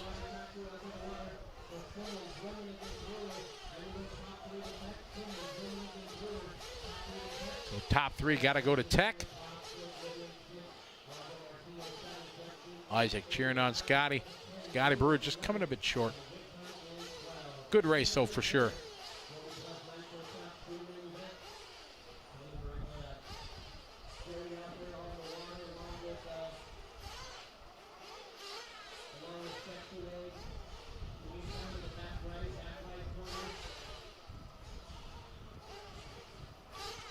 Apologize for being off air there. I was distracted from my boss, but we're back with you, everybody. You know, it's good to have a boss that can make jokes about you, you know what I mean? He's got nothing but jokes. Memories. Oh, yeah. No, don't you even, Eric Jensen. Oh, no. These guys are conniving. They're bad. Oh, boy. Oh, I'm sure it's in the highlight reel and archived and hard into the computer system of Live RC. Folks, do you ever struggle with your bosses back home?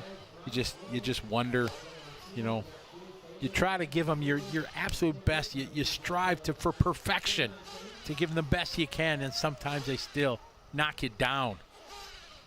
It just, oh, man. I'm goofing. I love my job. I love being here on liverc.com. Haven't been able to do it much, but slowly working my way back to the A team and the structure of the team, and great to be here at the DNC. This is my second year able to do it with Tyler Hooks, and it's been a lot of fun for sure. We got our Sportsman Nitro C Main coming up. Gives me a chance to see who's all in the chat. Who we got? Any new names? Wristpin, hello to you. New name I don't remember.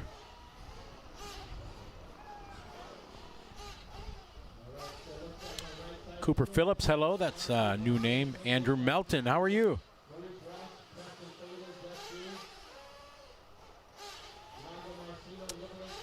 As we get ready here for race number 14, hello to everybody. Got something very important to let everybody know. Hey, Alexa, play Frozen.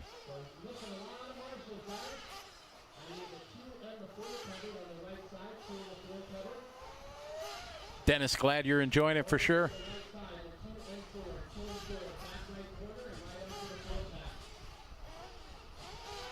Scotty Earhart, how are you? Walter Carpenter, sup. Travis Melton, hey Travis, how are you? Lawrence from the UK. Evan, like why? Because it's funny. And we get new people that maybe, maybe it gets them.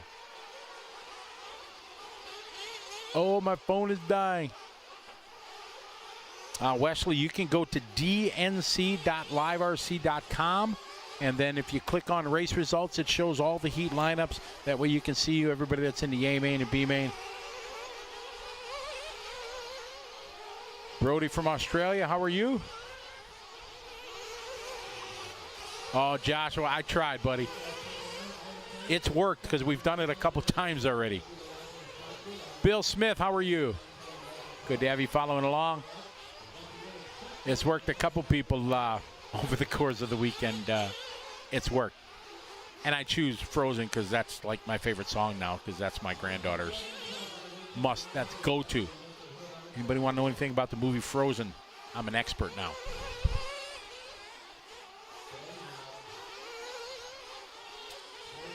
Cooper Phillips, how are you? Good to have you following along.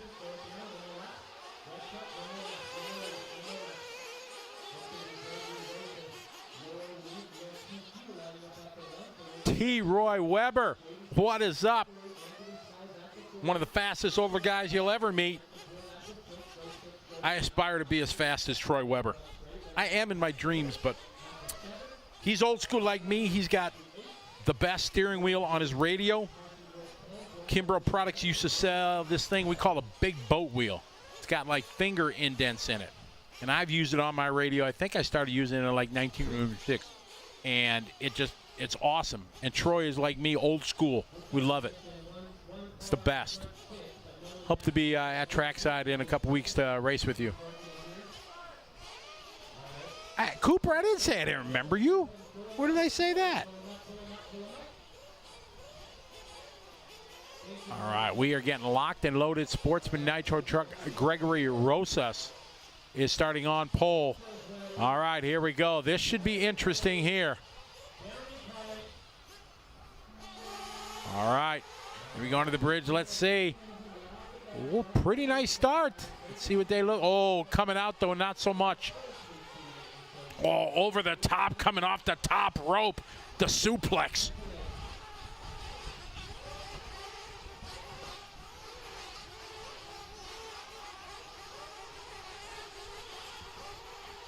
Daryl, thank you. If your wife is enjoying it, then hey, so much the better. That is wonderful. We sure try. I don't know if I could make that happen, Isaac, but we'd sure try. Thank you, though. Your leader right now, Gregory and Anthony. Up and over. Nice trip there. A little bit wide, though.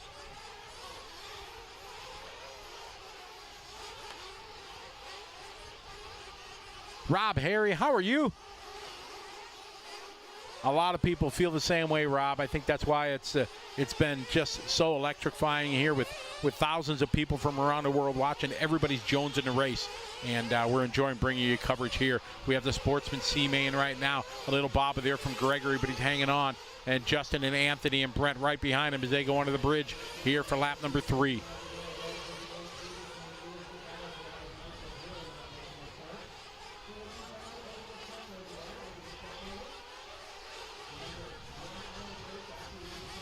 Your leader right now, Gregory, Dylan, and Justin.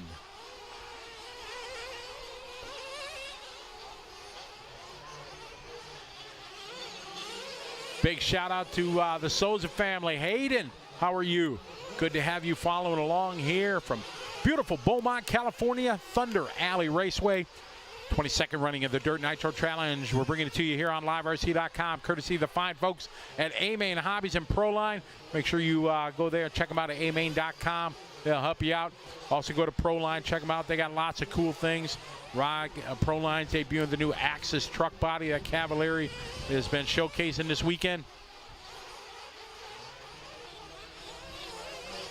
Our leader across the line, Gregory. Dylan in second. This is first and second under the bridge. Up the hill they climb.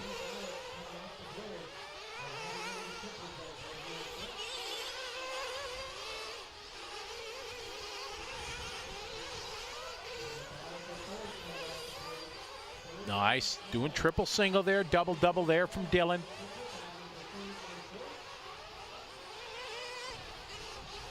Oh, a little slow there from our leaders. Oh, trouble here on the backside. Oh, double crash. I would do a report for that Marshall. They got hit earlier. He is doing okay. So thankfully.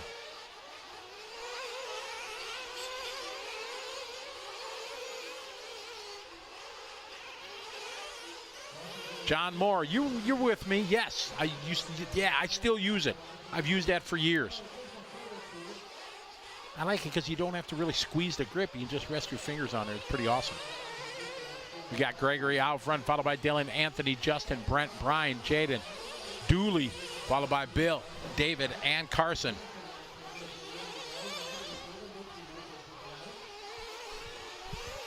Thank you, Isaac. Appreciate it. Up and over the triples they go.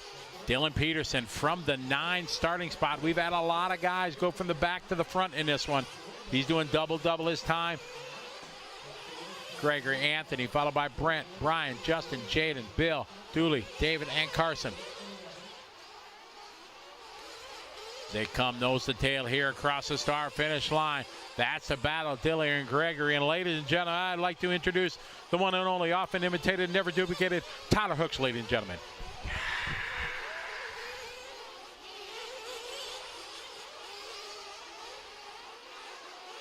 Well, he was coming back. He's busy. I thought he was getting back on there, but not. Dylan, Gregory, Anthony, Brett, Brian, Justin, and Bill. 10.5 minutes to go. We expect pit stops in the 7 to 8 minute mark. I introduced you, and I thought you were coming on air, but no. I'm sorry. I was talking to the producing team / owner. Yeah, they were picking on me earlier. Were they? Oh, yeah, big time. Gregory, your leader, followed by Dylan, followed by Anthony, Brent, and Brian. Hey, Cypress in the house. RC Experts, hello. I think we got Cypress on the list. Yes, we do. Gregory out front, followed by Dylan.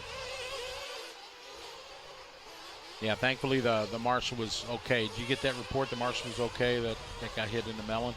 Yeah, he's good. Yeah, he's good. I want to say Tessman may have stitched him up with some tire glue. Oh, really? He's been stitching people up all day. Really? Anybody who gets a cut, they just come over and he stitches them up. Dr. Tessman? Yeah. You know, that's what that glue was originally designed for. That's what I was about to say, yeah, in the military, and right? I have a scar on my hand here from the 2002 Roar Nationals in Colorado. Right here. Yep. You see that? Crazy glue right there. Main day. I'm cutting my rims out, you know, boring a hole in them. Right. And I take the X-Acto to clean off the flashing. Kaguzh. Kaguzh. Right there. Not good before I run, but I still won my only Roar National Championship that day. That was the With 12 my scale hand. stock, correct? Correct. Nice. Yep. They it bonds to the water in your blood, I want to say. Oh, that's what it is. That's what causes it to start to dry. Ah, okay. Yeah, because if you pour like a drop of water on glue, sometimes you'll watch it. Yeah, it's an accelerator for the glue, and you'll watch there it you dry. go. Yeah. Yep, they did it for the military and soldiers and stuff like that. For, Yep. So it's Dylan, followed by Gregory, Anthony, Brett, Justin, Brian, Bill, Carson, Jade, David, and Dooley. 8.5 minutes to go. Expect some pit stops coming up. Oh, man, that was close under the bridge. I wouldn't want to marshal by the bridge. No, I think I'm good. I think it's going to be a no from me, dog. You know who said that? No. Now that I say it, I can't remember what his name was. He was a judge on American Idol, one of the first judges on American Idol. Randy Jackson? Jackson, there you go. Yeah, he talked dog a lot. He's used dog a lot all the time. It's going to be a no from me, dog. Yeah, no from me, dog. Yep, exactly. Hello from Cypress, Texas, maybe? Oh, no, I'm thinking Cypress. Cypress. Yeah, over there by Turkey. Turkey, Cypress. Yep. Dylan Peterson out front. Coming up soon on the halfway mark of this 15-minute final. Double-double for these guys. A long double there.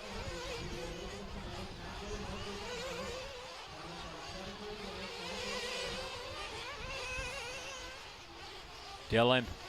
See if these guys, yep, they're peeling off into the pit lane. Oh, contact there as they were coming in for fuel. Oh, man, this is horrific lap. His mechanic grabs it. Two-man team there. Down and out. Traffic coming out of the pit lane. Ooh, that's a tough one. We can see the pit time when these guys come in and out. That was a long one. 9 seconds. 12 seconds for Dooley.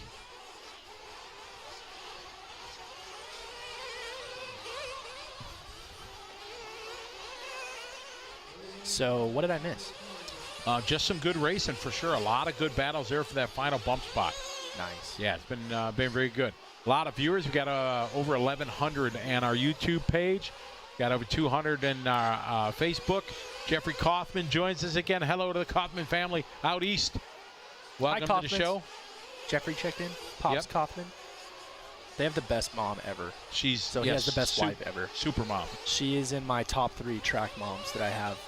And that's tough because there's a lot of cool track moms that help out. And I have them all around the country ready to go for whatever event because you never know when you're going to need a good track mom. Yeah, exactly. They'll keep you fed with some crackers and some homemade cookies. She always has vitamin C gummies. Always. Mrs. Tessman always brings like licorice and stuff like that. Right. Oh, yeah, she's always on top of that. And if you can't find Ty and you cut your hand open, they're always going to have Band-Aids. That's true. And exactly. For all of us, because we're all getting older. Even every year. Yeah, every year. And we don't drink enough water during the day, and we all get headaches, and they always have Advil. That's true. Yep. Speaking of water.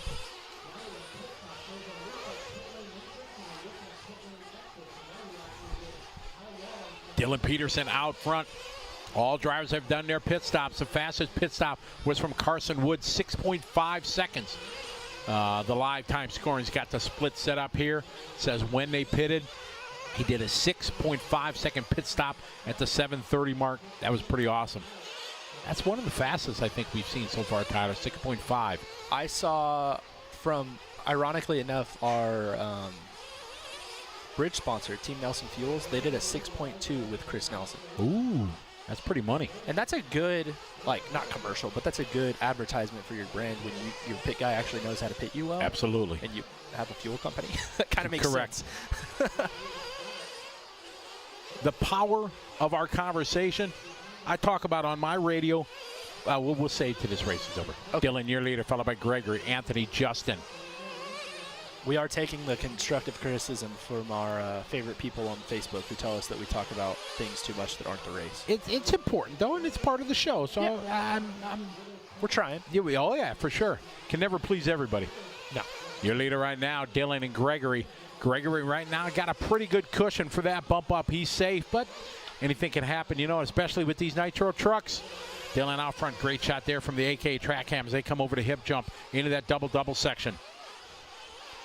Track starting to show some dust here and lighter colors as the moisture from the night has gone away and it's starting to dry up. Talking to the drivers throughout the course of the week, there hasn't been much tire wear, if any. First couple days there was 0. It started showing a little bit of tire wear, but the guys were still able to reuse tires. It wasn't a new run, and we had a nice chat with Joe Bornhorst from Techno yesterday, and he was saying that, you know, he reused tires just because new tires don't have the edge yet, and they want that to be able to kind of dig in and bite, and he did some reruns many times throughout the course of the weekend. Yeah, I tried to explain that to the chat a little bit yesterday, and it's, yeah, you want that edge, and if you have a track that's got a lot of tire wear, that's when you run like a new tire every run, but this one doesn't. So you actually want to rerun your tires because you want to have that edge when you start the race. Correct. Not having to build that all up in the course of the first 3-4 minutes. Exactly. So it's Dylan and Gregory out front. They have separated them stuffs from Justin Ferragamo, or Ferrigno rather. Sorry, Justin. No relation to the Hulk, I'm thinking. You don't know who Lou Ferrigno is, do you? No clue. Ooh, man, I'm too old or he's way too young. I bet you people in the chat room know who Lou Ferrigno is. Big air there, airing it out, reaching for that triple. He could have made a quad that time by. Nice here into the double-double. Double, perfect. Sliding around a hairpin, a bit of ruts there. Into the washboard, taking a wide line. Bouncing the left side off the pipe. Into the right side rollers with 2.5 minutes to go.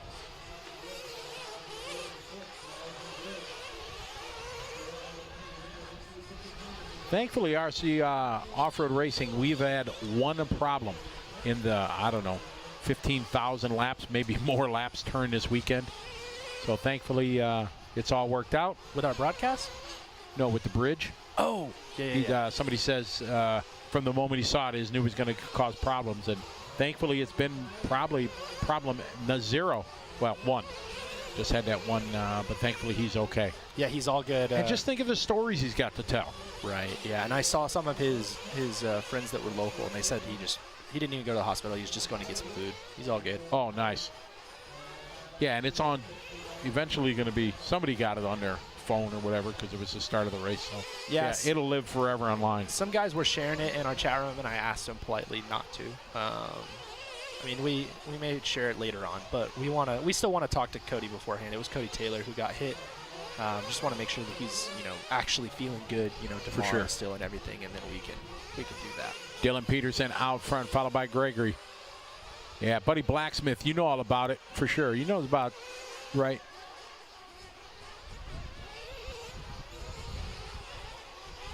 John Moore, I can hear the piano music from the TV show. Lou Ferrigno was the Incredible Hulk. Have we in the TV show? Have we had? Oh, that sounds familiar now that you say that. So yes, I do know who Lou Ferrigno is. And who? Here we go.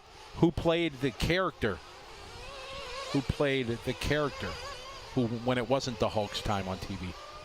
Old school TV question. Dylan Peterson. Have we had in Austria yet? Yes, Austria. A lot of Austria. Oh, okay. Because, yeah, Philip Marzinger, Ben Online, and Renee Levetzau, and a whole lot of my friends from over there been there. We got Laurent Holland from Quebec. Welcome to the show. Who's our new Austrian that's online? I want to give him a shout out. It was Philip. Oh, Philip. All right. What's up, bro? There he is. Yeah, we've raced together a long time. Cooper Phillips. I believe that's Chad Phillips' son. Said he's been hit a couple times. Yeah, it happens. Dylan Peterson, followed by Gregory, Justin, and Carson. We are winding down. No battles here. Dylan and Gregory, they got this one in the sack if they can bring it home. Gregory with a 15-second lead over Justin Ferrigno. Bill Bigsby.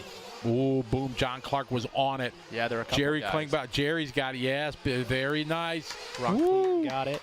Exactly. See, we got some sharp apples in our throbbing brain of the world of one cool LiveRC.com. Got it too.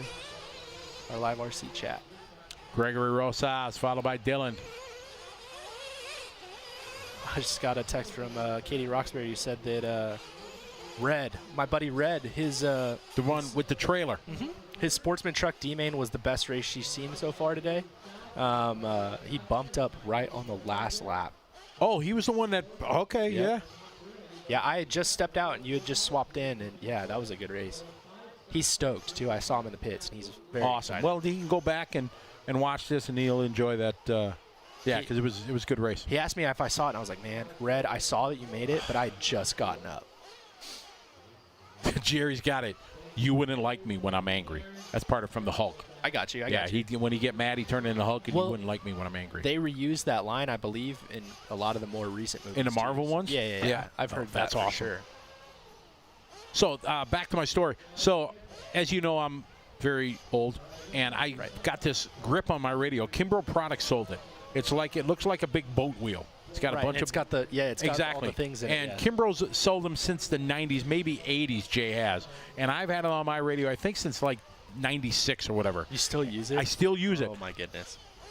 Everybody laughs at me when they, Scotty, let me try your car. Like, how do you drive with this? Yeah. And a good friend of mine, Troy Weber, it's a boat wheel, exactly. A good friend of mine, Troy Weber, old guy like me, but he is way faster than me. He was in the chat room. We started talking about it. So I got to find this where somebody just was talking about it on here. I hope I can find it because I saw it earlier when I was going to talk, but then we, let me see if I can find it.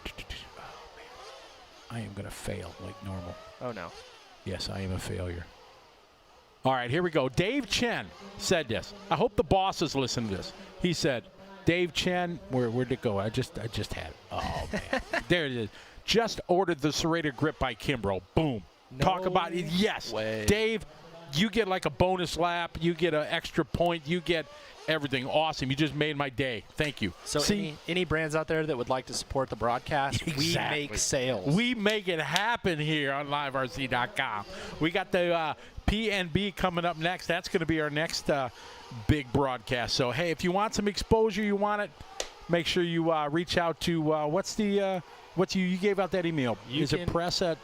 You can email press at liverc.com, or you can email me personally. I actually handle a lot of the advertising for these events at Tyler at liverc.com. Tim Barth, he is on it. Tim's been with us always. He just popped it up right there. Exactly. See that big boat wheel? That has made me fast. That has made me win championships. Right there. Exactly. Oh my goodness.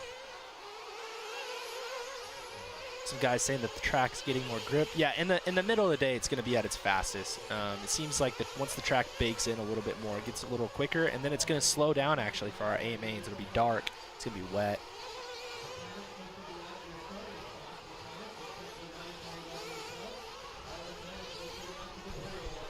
We got race 15. We stop after 20. We take a break while they do the A main practice, don't they? Yes, sir. Awesome. Going to get a chance to go out and talk to some of the guys, get their input from. We've seen some of the pros standing on the sidelines, looking at the track, checking it out.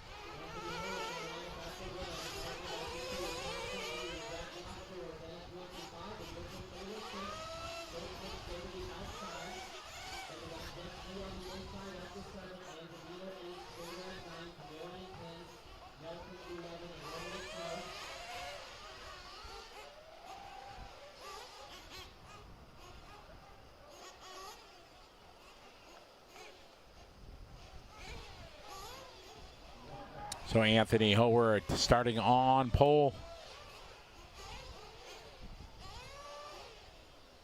Anthony Howard, Dylan, Cody, Jack, Davis, Mitchell, Jeff, Marcus, Walker, Ophir, and Chris.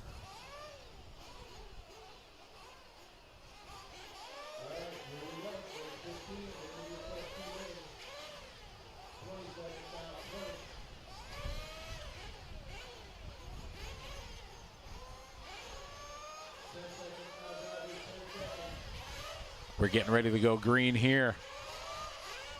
One arm up, two arms up. We're going to get down and quiet.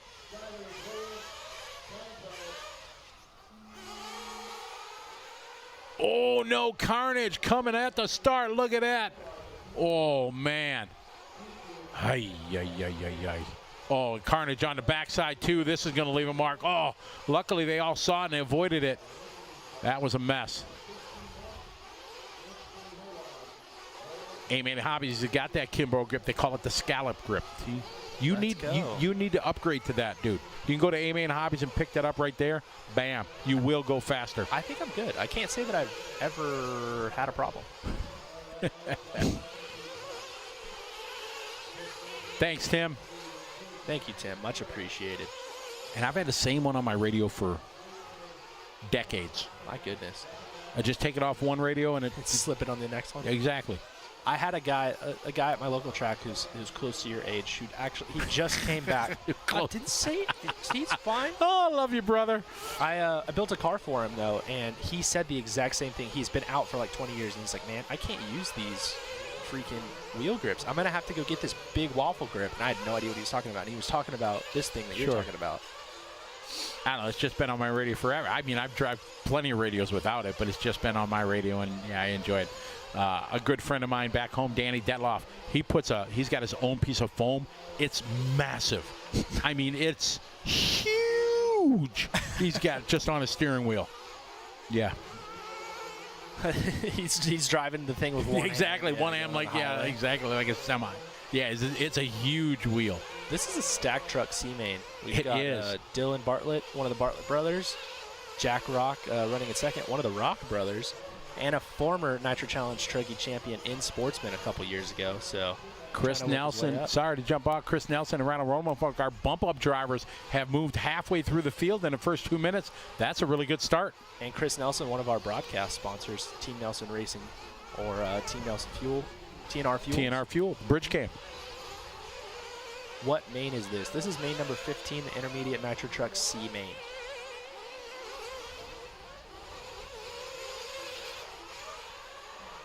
Later. Dylan. Ooh, a little side-by-side under the bridge. Ooh, them guys fighting hard. Yeah. Over the triple. This is Nelson right here. Ooh, just flipped over. That's Chris Your Nelson. fault. Is it my fault? It is. You were saying his name. Darn. Oh, dude, he made that work. Yeah, up over. Oh, off the wall. Off the banking, yeah. Off the wall. Do you First see the- jump over the top, nothing but net. Do you see the line through it where all the guys have hit it like near the same spot? That was cool. There was a little old school commercial reference just put out there. Let's see if anybody grabbed that. Oh, I didn't. You didn't get that? I said, off the wall, off the first jump, up and over, nothing but net. Nothing but net. Got it. I'm sure Jared Klingbeil, he'll be all over that one. We got 3 down, 12 to go. Well, 12, yeah, you know what I mean, to get to 15. Dylan, Jack, Walker, Marcus, Jeff, Mitchell, Chris, Anthony, Randall, Dennis, and Ophir. I think I jinxed Ophir because I was talking about him. He was having a pretty good run in the earlier heats and then just worked his way up but didn't bump. And yeah, I'll take the blame. One of the guys said somebody needs to tell the turn marshal not to grab it by the sides. At this point, when we're this far into the program, if a guy's grabbing it by the sides, he probably knows where to grab it, and he just prefers to do it that way because he doesn't want to hit the wheels. But I agree. Yeah, you don't want to snuff out somebody's exhaust or burn yourself. Nigel Tooney, he's got it. Exactly. The McDonald's Birds Jordan commercial. Yeah, all right. Travis is on it. John Lacey's on it. John Moore's on it. See, there you go. Right on. See? Yeah. I like that. Just catching up with Jack Rock out there. Sorry. No, it's all right. Running in the second place spot. He has about a 4-second lead over Marcus. Oh, and he just did a donut. And a turnaround. Yeah. Not good. No. See what they got as they come to the line here. Jack and Marcus. Marcus. We've got the Techno versus the Kyosho. That was also from the movie. Marcus. Good battle here. The Rock and Marcus. Nice double there. No donuts this time. Oh, we are going to 50-50 and do a front flip and land on the wheels. All right. Well, oh, no. Oh, no. Oh, no. There's no marshal back there. Where's the marshal? Oh, my goodness. How did he make that happen? Wow. Oh, my. I'd have gave up like 2 hay bales ago. 2 crashes ago before that, yeah. Wow, just punched it. That was kind of cool. It's tough because he saw that there was no marshal there. He had to do something. Correct. John Lacey, you get 2 high fives for nailing that.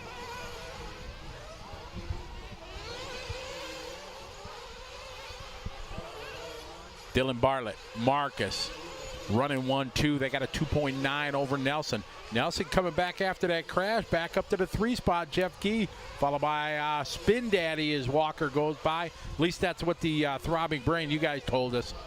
We've got somebody asking what's the proper technique to flip over a Nitro. Usually the wing in the front bumper or the wing in the front of the body. A lot of the times I'll just do Watch it. Oh, would you like a little A1 with that T-bone? Ouch. I'll pick up by the tires as long as the guy's not on the gas. And I'm not picking up the car if the guy's on the gas. So correct. I'm same with you. I'll stand up, put my hands up, and then they just sit there and yell at you. Well, there are sometimes too, and it's unfortunate when a guy's got his engine again too lean on the top, and it'll just run on, and it sounds like he's on the gas, but he's not. Yeah, but you can tell. If you're an experienced, you can tell when somebody's revving it because they're frustrated or just. I'll usually pick those up, but I'll tell the guy after the race, like, hey, like your tune's a little bit off, so when it's upside down, like it's running on. For sure.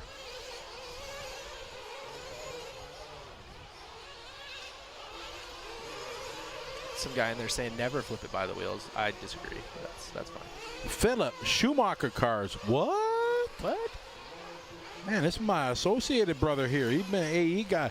Philip switching over to Schumachers. Nice. You ever meet Robin Schumacher? No. Awesome dude.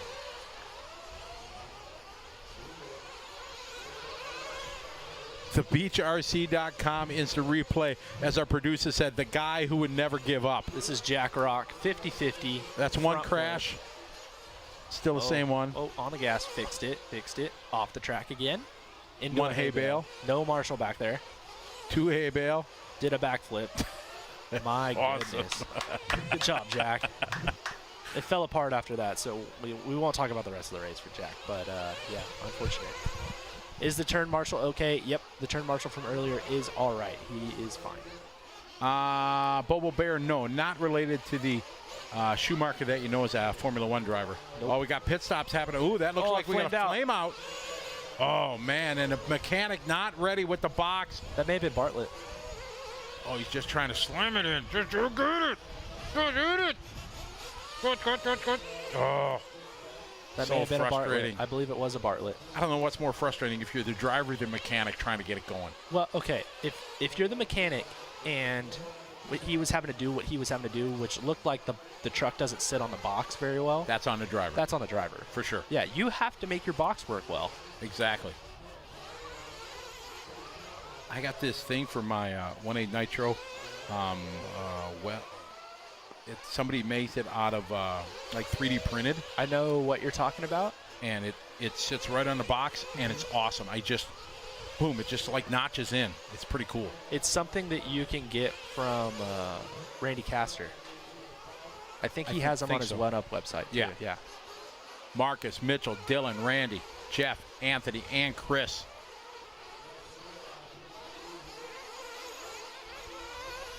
Cooper Phillips said he's going to watch this and play his guitar. I picked up a guitar during the COVID. Nice. It's my one of my biggest regrets of my life is that I didn't learn a musical instrument. We got 6 minutes to go. Marcus here later, followed by Mitchell, Dylan, and Randy. Hold on, sorry. Dylan's not out of this one yet. He was the one that flamed out in pit lane. It was his brother who's trying to get it refired again. But he's only 4 seconds out of the bump spot still because he was pretty far out. And look how much time. It was a 20.6 second pit stop. So if he can come back and gather it back up and take a deep breath and calm down, he'll definitely be in this fight. They have a headset too, so I'm sure his brother's telling him, hey, like, chill down. It's fine. We got this.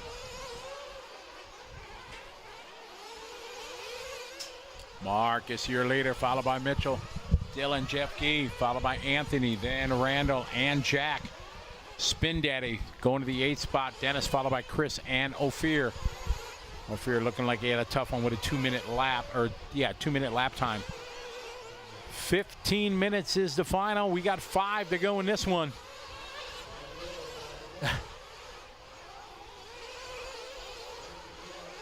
Guy in the chat saying a Losi starter box is not falling off. And I mean, yeah, there's a nice thing to that, like to something like Losi where only Losi cars fit on the box and they fit every time. That's pretty nice. It's made just boom. Yep. On it, yeah. Still following along with 7th place Jack Rock.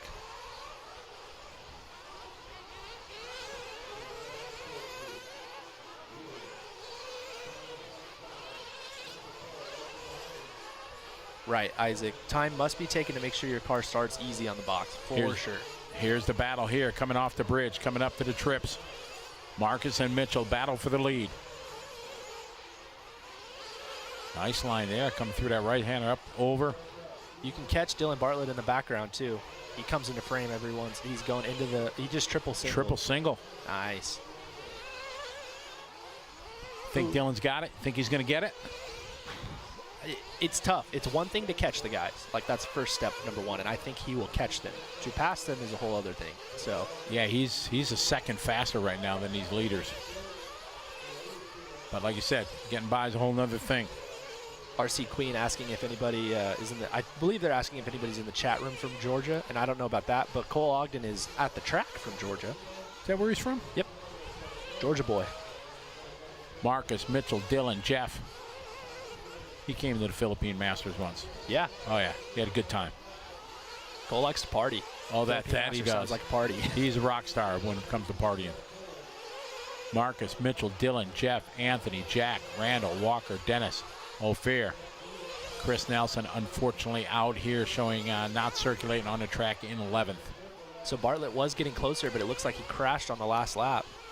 Oh, no, he's closer than that. So maybe somebody else crashed because he is, it says he's 5 seconds. Oh, no, it says he's only 2 seconds back. My bad. I was reading the wrong thing. I was reading Jeff Key, not Dylan. My bad. Ooh.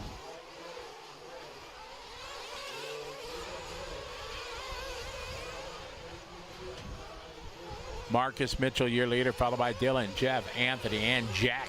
Your top 6. 2.5 minutes to go. Battle of the white trucks here.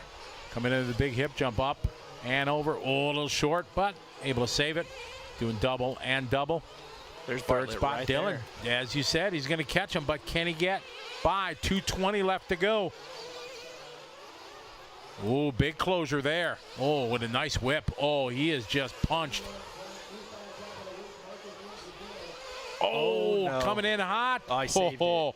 That would have been the worst place to crash. He had a good Marshall. The Marshall was already He was ready like to get leaned it. over. Yeah. He was on it.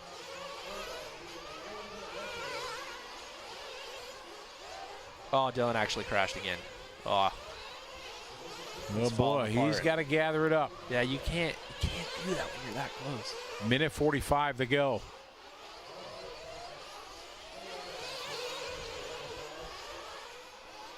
Hey, the ticker has the race name, guys. So if you're watching on YouTube or Facebook, it'll scroll back and forth and it'll tell you what race it is.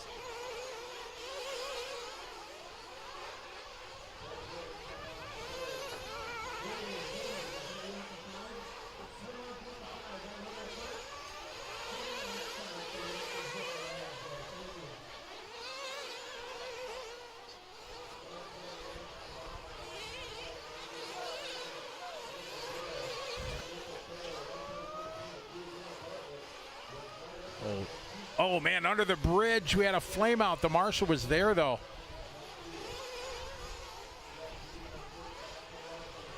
This is a good race. Marcus and Mitchell continue 1.1. Dylan, boy, 6 seconds back. A bit of traffic here for our leaders. Getting no love.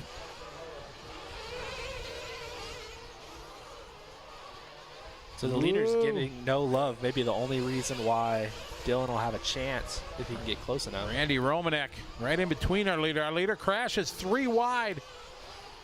All right. They get through it. Mitchell Taylor to the lead. Oh, Dylan having another bad lap. Tough luck for Dylan. 11 seconds back now.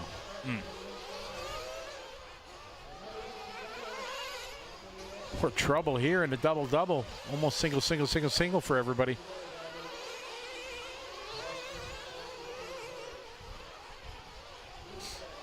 My dad just apologized to me for something that happened like a month ago, and I'll tell you about it after this race. Okay. It's RC applicable. Battle here off the bridge. Into the trips. Nice. Dylan Bartlett trying to reel him in. The last lap, his best lap. Angry lap. For sure. 30.4. That's a pretty epic lap. Yeah, it is. That's a good one. That's yeah. That's B Pro maybe. 30.5. I would say C Pro. C That's Pro? probably something that we'll see. Maybe we'll see it. They should be up next. You are correct, sir. Do you know where that's from? Any number of movies. I'm sure that No, that's been in it's about from 15. Ed McMahon. Do you know who Ed McMahon is? WWE, WWF. No, that's Vince McMahon. Vince McMahon. Ed McMahon. I know some of my older brothers out there. Well, they'll know who Ed McMahon was. My brothers. You are correct, sir. All right, so the old man apologized to me. Yes. So he's watching the last race, and he watched his the other Bartlett brother struggling to get the truck started. My father, we had a race where I blew an engine up, and he brought it back to the pit lane. He wasn't quite sure what was going on, so he kept trying to start it on the starter box, and the starter box wheel was starting to, like, our starter box wheel was already old. Okay. So then, you know, he keeps trying to do it, and it's just grinding on the starter box because the motor's blown up and it's locked up. Oh. So I go out the next day, and I cannot for the life of me get my car started. I put a new motor in. We were just having a test day, and he wasn't there. And I just ended up using somebody else's starter box. And I come home, and he's like, what do you mean the starter box doesn't work? The last time that I used it, it worked. And he got so way offended and mad at me. Oh. Yeah, because then the next time he went to use it, he couldn't start the car either. And he was like, you had to have done something. And I felt so bad. I went and bought a new, you can't get the belts right now. On the Protect starter box, they're waiting to get the new belts in, like another batch, so that you can buy them. So I felt so bad that I just bought a new starter box, and we put the new belts in our old box, and when a new belt comes in, I'll just sell the starter box or whatever. And he said, watching them right there, he realized that in that race when the engine blew up, he kept trying to start the motor, and he destroyed the wheel. And he apologized. Because my dad is a big man, and he is willing to apologize when he's wrong. Oh, that's awesome. I appreciate it. Hey, we got some shout-outs. You guys, Jerry got it. John Moore got it. Yes. Scott Stanley got it. All right. Bob Scott got it. Oh, yeah, you guys got it. This is going to be a barn burner. This is going to be epic. Nelson, Brunson, Herzig, Fuller, Rock, Turner, Brown, Morales, Hardison, Fee, and Jermaine Robinson. All right, you know me. I'm always for the underdogs and for the kids. I got Fee coming from 10 to 2. Come on, Fee. So you're saying make it happen. Fee and Jermaine are going to go from 10 and 11 to 1 and 2? I don't know about Jermaine, but I'm cheering for Fee. Oh, okay. Jermaine made it happen in his bump. You owe it to Jermaine to cheer for him because I said his name wrong. Exactly. And when you were gone and he was in his race, I had to pause for a minute and say, all right, Jermaine, because I could say it wrong again. RC Off-Road Race, you're right. Please, let's like this page, everybody. We got 1,000+ people. If everybody just hits a thumbs up, it's a big help to us on liverc.com as this archives and people view it. Oh, man, they got 1,000 likes on this thing. It's got to be cool, so let's do it. So please, if you can, we appreciate it. Just like that, boom. You just hit the thumbs up button, and life is good. Ashley Patterson, how are you? I am doing swell. Tim Dollar cheering on Lil Bump. Morny chilling on Lil Bump. Rusty cheering him on. Kyle Turner's got, and Jermaine Robinson. There you go. You got him. We got some Little Bump fans in the chat. Exactly.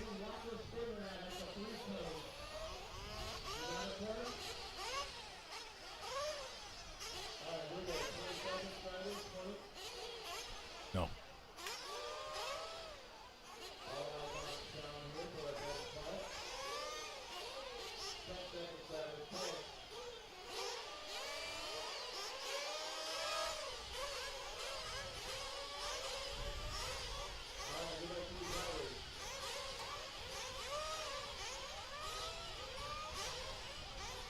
We are getting ready here.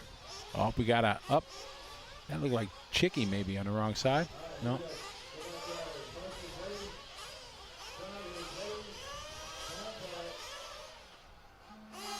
All right, here we go. Oh, let's have a good start. Ooh, a little bit of bump in there. Not so bad otherwise, though. That was a pretty good start there, Tyler. Yeah, that wasn't bad.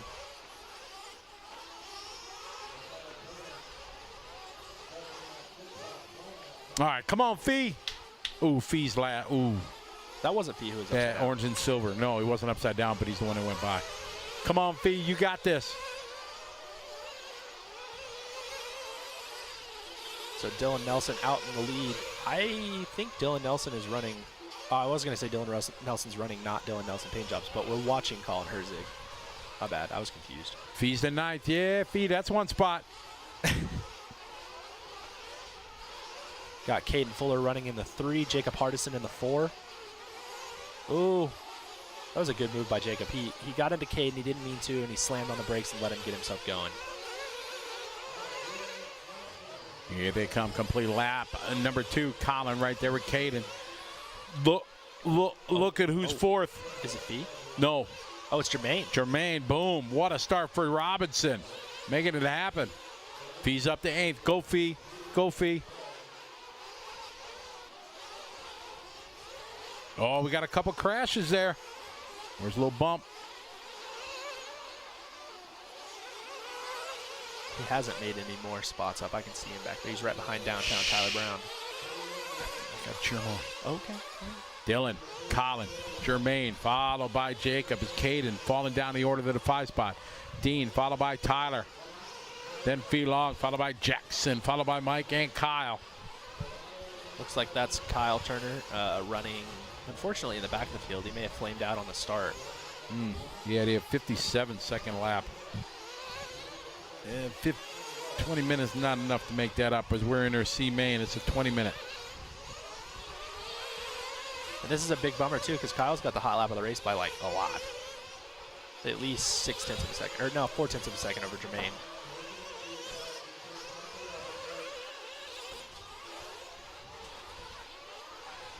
Dylan leading the way, followed by Colin. Jermaine, followed by Jacob.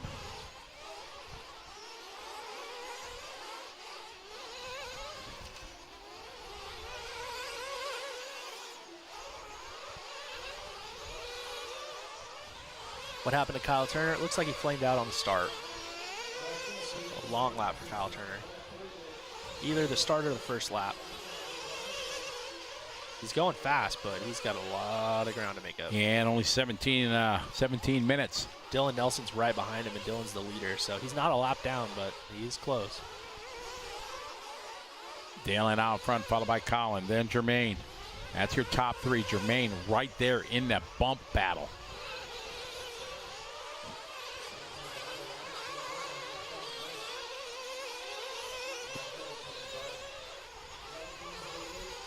Dylan, Colin, Jermaine, Jacob. Pick up our leader here, Dylan. Nice line there over the hip jump. Through the double-double. About as perfect as you can get through there. Good battle here for that 2 spot between Colin and Jermaine.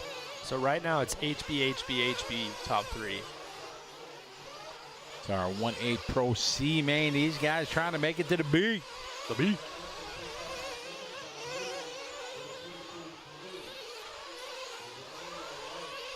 Somebody was majorly blipping the throttle outside of our building. Saxon style? Pretty much, yeah. I'm not that guy. You're smooth? Yeah, it drives me nuts.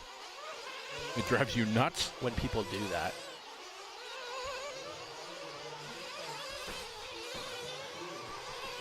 All right, Jermaine to the point.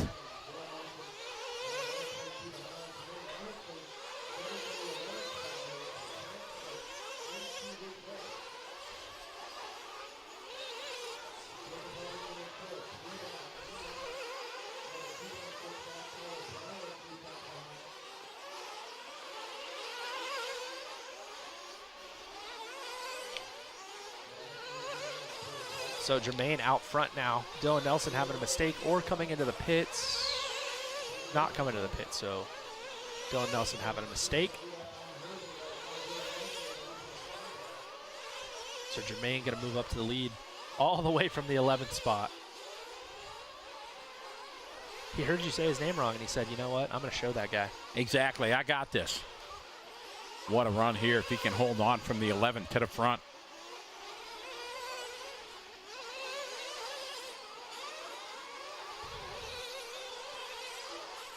Colin Herzig just now coming across the line. Dylan Nelson right behind him. So the HB boy is going to battle it out for that last bump spot. Jacob Hardison not super far out of it either. Hot lap of the race. Jackson Brunson down in the 8th spot with a 30 flat. Jackson had a 40 on what looks like lap 2. So I'm not really sure what happened to the watermelon.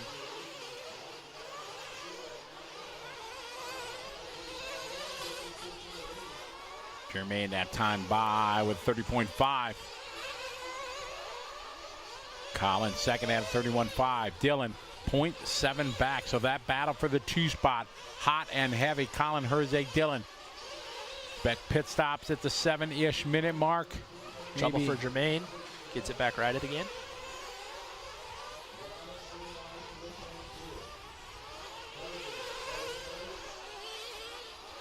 Not an X-ray in the lead. It is a HB Racing. Across the start finish line, there's Jermaine. Jermaine rocking the new D8T Evo 3, I believe, as well as the other 2 drivers, 1, 2, 3.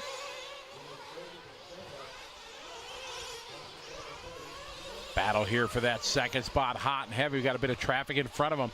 Up and over. There goes 1, there goes 2. That's the battle for 2nd and 3rd. Nice double-double. Caden Fuller having some unfortunate trouble, so he's going to be in between these guys. Caden had a 3-minute lap, so it's unfortunate. Here's Jermaine across the line.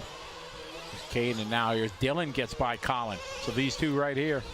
I was going to say Herzig came into the pits, but he didn't. Yes, he did.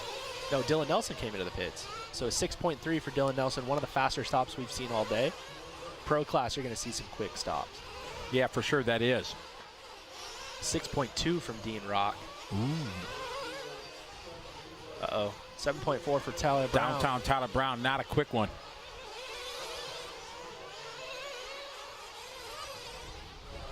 Jermaine sounds like into the pits. No, right, not yet. Jacob Hardison is in. Hardison got his girlfriend down there doing his pit stop for him. 6.8 for Hardison.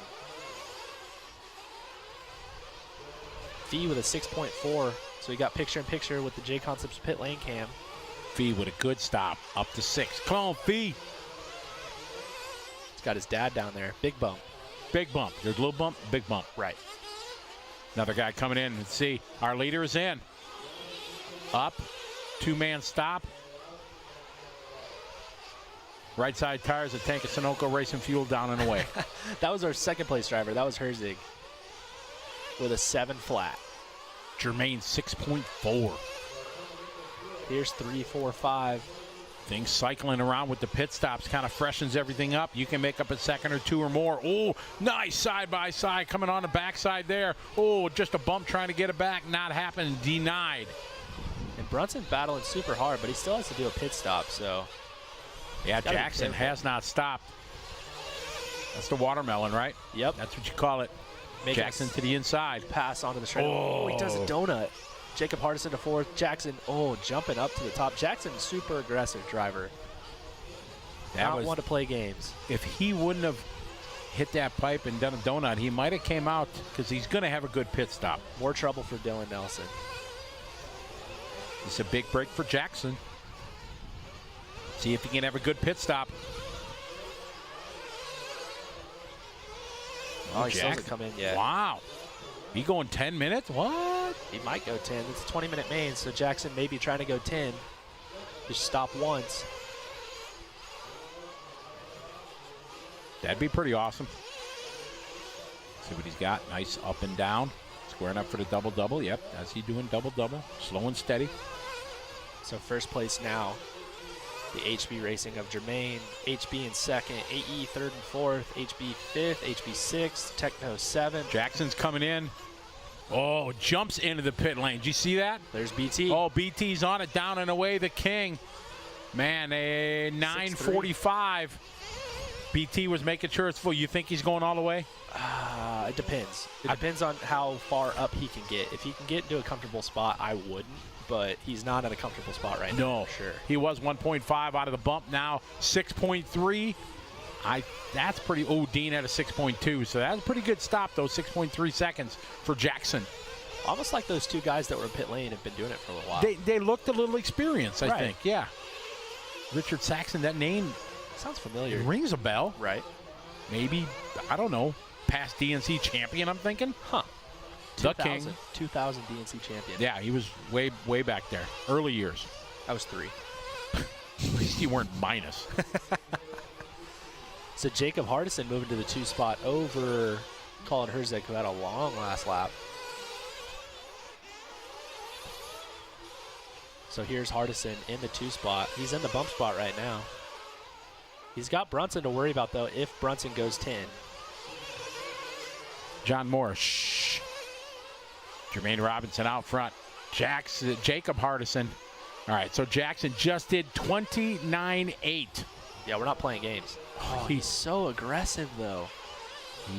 Patience, like a doctor out of work, right? No patience. Right. I don't want to be critical because I'm not out there, but that style of driving bothers me. He's got him way to the 4 spot. He is, he's... trouble for Tyler Brown. Sorry, not Tyler Brown. Colin Herzig on top of the wood. Well, Brunson's, he's got, I'm saying there's a chance. There is a chance, for sure. If he doesn't have to pit again, he's good. 2-4. He's 5 seconds behind Jacob. Yep. It's going to be less than that. He does another one of those, it's done. Because if he doesn't have to stop, he's got that 6.5 seconds that he's going to save.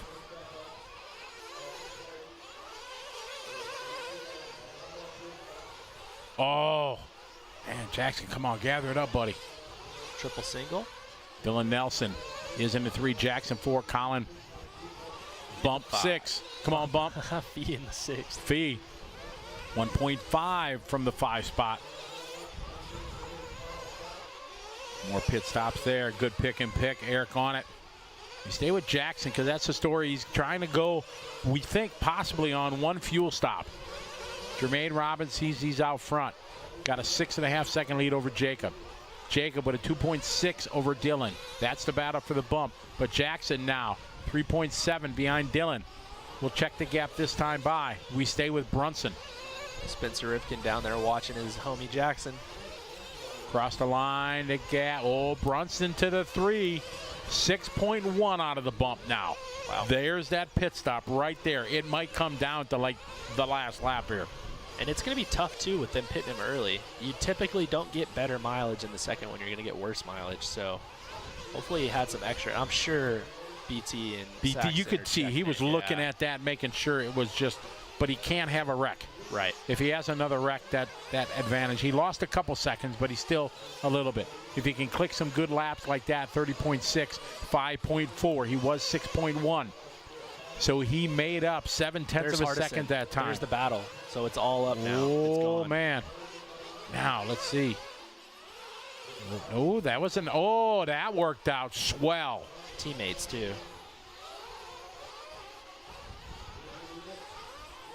Teammates under the tent, but his hardcore competitors here on the racetrack. All right, so Jackson Brunton able to do it methodically. As he said, a bit aggressive. Work his way to the 2 spot. Now, if you stay right with him, Tyler, what are you yelling down to your dad? You know you're in second. You know you're third right there. You know you pitted early. What are you telling? What are you going to tell your dad? I just want to know how much fuel I had left. But if you don't have a headset, how do you know that? I'll just yell down at him. Oh, okay. Hey, Dad, how much fuel did I have left? Yeah. He might be hard of hearing, but somebody will tell him what I'm trying to say. A little bit of traffic. But you don't wear the headsets at all. Oh, Brunson out to the lead. What happened? What happened to Jermaine? Did Jermaine come in? Jermaine came in for a fuel. Okay. Yeah, he just came in for fuel.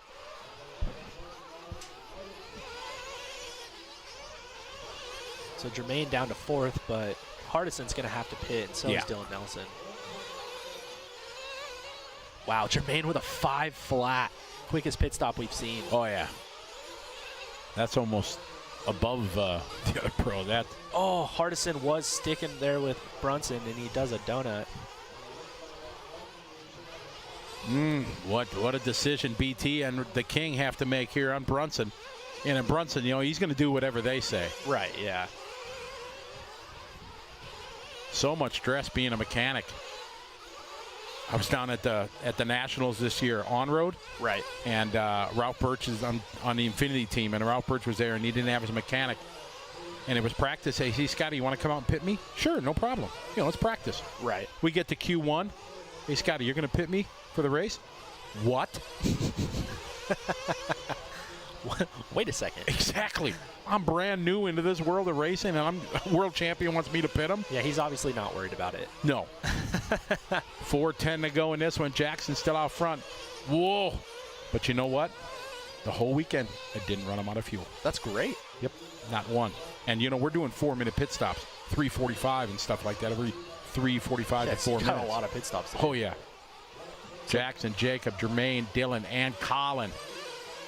Brunson pitted at the 9:45, 9:37 officially his transponder crossed the pit in.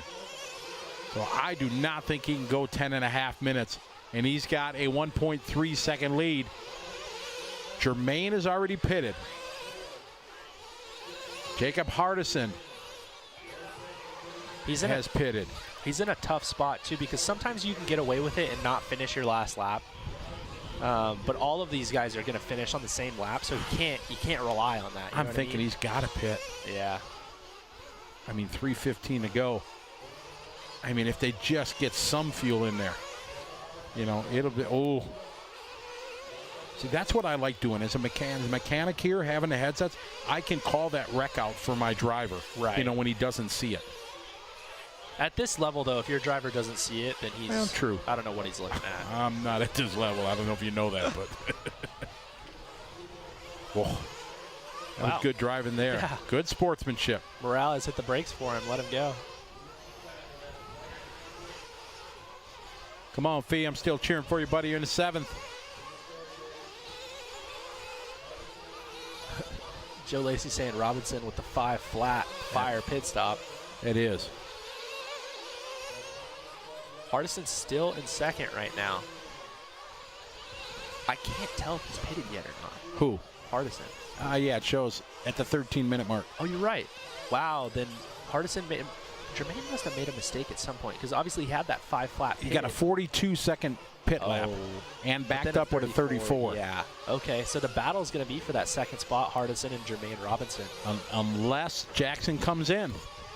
If Jackson comes in, that's going to drop. He's only got a 3.2 second lead. He's got 6 seconds total, 6.4. Now Jermaine dropped back, so there's 7.7 seconds. Oh no, and that changes everything right there. Yeah, he can't pit now. Because that's what the guys are telling him in his ear. It's like, hey, you need to stretch to like 7 seconds. So if we're going to pit you, we can. Yeah, look at him taking it nice and easy. He's just pedaling it now. Look at it. Just ever so slightly giving it gas. 1:30 to go. If he can make this happen, wow. He needs to lift now and just kind of take it. He needs to roll this big time. Right. He might be fine. I mean, we don't know how much fuel he had. Yeah, left. but is he going to go? Can he go 10:45? If you're going to pit at 10, you need to be able to go 10:45. You know what I mean? Well, he's put a lot of work in this summer, so yeah, that's what Saxton and them are telling him. Like, hey, if we're going to do this 10-minute stop, you got to go almost 11. So they know what he can do, and like I said, we don't know how much fuel he had left. 1 minute to go. I'm kind of nervous. Are you? A little bit. Yeah, but it's exciting because there you go. We're in the C Main, and we got pit strategy going on. Being friends with a lot of these guys, you know, I want to see Jacob make it. I like Dylan Nelson. I think he's cool. Jermaine's a super cool kid. I'd love to see all of them make it as well. So I want Fee to make it. Come on, Fee. I think it's a long shot now with 30 seconds to go. All right, 30 seconds. So this is his final lap. But Jacob and Dylan and Jermaine are all going to be on this same lap. So he's got to stretch this.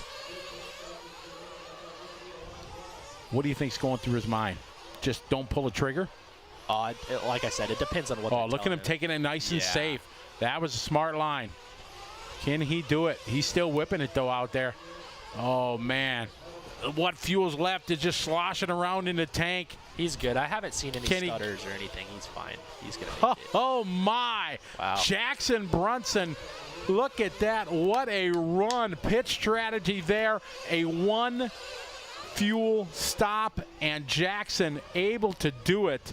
So Jackson Brunson and Jacob Hardison going to make it, but the most impressive drive of the entire race is Kyle Turner with a 50-second lap on the first lap, going to finish third, 2 seconds out of the bump spot. Oh, he did come all the way back. And he pitted twice. Oh, he pitted with 30 seconds to go, too. A little splash and go. Yeah. Oh, man. But You would think you'd have to try to make it all the way. Yeah, I don't know what they're That's doing tough. with that one, but Easy, yeah. easy for me to be an armchair quarterback sitting here. I'd have done this or I'd have done that. Right. How the heck can a guy do a 10-minute pit stop? In truck, it's going to be way easier than buggy generally. Yeah. So, Because you have a just bigger tank. yeah, and Richard works with those guys a lot. Spencer's going to do 9 minutes tomorrow in buggy for sure. So, yeah, he's good with those guys on getting their fuel mileage up. They're all running OS-based engines. Yeah, they typically run the same fuel, and they practice a lot. So, yeah, those guys know what they're doing. Very entertaining race there as our Pro C Main is in the books. Gives Tyler and I a chance to check into the chat room here. Man, 1,200 plus in our YouTube stream. We ask everybody that welcome to the party. If you haven't liked the page, please give it a thumbs up. We really appreciate it. It helps us expand and showcase our hobby to new viewers. You guys know sometimes you're scrolling through YouTube and some random thing just pops up. That's what happens with our video. And if you can see, it's got 1,000 likes and only 2 down likes. That's Hey, way to. we How did we appreciate get that? How did we get 2 down likes? Oh, We must have upset you said, somebody. We can't please everybody. We had too much We small try. talk.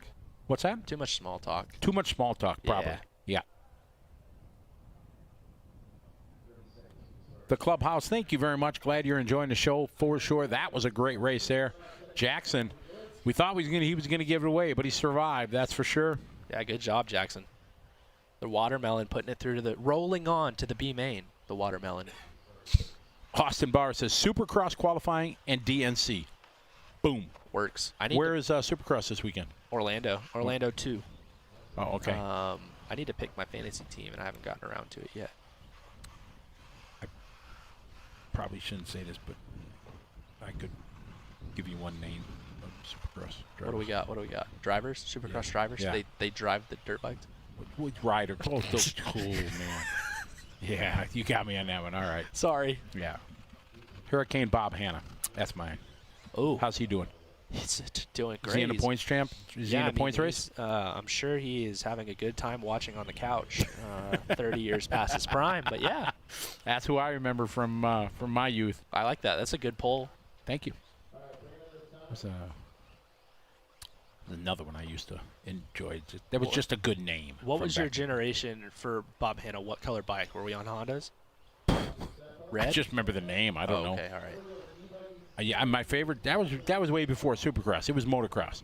Carlsbad. Remember Carlsbad? Is that track? Carlsbad was around then. Carlsbad's not. No, that track's not. I think that track is there. There may be one in Carlsbad, but not that one. Do you remember that track with that big hill they would jump down and everything? Scotty, do I remember? Well, I was born in '97, but yes, I've heard of it. Okay, but I've you're never an seen enthusiast, it. so maybe you watched some Yeah, YouTube videos or something like that, and that was awesome, man. Not as big of a fan, me personally, for motocross as I am for Supercross. So I wouldn't have seen it probably, but I am aware of the track you're talking about. Okay. Because I did listen to a podcast on Bob Hanna's life. Oh, really? And he talked a lot about Carlsbad. Oh, nice. Yeah, that's why it was on ABC, Wild World of Sports. You didn't have 100 channels of sports. No, and you didn't get it live either. It was a couple weeks later. Yeah, it was Sunday. They have like a 1 hour or 2 hour show. Right. And it would be the Wild World of Sports. Whatever. 1 week it's ice skating, the next week it's, motocross. Tim Garland liked the Bob Hanna Yamaha days. Brian Hunter saying Carlsbad was gone in the 70s. So Gone. Checked out Gone. Randy, how old are you, Scotty? We mentioned the downvotes and it tripled. Good. We revel in the hate. What's wrong? We mentioned the downvotes and they tripled. Now we have 6 apparently. All right, 40-plus electric buggy C Main. Jason Stump starting out first.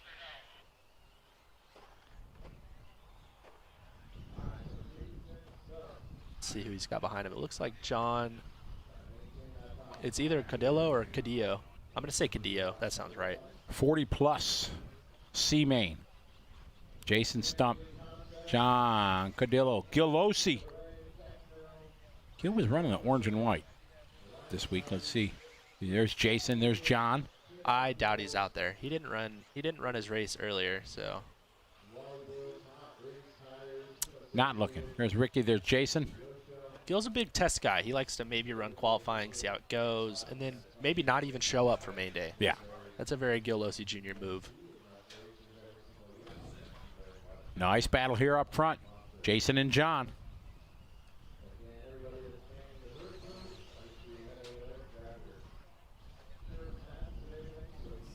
American Sports Cavalcade. You're right, Bob Scott. Remember that. Whoa, a little sideways under the bridge. These guys are like, please don't crash under the bridge. Yeah. All right, to the triples. John going to move up to the front. Jason second. They both crash. Man, I didn't even think about this. My dad just texted me and said, hey, we found a hotel. We're off to the hotel to take a shower. They haven't had water all week. Our water main busted on Tuesday. Getting a hotel room just to freshen up. Yeah, a lot of people are. There's no hotels. You can't even get one in Dallas. Like when I was trying to get a hotel room, it took me 4 hours because they overbooked my first one. I'm glad I didn't fly through Dallas.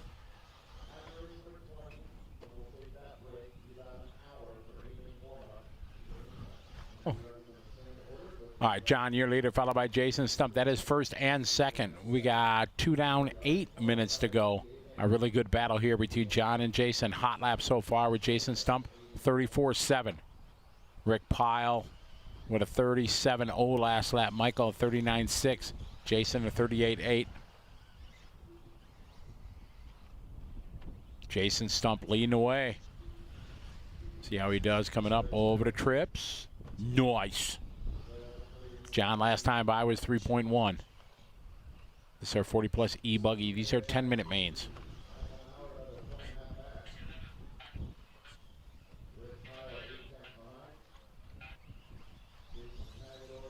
$7:10 left to go. We stay and following Jason Stump. Across the start-finish line. There's Stump with a 34.7. Up the hill he goes. Up and over they go. Jason Stump out front. All right, so yeah, so Jason Stump holding on right now. A lot of guys not starting this one, so it's going to be 2 out of 5, so it's another good shot to make the main. Oh man, some people saying they can't get a hotel in Killeen either.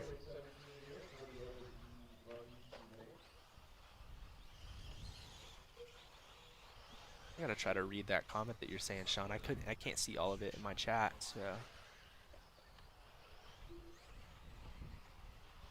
Can't get a hotel in Killeen either. It doesn't help that one of them burned down last night. Oh man, yeah, things in Texas are a little rough, guys. Apparently there's no water really in Austin right now, is what my dad was saying. And yeah, the guys in Killeen are struggling, Dallas is struggling, Houston's struggling. So if you have any friends down there, check on them, make sure they're doing all right.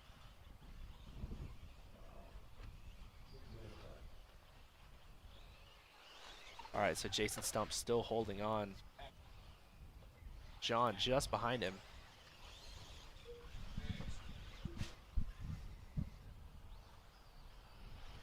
Michael Mower running in third.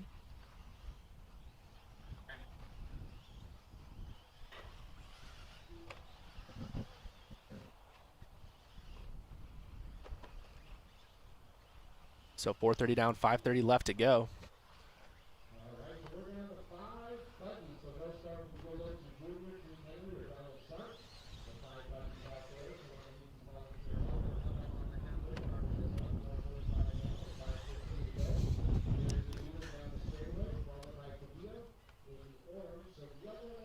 So here's Jason Stump still. We were told he's running S-Works cars this year.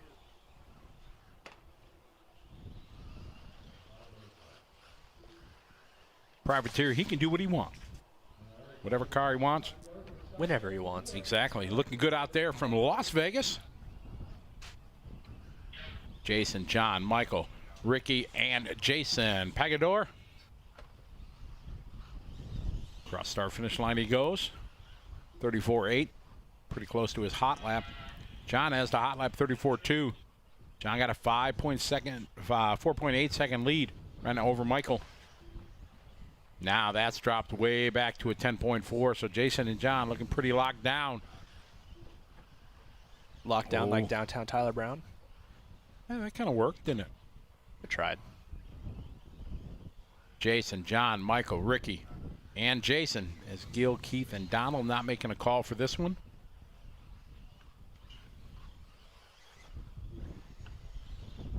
We got 6 minutes down, 4 to go. John, your leader, gets by Jason. Here's John up and over. Nice. Oh, that was nice. Nice. Nice. Spelled N-A-W-I-I-C. Nice. I thought it was more like N-O-I-C-E, but Either one. hey, nice. Depends where you're from. Nice. That gum. John out front, followed by Jason. These guys looking to bump up from the C to the B. 40-plus electric buggy on the racetrack here. Continuing coverage of the 22nd running. That's a long time of the Dirt Nitro Challenge. Tyler was 1 year old. I was 1. Michael second, followed by Rick and Jason. 3 minutes to go in this one. Damien said he's been checking on his boy Bogey. Yeah, man. Brian Givens moved down here like a month ago, and then it snows. Said he's at the track today. Yeah, they are at the track today practicing. In the snow? Cover track, Thornhill. Oh, okay. So everything else, yes, is probably snowed in. That's pretty cool. I hope to get there someday. I met those guys. When was the Nationals there? 2014, 2016, and 2019. Then it would have been 16. It wasn't 14. It would have been 16 I was there. You said it wasn't covered, right? No. It was 14. Oh, it's been covered since 16? Yeah. We had 2 covered nationals there. Wow. Okay, then it was 14. I had a great time there. It's pretty sweet. Yeah. Met the owners. They were nice people. John, Jason, Michael, Rick, and Jason. Hope to get back there someday. Come on down. Come on down. I'll build you a car. Really? Yeah. Why not? Well, I got a car. I'll put it back together then. You wrench on my associated car for me. Boom. Sure, why not? All right, deal. Claudio, Jason, Mike. If I got a nitro mechanic, man, As long as we're running an OS-based engine, I'm in. Okay. All right. That's my Deal. one requirement. I'll get one of them cool pink Rhonda engines. There you go. I know somebody who sells those. Really? Her name's Rhonda. Rhonda, you can hook me up like a tow truck. Give me might, that Scotty deal. I might. Oh man, they're You not getting- that expensive. No. Oh, they're a very affordable nitro engine. This all coming from a 1/8 scale on-road guy, where every off-road engine is an affordable engine. Compared to a nitro on. Yeah. Minute 15 to go. John and Jason looking good. Michael 10 seconds back. Ooh. 15 back for Rick. Rick had him at 37. Rick Pyle his fast lap, 35.7 that time, 37.1. John and Jason, Michael 10.9 seconds back last time by.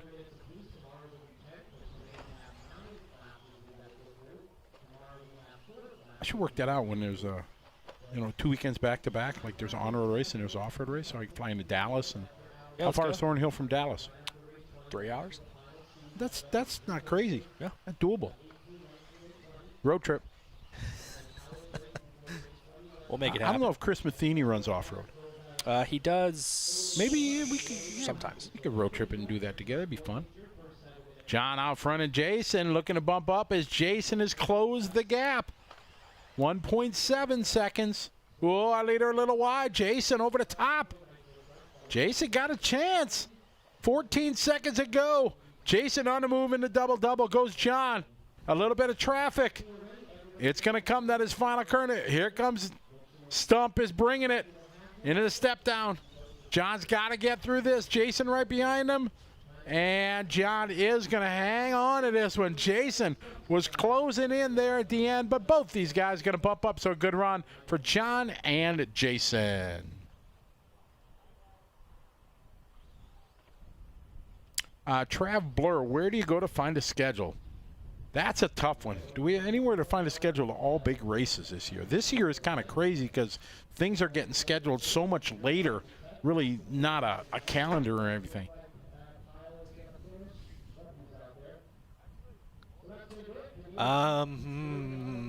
Good question. I have one in my notes section of my phone, but that doesn't really help anybody, does it? No, it doesn't.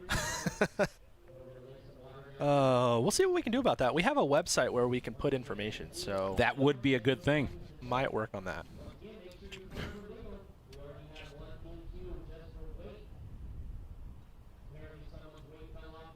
We just got an alarm in the room, which means we're about to have a special guest, and my goodness, this camera is struggling.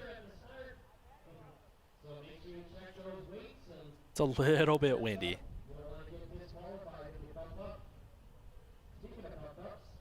Get a chance to check into the chat room, say hi. Anybody new that we haven't seen? Or any questions that we're missing?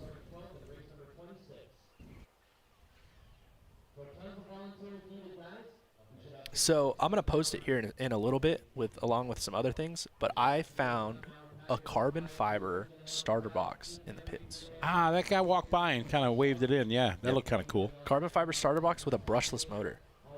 First brushless motor starter box. Really? Yeah, sweet. So sweet. Yeah. Really. Tessman has one too, and he got it from the guy, and it looks awesome. He has a black carbon fiber one, and the guy was walking around with the silver carbon fiber. Both look sweet. Overlord 7 asked, hey, commentator, how do you get started commentating RC? That's a tough one. Just, I don't know. I just hang out at the racetrack and listen to other commentators. And, you know, the most important thing, I think, for a commentator, if you're at the racetrack, when you're running a computer and everything like that, is to just try to be as informative as you can. My first rule is start on time. Oh yeah, that's a big deal. That is a pet peeve to so many racers that you go and, it's supposed to start at 7 o'clock, and before you know it, it's 7:15, and you're still struggling and stuff like that. So that's the first thing. And we'll continue on that. But Tyler, go ahead. I'll let you do the introduction. Yeah, so Here of a unfortunately, very special guest. Unfortunately, our European friends aren't able to make it, but we've got Elliot Boots on the line, and he's going to come in, say hi, call some races with us, and hang out. Ladies and gentlemen, Elliot Boots. Yay! Now, what's up, Elliot? Hi, guys. Hey, how are you? Yeah, I'm good. I'm good, thank you. Excellent. Where are you at right now? Are you in Italy or are you in the UK?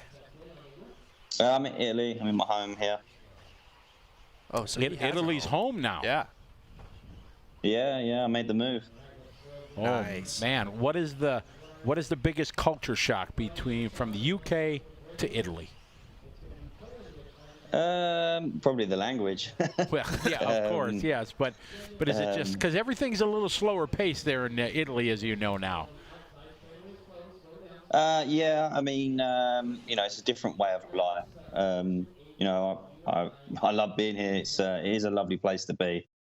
So yeah, I have got no regrets, no complaints. Oh, that's great. What part of Italy is it?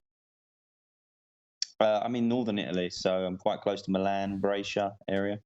Oh, fantastic. When I was in college, we had a bunch of foreign exchange students that moved in, and one of them was from Milan, which was pretty cool. She said it's a very pretty nice. place. So Yeah, how about, no, it is. I'm sorry, go ahead. No, carry on. I was going to say, driving on the opposite side of the road. How you doing with that? Well, he kind of does that all the time, right? Yeah, Well, I mean, compared to over us. the years, being in Europe and stuff, we've been here and that, so you kind of get used to it. Okay. I haven't had the pleasure. I'm too afraid to drive on the right or the left side of the road, depending which way you look at it. Yeah, So man, I'm not sure I I'm never ready for take a that. rental car when I go to UK or anything like that. I hitch a ride with some of the racers. So I know we've talked to you here as you were in the chat room over the last couple weeks. We'll just hold on. I think we're gonna jump in back and forth here as we get ready to start our C Main here, intermediate electric Truggy buggy. Jeff Kolnich going to start on pole. It sounds like they're about ready to go racing. Maybe not. Elliot, do you think that there's any chance that you're going to be able to make it over for Silver State, being a former Silver State champion now? I mean, I'd love to come over and defend the title or try to, but touching on like what you guys were saying, it's like lack of information of what we can and can't do, really. Right. We don't. I mean, obviously, it's not just the federation's fault. You know, it's governments over here. It can change from one day to the next. We don't really know what we're allowed to do. You know, we've had it where we are away somewhere, and then all of a sudden, halfway through that day, they're like locking down. So you're all right in the morning, but then you're doing something wrong in the afternoon. So Wow, that's like, rough. Oh, absolutely. I think lack of information, you know, obviously, you know how much I used to fly internationally, much like you do, and I couldn't tell you. It's hard to find out what the rules, because they do change all the time for travel. Some days you can fly to UK and you got to do this. Sometimes you can't, and it's crazy. Yeah, I understand. Yeah. We got Joseph Johnson leading the way here at the start of the C Main for intermediate electric buggy. 10-minute races for these guys. Lewis Chamberlain second, and Jake Despain, your bump-up driver from the D Main, having one heck of a start, along with Jack Rock from the 12th and the 11th spot, all the way up to 3rd and 4th. So another question I have for you, Elliot. You've been one of the ones that's been more vocal about actually doing testing with the different fuels that you may or may not have to run. Yeah. What is it looking like so far, and how has the testing been? I've seen some videos at Padova. Yeah, so this new rules coming in, you know, perfect timing with COVID, to change the fuel and everything from 25 to, I mean, speculation between 12, 16, 14, but it's measured on like the weight, like the volume. Right. And it works. And we've worked out the Reds factory to be 12% nitro once you work out the volume weight. You know, I've also tested 16 as well. 16 wasn't really too much of a difference. 12, you could notice a difference in power for sure, but it wasn't a problem. Let's say, you know, I wasn't struggling on jumps or anything like that down the straights. It just made the engine, you know, just a softer feeling engine, basically. So are there things that Mario and Marco can do with future engines to make up for that power loss difference? Yeah, they already, you know, they already know what they can do if it goes that way, you know, because I think this year it's a bit of a grey area. Like if you can have a license and run 25, or if you buy before a certain time, or if you've got fuel, you can use it until that's finished, and then it changes to 12. So, I mean, they're ready to go when it changes to 12 or 16, whatever that will be. But at the minute, it's kind of like, well, we're not racing anyway, so that's one thing. Plus, we'll just like wait out as long as we can with the 25, and then if we need to, then we will. But they've got it all figured out. Mario's got, you know, 30 years more in the industry, so he's got enough experience. For sure. Why are they making the nitro change?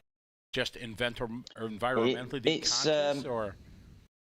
It's not actually related around like environmentally friendly. It's down to like I think it's like the bomb side of things, terrorism side, the shipping and things like that, transportation. Shipping that volume of nitro in 1 gallon of fuel is they've looked upon it now, and it's a dangerous thing. So that's why they're changing it, apparently. Interesting. I never thought of it from that aspect. As we got race number 18 on the track, Joseph Johnson leading away, just doing his hot lap here with 5:40 left to go. Daniel Blaylock is second. Lewis Chamberlain is in third. Jake Despain is in the 4th spot. Adam 5, followed by Jack, Jeff, Manny, Marcus, Mitchell, and Cody. Just coming up on the halfway mark. All our electric buggy races are 10 minutes long. Lots of people saying hey to Elliot in the chat room from whether it be YouTube or Facebook and everything. How old were you when you started racing, Elliot? I started when I was 9, yeah. What was your first car? I don't know the exact model, but it was like a ready-to-run Tamiya touring car cross. It was a Richard Burns rally car, Peugeot rally car. I remember getting it for Christmas, and I just beat the hell out of it. I mean, there was nothing left of it. So the body shell, it was like a real, like the hard body like shells on. Yeah, like if you hit something, they just shatter. There's no breaking. It's just pieces everywhere. So I went through a few of those things. Now we're going to go back to our race here. We got quite a battle here between Joseph, Lewis, Daniel, and Jake as they come across the line. Now Joseph with a little bit of breathing room. Check that. Lewis is going to cross first. Then Daniel. Joseph falls to the 3. Jake right there. All these guys battling for only 2 positions. Lewis and Daniel. Lewis with a 2.5 second lead. The battle here for that bump up spot between Daniel and Joseph as we follow 2nd and 3rd. This is the battle for the bump up, and now the leader right in front of him. Through the 4-pack they go. Double with only 4 minutes to go. A very good fight through the washboard section there. Nice inside move there. Slide to the inside over the right side roller. He pushes wide. They come to the start-finish line there. There's Lewis. There's Joseph Johnson out of the 2, and Daniel Blaylock take over the 3. So, Elliot, obviously one of our title sponsors, Proline Racing, is a company that you ran for a long time and you had a lot of success with. For this next year, you're going to be running a different brand, and it's kind of under that S-Works banner. Is it something was it something that you wanted to do? Was it something that S-Works wanted to do, or where was this at? Yeah, I think it was a mutual choice. They needed someone, that's had experience to help develop the tires, which is something I would like to do, which I am doing now, to help improve that for them. And already being that I was already working with them, it made the transition like super easy. So, on your electric side, are you running the Reds Racing electric products, or we know that the S-Works guys over, at the factory and everything, a lot of them run the McLaren stuff. But I'm assuming you run the Reds and stuff, correct? Yes, yeah. We do a lot of testing and development on that with the 1.8 side, especially recently. So yeah, it's been very good so far. We've had a lot of positive feedback from people. When I'm trying to develop the 8-scale car electronics, I want to try and get it smooth as possible because, as you know, running without a clutch or a slip or anything, we have the direct drive, so it can be a bit difficult to drive, especially with the power that they have. Right. So you guys have had ESCs out there and things that have been pretty good and guys have had success with, but it sounds like there's some new stuff in the works that should be coming out here sometime soon. Yeah, we're working on stuff. I'm not sure exactly when we're going to release it because we're still testing. We like to get as much testing as we can in before we release the product. So yeah, there's some stuff in the pipeline. So very soon there should be some new stuff coming. And obviously we've been watching you check in on the kids over here. Not any elder statesman racers on the S-Works team over here. You've just got Camden and Spencer right now. Is there things that you can see from the TV that you can tell them setup-wise or change-wise that you've been able to kind of relay via, just talking to them or whatever? Or is it one of those things where you're just kind of letting them do their own thing? No, I mean, we have our, factory group chat, S-Works guys. So I've been talking with Camden and Spencer and Spencer's dad and Tim, like the whole week, really. They've been asking for setups and I've been offering if they needed any help, and they made some changes. They said it made a difference. It helped them out a bit. Obviously, I can't actually be there. That's being there is like another thing, being able to do the setup if you're at the track. But from what I can see and from past experience, the way that Joey builds the tracks and design, how he likes to grow character in the track, I can offer them some advice from previous years. So we've got a bingo game, and you just threw out the word characters. So there's a bunch of guys crossing off their bingo sheet. We say a lot of things over and over here, so you just help some guys out. They probably they'll Venmo you some money for that one. We got 20 seconds to go in this one. Race 18 coming to a close. Joseph, your leader, Lewis is second. Jack Rock was in the hunt with Blaylock, but unfortunately they've fallen back a bit here as we are on the final lap. Joseph Johnson started 2. At the top of the board right now, Lewis Chamberlain started in the 5 spot. One of our bump-up drivers, Jack Rock, started at 11th, has moved his way all the way up to 3, but unfortunately going to fall just a tick short here as they finish their final lap. As Joseph Johnson is going to bring home the bump and go from the C to the B. This is when it starts getting serious. You start looking at bumping your way into the semifinal or B mains. Joseph Johnson and Lewis Chamberlain going to make that happen. And somebody said that Jake Despain did a quad through the double-double section, so shout out to Jake Despain. He may not have bumped, but he did do a quad. That's like fast lap, right? If you don't win, you got to have the fastest lap. Oh, for sure. Yeah, exactly. Oh, yeah, So, I agree. The Padova track. How is the track holding up? It's not bad. I mean, obviously, you know, the camera doesn't really do it justice. But when we go out there, it's pretty choppy all the way around. And as you can see on the video, the hole coming up the uphill is pretty bad. Unfortunately, my screen's frozen, so I can't see your feed. I can only see my camera at the moment. Okay, well, That's the only reason I ask.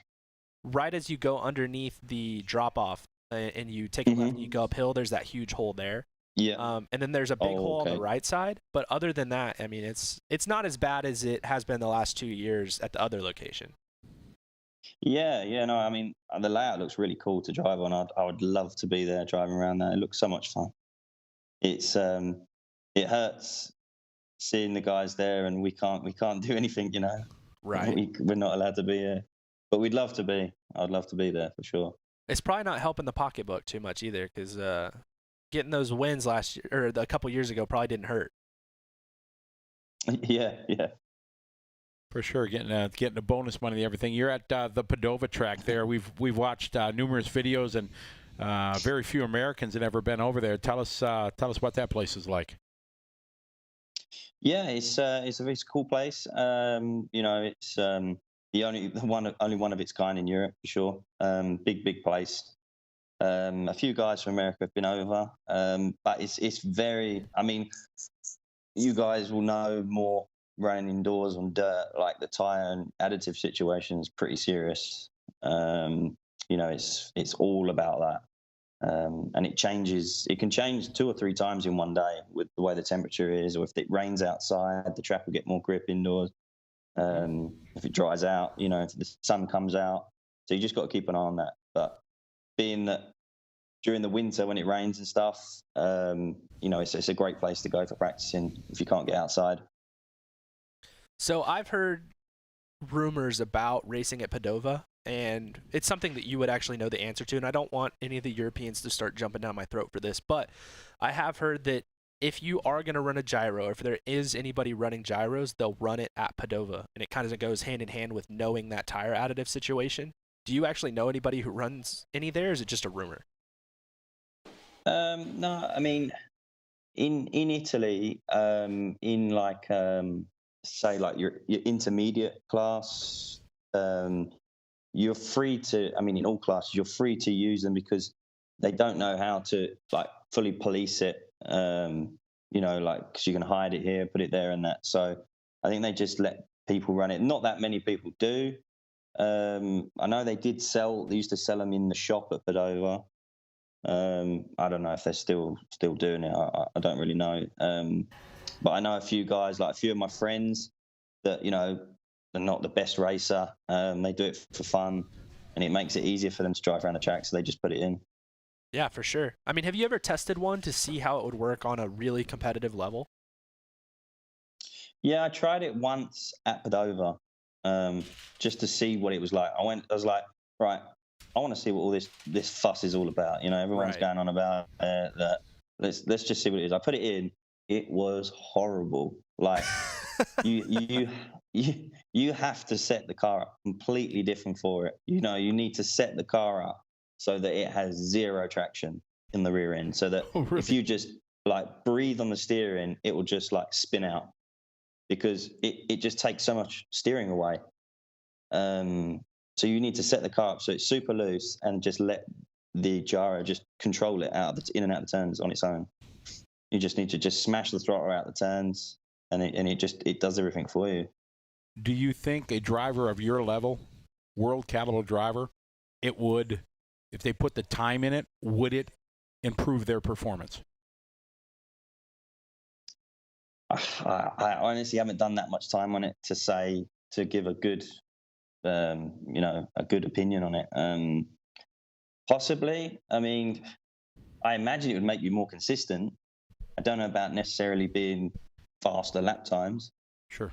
But yeah, like I say, I tried it in one of the practice runs at Padova one time for like 5-10 minutes, and then I took it out because I thought it was horrible. I've never ever. I gave it back to the guy and I went, "Why are you using this?" All right, we got the start rolling out here. Race 19 of our Sportsman Electric Buggy C Main. Got quite a big turnout this year, Elliot. 672 entries or something like that. Pretty massive. Yeah, that's good. That's really good. Yeah, I mean, seeing all the pictures, and everyone there having a good time and that. I see they had like the fire and the bin going, standing around with some beers and stuff. It looked cool. Oh yeah. There's a few beers going around for sure around the bonfire. And you guys at home may not know this, but if there was a bonfire the last couple of years at Nitro Challenge, you could find Elliot pretty close by. There's usually trash can fires, and you could find an Elliot Boots. For sure. That's part of the mystique and the fun of the race, though. It just the whole atmosphere. 14, 15-hour days, and just from sun up to sundown. I have to I don't know, when I get around fire bonfires, I have to control myself because I end up just I just want to burn everything. Let's just see how this burns. People are grabbing their cars and running away from me. The first fire that he was at that they put together in a trash can was really cool until the paint started to burn and it smelled awful. Yeah. Oh, it was so bad. That was bad. I didn't start that. I went over because I was freezing. I was asleep on my Ogio bag because we was there so late, and I was like, I need to warm up. I was going to catch hypothermia. So yeah, we stand there, but then like you said, the paint started coming off, and it was bad. Oh, that's a pretty funny story for sure. So anybody in the chat room, anybody have any questions for Elliot? We don't want to take anything away from you guys, so if anybody out there has any questions, we'll pass them along as long as they're appropriate. Keep them appropriate. Yeah, if you ever had a chance to ask one of the world's best, here's your chance to ask a question for sure. What was it like? And I know I don't have Bluetooth headphones. I know. Because I'm sure that's popping in there.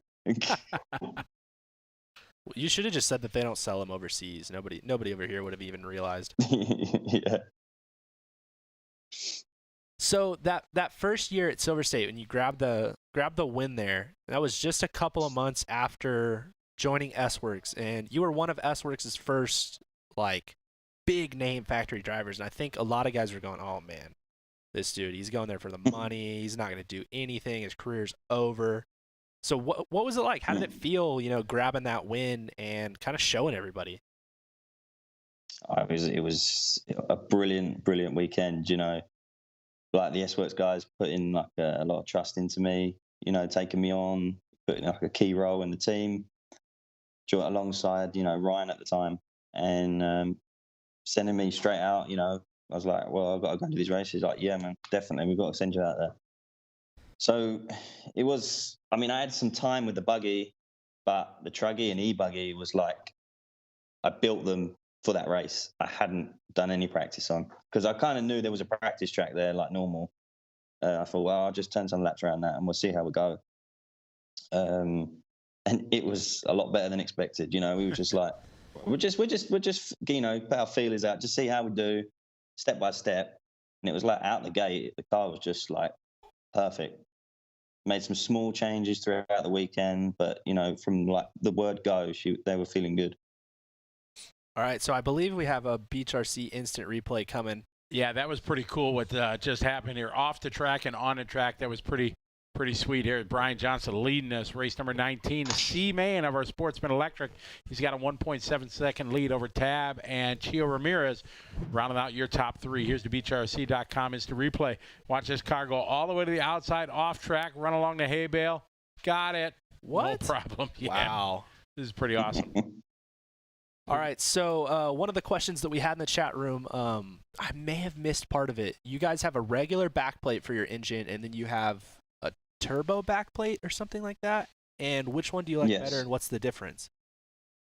Yeah, so it's like the new boost, like airflow backplate, which now the turbulent air within the engine, it directs it along with like the mix of the fuel, and the way that it's designed, like the veins within the plate travels, it allows the engine to be more efficient rather than wasting too much fuel and then straight out the pipe.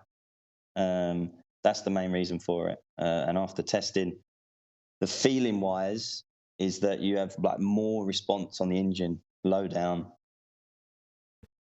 Huh, that's pretty cool.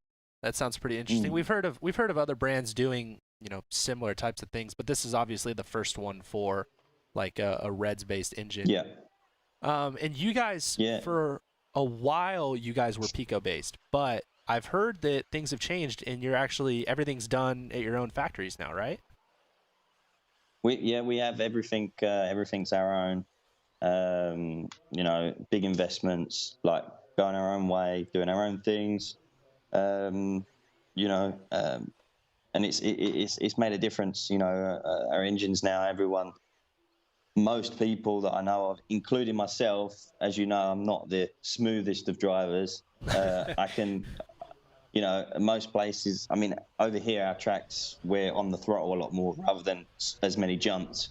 But 9-10 minutes on fuel for me is like really, really good compared to like previous years, 7:30, 8 max. And as you know, in racing, that one extra pit stop makes such a big difference. Absolutely. We had that happen. Jackson Brunson here in the 20-minute final. He was able to go longer and make it one-run stops, and it got him the bump up. So that's we know the importance of that. As Chio Ramirez now moves all the way up. He was down in third earlier, now up to the lead. Tab Wilder is in second. Noah Negrete is in third, but it's a very, very close battle there for that 2 spot between the 6 and the 5 car of Tab and Noah. Only the top 2 get to transfer as we are into our C mains right now. Starting to get serious, bump it up as Tab having a bad lap. Noah Negrete now moves up to the 2nd and final transfer spot with 3 minutes to go. So another question. Sorry. Go ahead. No, it's fine. Carry on. I just was going to ask about E-Buggy. A personal question I have about y'all's engine program is, at least more recently, I've seen that you have 2-needle carburetors on more of the engines.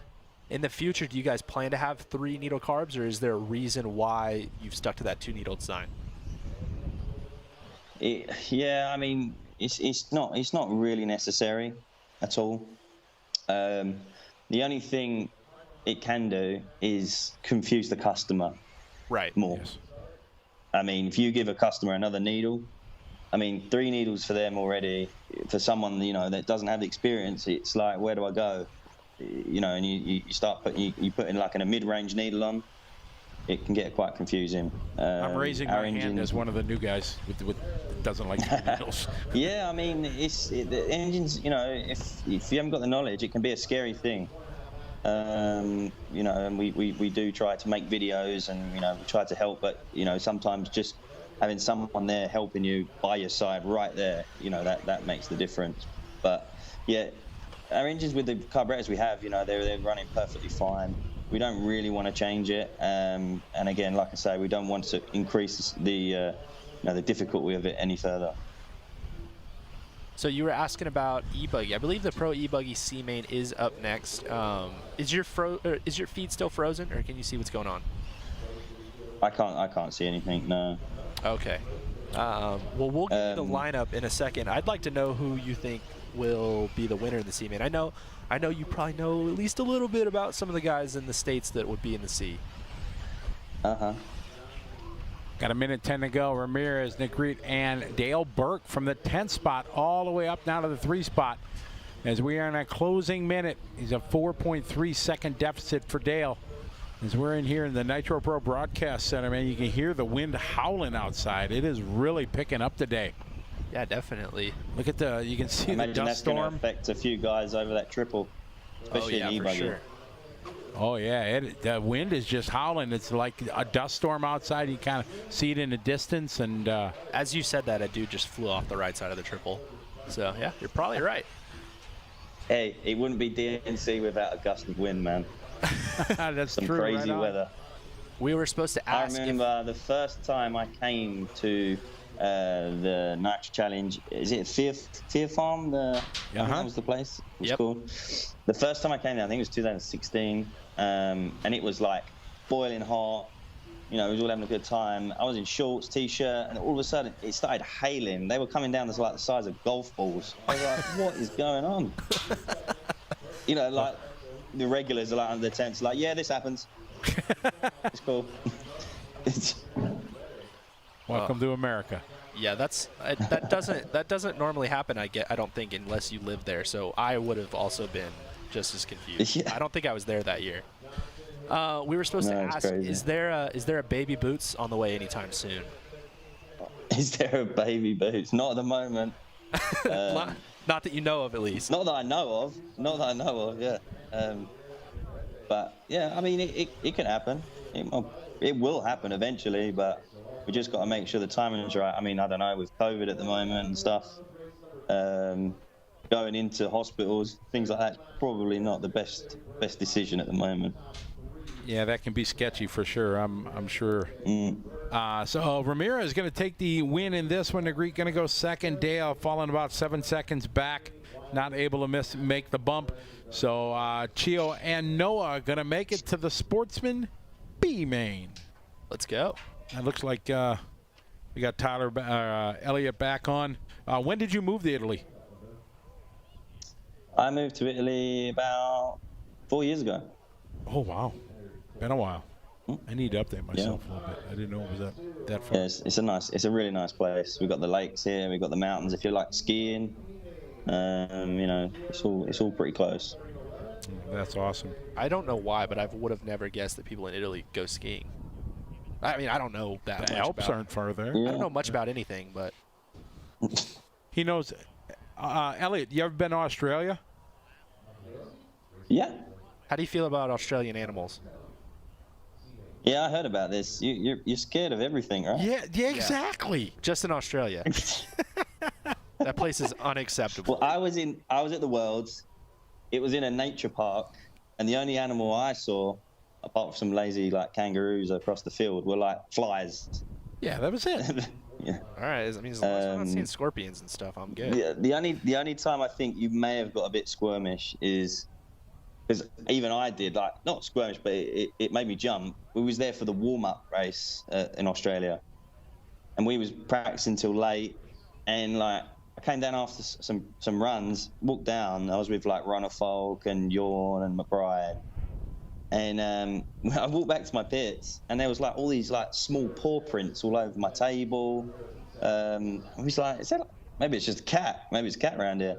And all of a sudden, this rat was the size of a cat. It was huge, and it jumped from like underneath my Ojo bag, was running around the pits, and like I felt so sorry for it. Yawn's girlfriend, she was standing there, and this rat run up and just sat between her legs, and she didn't realize until she looked down, and this, well, you can imagine, she screamed. Oh my God. You couldn't help but laugh. I'm sorry. But That's pretty funny. See, you got nothing to worry about. They have those things in New York, so I'm good. Exactly. I'm not scared of big See, rats. so you can go That's to fine. Australia. I may change. Japan was pretty scary for spiders, I'll be honest. When I was at Yatabe, you'd walk down the street from Yatabe, just literally like 200 meters, and the spiders were like the size of my hands, even bigger, just like hundreds of them, like on the sides, across like the electrical wires. They just made all their webs, and they were crazy looking things. See, Scotty's trying to get me to go to Asia, and I'm out. See that? Okay, all right. Australia may be back on the roster. We're not going on. We're not going to Japan. And Elliot, it's funny. I told him Japan is like one of the best countries to go to because it's so nice and everything. No. And he was Did I so just ruin that? anti-Australia. Yeah, I think you did. I might go to Australia now, but we're not going to Japan. Oh my! Oh, that's funny. All right, we got our Pro C Main coming up. Elliot, we want to thank you for taking a few minutes out of your day to join us and sharing your experience, your love of the race, and obviously your passion for the hobby that you have, and not being able to be here, we can tell you definitely are missing it. And we wish you the best. Yeah. Your new life in Italy, and thanks for hanging out in the chat room and just being a hobbyist this week, sitting back, watching and enjoying the show. I appreciate both of you guys having me on, and doing a great job as always. It's fun to watch. Kicking back, like you say, watching some RC racing, can't get much better. Thanks, man. Really appreciate you coming in. Hope to see you soon. We always have a good time, and yeah, thank you again. Thank you. And I want to give a shout out quick to Camden, who's in this race, I believe, and the S-Works guys. Bring it home. Right. Thanks, Elliot. All right, thanks for your time. World-class driver right there. Great guy, cool cat. Great to have Elliot spending a little time with us as we kick it off here with our Pro Electric Buggy C Main. Anthony Westergaard starting on pole, but he got a heap of talent behind him.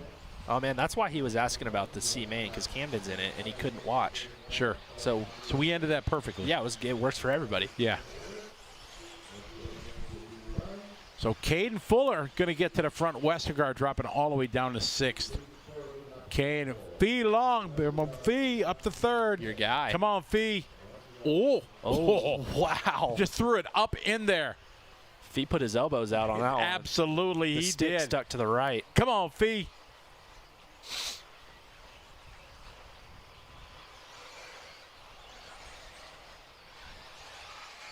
All right, so Caden Fuller out front.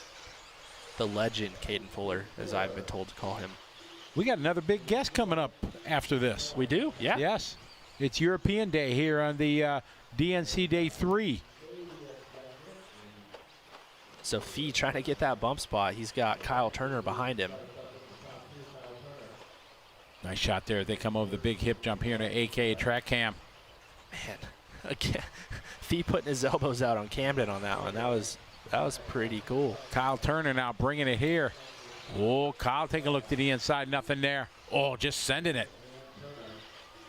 No fear from Turner. Takes that wide line, tries to avoid that big hole. It's the battle right here for the 2 spot. Fee and Kyle. Man. He said Fee was much better at buggy than truck. Oh, no, Caden Fuller crashing. Oh. Yes, Fee's a lot better at Nitro buggy for sure, but yeah, E-Buggy as well. He's a good E-Buggy driver. Fee to the front. What did he say, 9 years old now? 9. 9.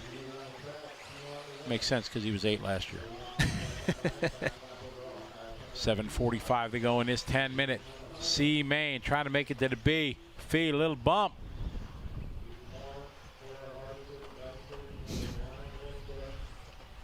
Fee going triple single. Oh, Turner almost went quad. That was pretty cool.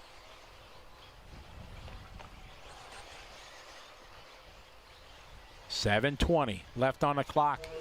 Just 1/10 of a second across the start-finish line between Fee and Kyle Turner. Kyle closes up, stayed in the throttle a little deeper than Fee did down there front section. Now up to the triple.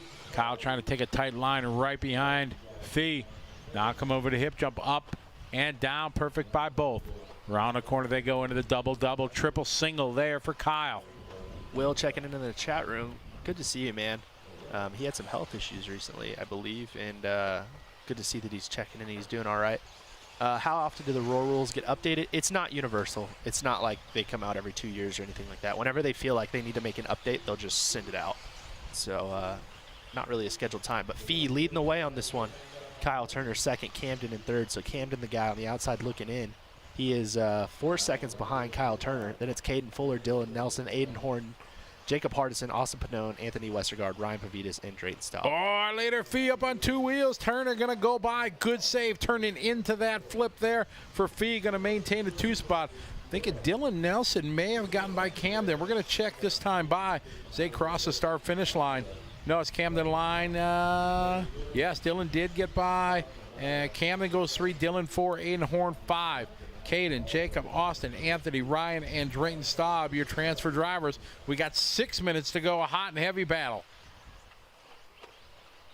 not super sure what I'm watching here. Kirkman's not scoring correctly, so maybe Kirkman missed a lap, because if he didn't miss a lap, then he's running 4th right now. Oh, and Kirkman crashing.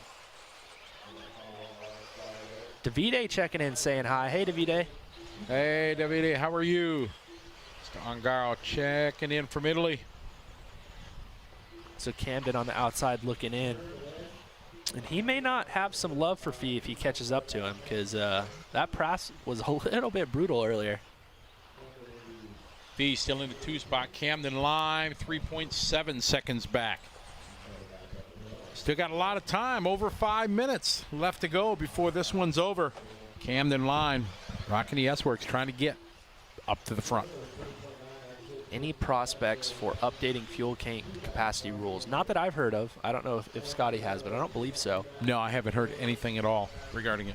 Got a bunch of Kyle Turner fans, NorCal fans out here, and Kyle has worked on about a 4-second lead right now. Looks a little bit closer this time, so maybe a small bobble for Kyle. Camden Lime is chasing down Fee. Like I said, I'm not sure how much love lost there's going to be there. Fee across the line. Here comes Camden across the line. 1.9 second. He's catching. It's only a matter of time. See if Fee can keep his thoughts together here, keep it cool and calm and collected. So That's a good lap from Fee. Fee running the HB. Kyle Turner running the X-Ray. Camden running the S-Works. Dylan Nelson with an HB. Sean got his laps fixed. He's running the Techno. This might be Fee's best lap. This was a pretty good one if he finishes strong on this one. This was a very good lap. Oh, boom. Wow. Good call. Called it. Nice. 31.4 from Fee. Kyle Turner got the hot lap with a 30.7. Gap 1.6 second between Fee and Lime. Look at that picture of Fee. He does not look much older right now. No, that's about it. He's standing on about a 2-meter box. Got the stick radio. Yeah. Thumbs flying right now. Camden's catching him, though. Camden, new hot lap of the race, 30.7 on this last one, so Camden may have some elbows to put back out. Fee back-to-back hot laps, 31.4, 31.4.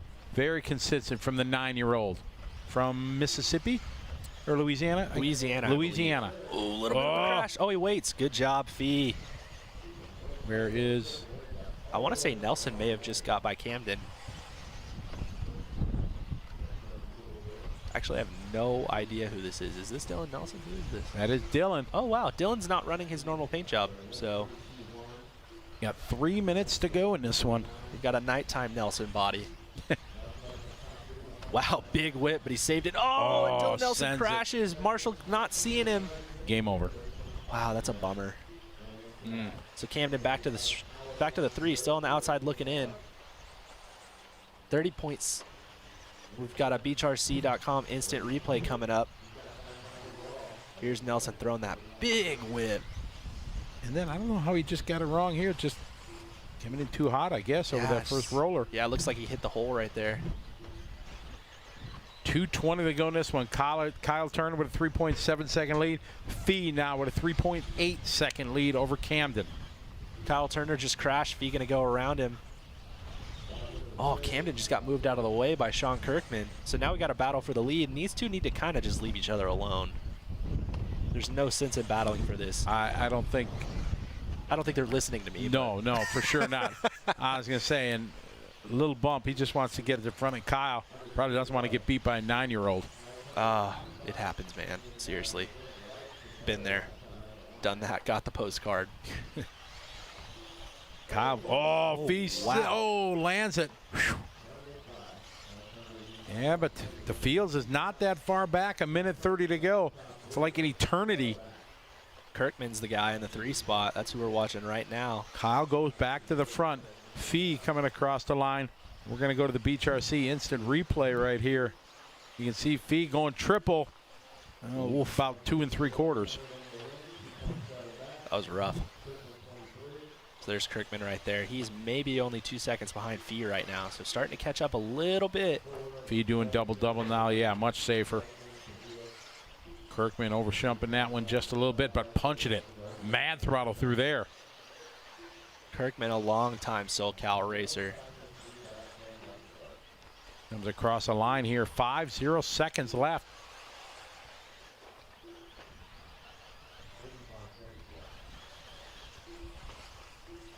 Not that much distance there between Fee and Sean. Caden now trying to come back. Tough lap for Caden Fuller right there. Wow, Look at Sean is catching up. Oh, big time. He is pushing it to the maximum. Sliding around. They are going to go one more time. Held my breath on that one. My goodness. All right, across the line. There's Fee. There's Sean. Got about 2 seconds apart. Can Little Bump hang on? Nice triple. Takes it nice and easy through here. Can he come up to the hip jump up? Oh, nice. Where's Sean? Sean sending it. Nice save, double-double. Come on, Little Bump. Oh, up on 2 wheels. Needs to get it through here nice and easy. Can he do it here? 2 more bumps in front of him. Can Little Bump do it? He is going to do it. Yeah, wow. Filon going to take that second bump. Going to the B Main. That a boy. Kirkman had a good last lap, too. Oh, man, he was bringing it. Campton, 29.7. Hot lap. Are only 29. All right, so Kyle Turner and Fee going to the B Main. All right, that kind of takes us to our break, my friend. Yes, it does. So they're going to do A Main practices for all the categories. So they get, I think it's going to be 7 minutes. They get to go out there and get on the track here. And we want to take just a moment to thank everybody for being part of the broadcast here, the 22nd running of the Dirt Nitro Challenge presented by A Main Hobbies and Proline. We invite you folks to look into our bonus lap membership thing we have. It's a pretty good deal if you're a regular enthusiast of live RC or you race at your local track. There's a lot of cool benefits that you can get for under $5 a month. And the best part is it benefits your local track. They earn some credits they can get. They can get, what do they get, Tyler? They can get a TV monitors for their pit lane and stuff like that, tablets, the race boards to get race computer stuff like that. They earn some credits that go to the local track. Yes, sir. New decoders and all that stuff. But we are calling Joao Figueiredo. And he is our next guest on the Scotty and Tyler show. So, as we said, it's European Day today. We just had Elliot Boots, and we have Joao Figueiredo coming to join us here. So we'd like to welcome you to the show. There you are. Hey. Hi. How are you? Good. I guess good evening for you, right? Well, good night already. It's 9 p.m. So. Oh, it's 9 o'clock already. Yeah. Joao, you enjoy coming to the races here at the DNC. What has life been for you not being able to travel to racing? Well, I've been I have my own work here also, but I've been trying to practice while I can, like when the weather allows it, like 2 or 3 times a week at least. Doing some laps, just trying to some new stuff from my Kyosho cars and Prolines, and and yeah, it's been like that lately. How far are you from the local racetrack? How far is that away from you? Well, it's actually my own track. It's 10 minutes away from my house, and we are actually hosting some big events this year here on my own track, so it's not that far, so it's kind of easy. Oh wow, that's great. Yeah, good to have a home track to get some laps in and practice with. Yeah. It's actually super funny. I think we have probably one of the best tracks around the world. So yeah, it's been really fun, to be honest. Where is the track exactly located? So our viewers know where it is. It's Portugal, Barcelos. So it's like the main cities from Portugal is like Lisbon and Porto. So it's like 30 minutes from Porto, more or less. So it's kind of close to the nearest airport. So it's good. It's a good location. What has life been in Portugal? And obviously we know with the whole COVID and everything shut down. Is in Portugal, is everything very closed, or are you still able to do things? Well, it depends on the region. So I know some guys can't really do anything, so we have to be on lockdown at home. Me personally, for example, I've been working every day, so it's like we still have like shops closed and coffee shops, everything it's like closed. But overall, like we had some bad months in January and February, but it's getting better and better now. So we might be looking for some things opening like end of March, April maybe. So. Well, we're sure hoping that that the world opens back up and we can get back to some international races and everything like that. What are you able to? I know you're a pro line driver and doing a lot of testing right now and things like that. Do you give a lot of feedback to the factory here in the United States? Well, when I can. I'm able to try some new stuff because as I told you, like the weather now, it's not being the best, to be honest. It's like raining for like a week, then 3 days of sun, so I can't really test anything. But when I do have the opportunity to do it, I try to give the best feedback I can. And yeah, so I've been trying, like, even if it's the same stuff, I've been trying doing different things on the products we already have. And just keep telling them what I think we can make better or not. So as a top Portuguese driver, it sounds like you're saying that you've got just more of a normal day job. So what is it that you actually? What is your job? What do you do? So my parents have a company doing like elastics and stuff like this. So what I do is just go. Deliver the stuff to all our clients and help them at the factory what they need and so on. So yeah, that's basically my day-by-day job. And then I have the RC world behind. Right. So what's your track actually called, and what are some of those events that you guys are looking forward to having? So the name, like we don't really have a name. It's more like the location. It's Quinta das Tulipas. Oh wow. And we'll have this year. We are hoping to have the RCGP in June, the first round, or the second because the first one was postponed or cancelled. Right. We might have one of our own races that we did already the past 2 years. It's International Buggy Challenge.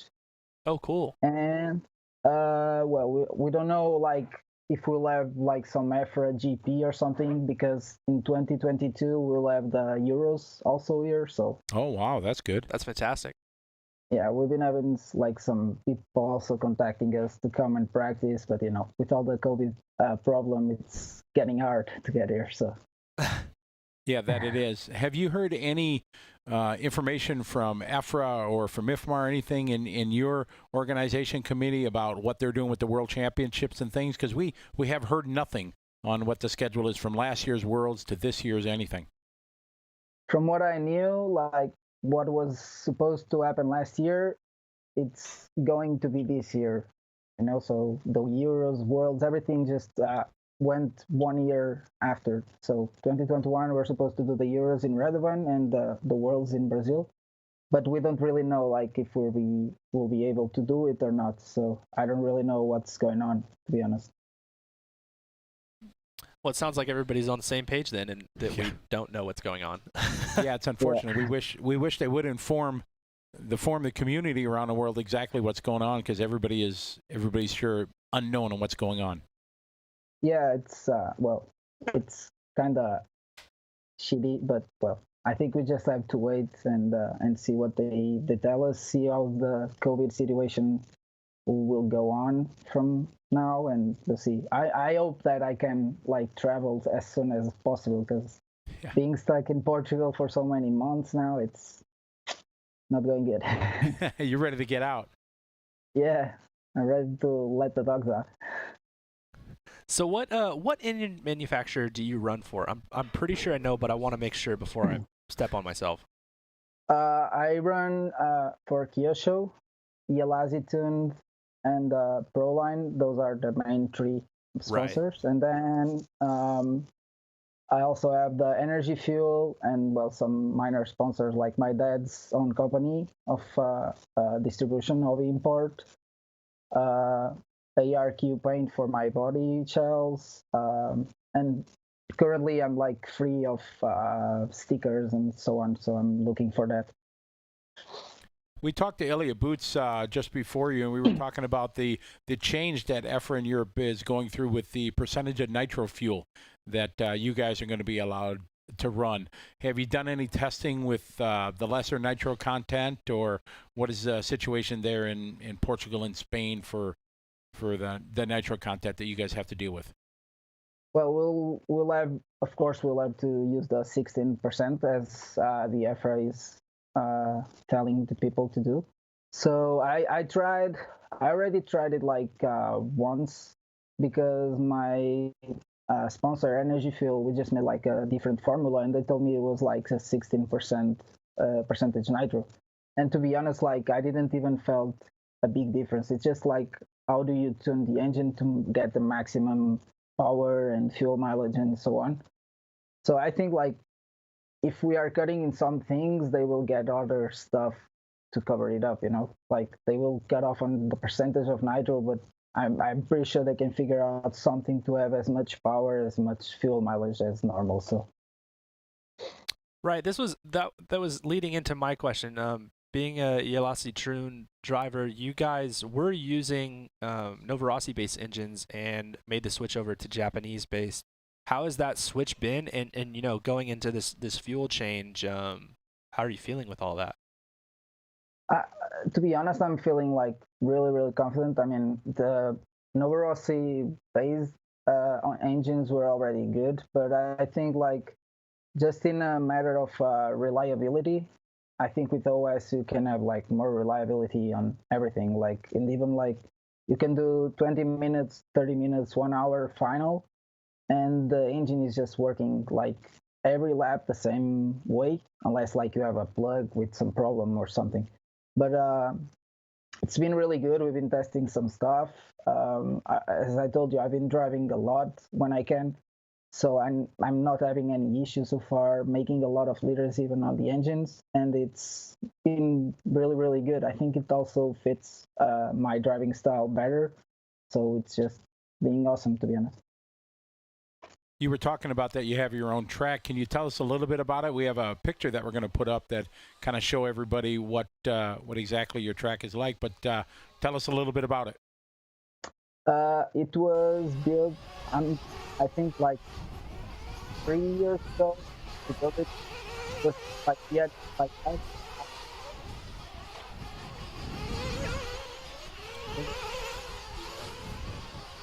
Track for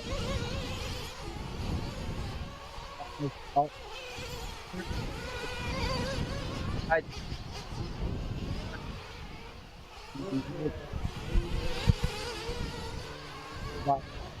hard funny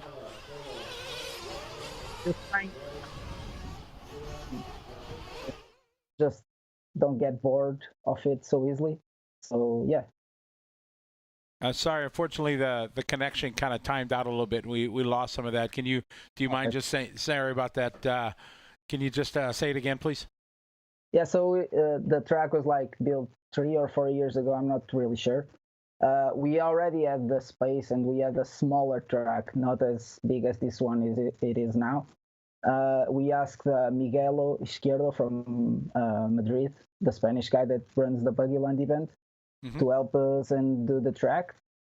And we worked with him for like half a year, more or less, just trying to figure out everything how we wanted and do like some parts similar to some European tracks we already have, some stuff more similar to what you guys have there in America, like more American style with jumps. Sure. And we tried like to combine everything, make the best of two worlds, if you can say, and just so people wouldn't get bored and everything.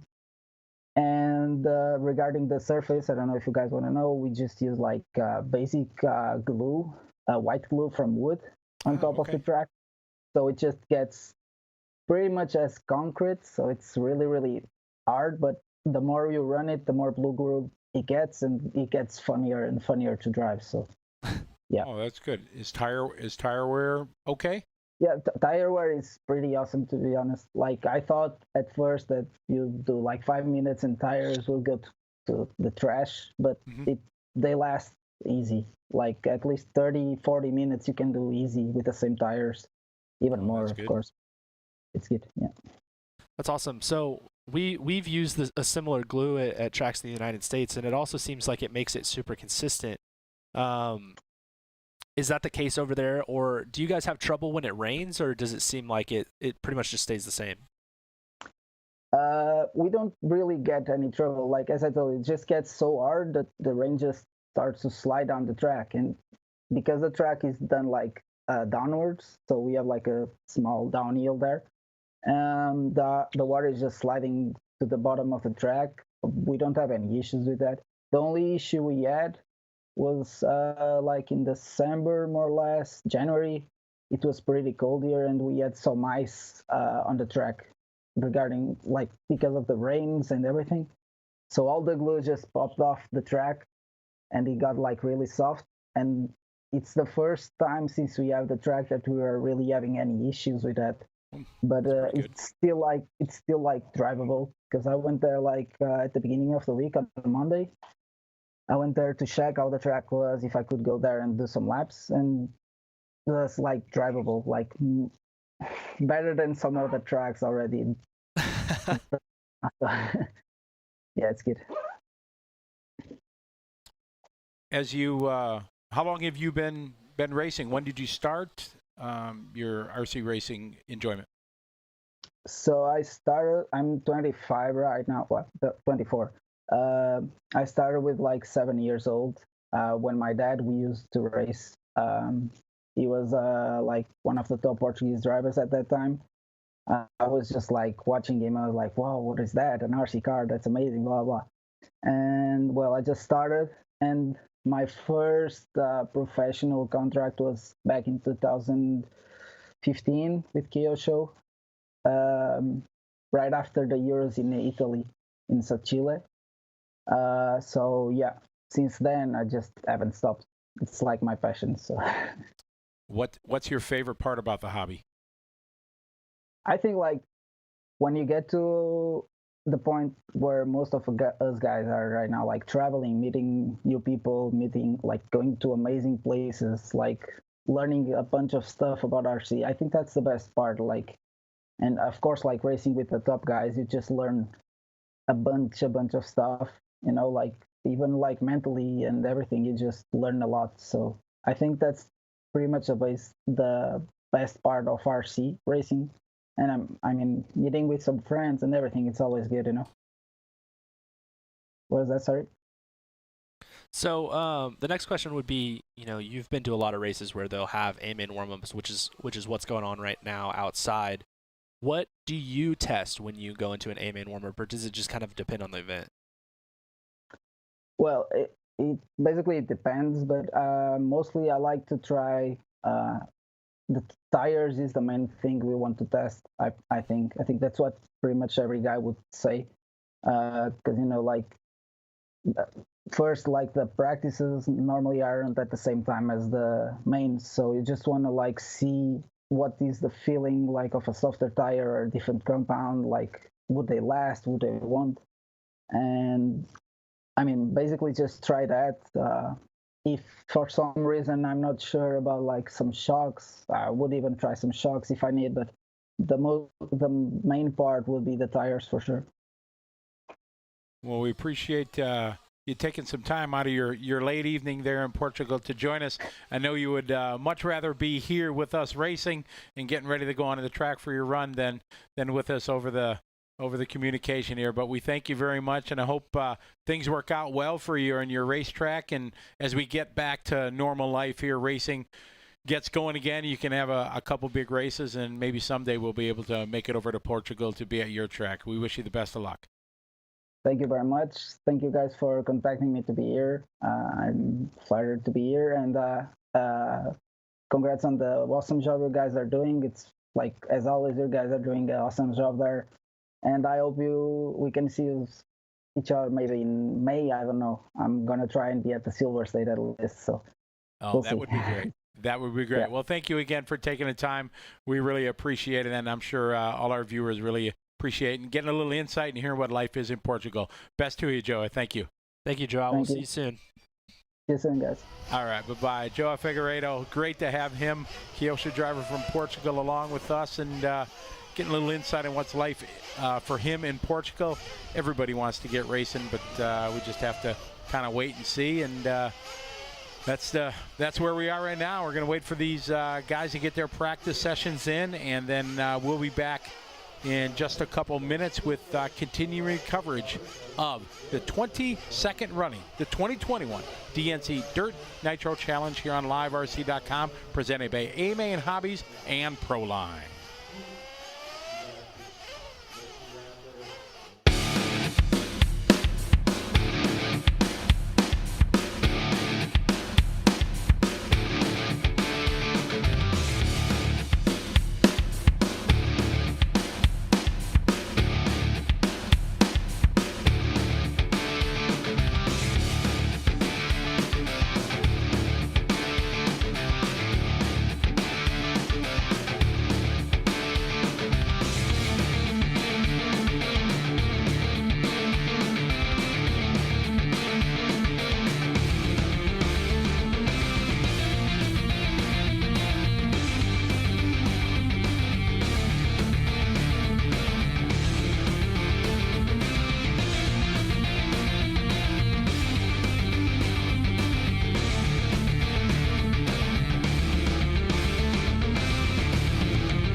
All right, guys, so as the A-Main warm-ups go on, we have gotten some awesome driver profiles from some of our sponsors like A-Main Hobbies. So we're going to play those for a little while, and we will be back for the full racing action at the 2021 Dirt Nitro Challenge. So see you later.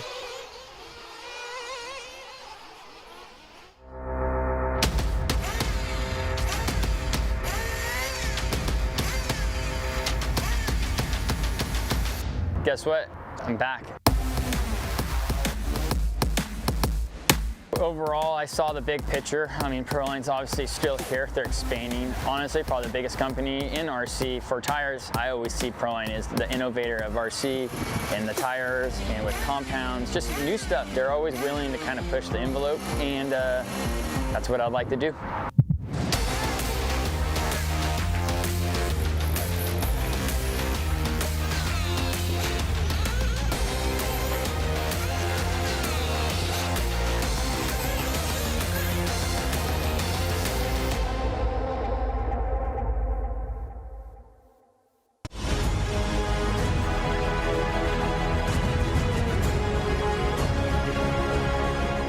Hi, my name is Dakota Fend. I'm 24 years old and I'm from Lansing, Michigan. When I was 5 years old, I got into RC racing, just kind of something for fun to do in the backyard, and then found a track a mile from my parents' house, and they had a track there and kind of just got into it and loved it, and would go there every day after school and just had a good time. What I like best about RC racing is probably just the travel, getting to see new cultures, new places, meeting new people, making friends, making lifelong friends, family, things like that.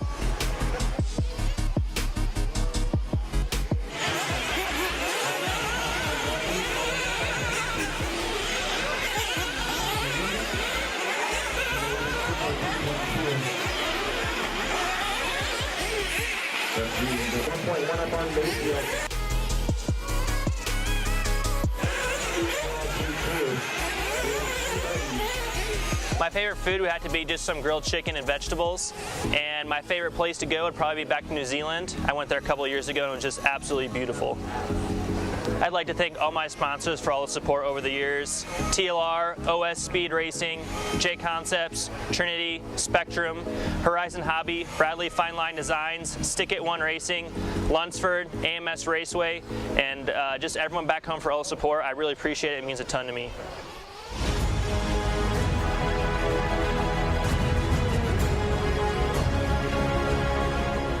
Hi, my name is CJ Jellin. I'm 16 years old and from Red Bluff, California. So I started racing when I was, I would say 10. Started with Tracks of Slash, Kawasaki edition, because my stepdad, Kevin, used to work at a motocross shop and race motocross. So that's how we got into RC with dirt bikes and everything. So been racing for 7 years, since pretty much the end of 2013. A couple years after A Main Hobbies opened up their outdoor track. Started on the indoor track at Outback Raceway and then went to Silver Dollar, which was outdoors. Started with the SC10 4x4, and then the rest is really history. Went to Nitro, and that's what I've been racing ever since. So the best thing I probably like about RC is got to be seeing new people, meeting new people, getting out, traveling the world, and racing my toy cars or RC cars, however you want to say that. But it's definitely fun to get to travel the world and race and go to a whole bunch of different countries. So when I'm not at the track, I do schoolwork, you know, I got to keep up on school when I'm gone, hanging out with family and friends, watching motocross, ride my bike, or really working on RC if I, you know, have some time, hang out with friends, play video games for sure. It's definitely fun to connect with friends that I don't always get to connect with. MX versus ATV reflex, that's probably the best physics you can get in a video game for dirt bikes, you know, whipping and all that. So yeah, pretty much any dirt bike game. So I'd like to thank my sponsors, Kyosho, Proline, Hobbywing, A Main, ProTech RC, Wilson's Fine Design, TNR Fuels, Avid and OGO, and Stick It One for all your support over the past years. And my family, grandparents to my stepdad, and to Carrie Lemos and Mark Schroeder for helping me when I first got to the track and getting me into RC.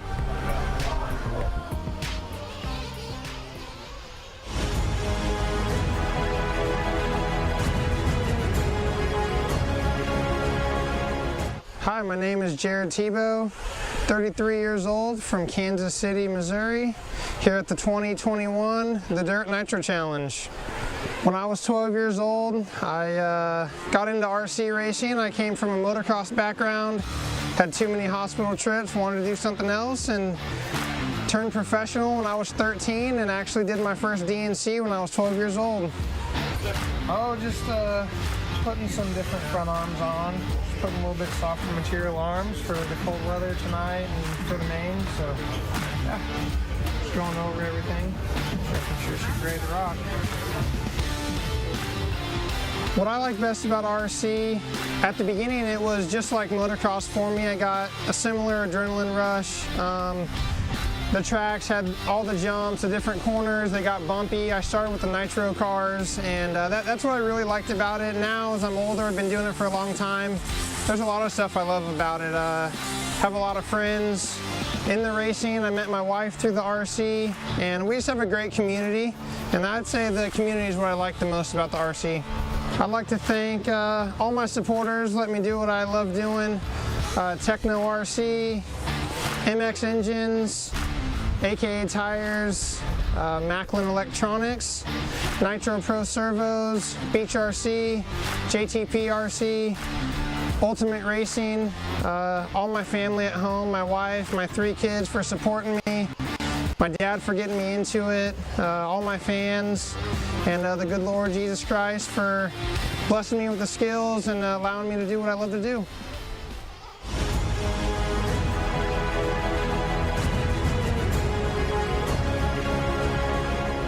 Hi, my name is Jared Wiggins. I'm 20 years old from Dixon, Illinois, and we're out here at the Dirt Nitro Challenge.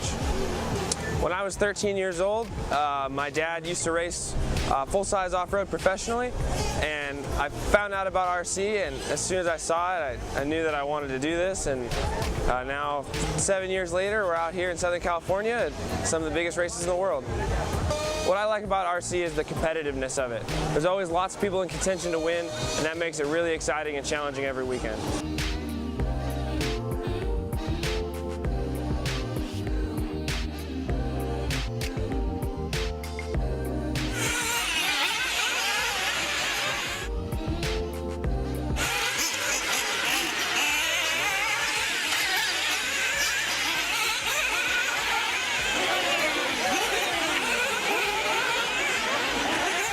What I like to do when I'm not racing my car, not a whole lot. I'm pretty much always racing my car. It's either testing, practicing, or racing, and it always keeps me in it. I'd like to thank Techno RC, aka Block, Tekin, MKS, VP Racing Fuels, Wiggins Farms, JTP, Ultimate Racing, and everyone out there that supports me, my parents, everyone at Techno for making this happen.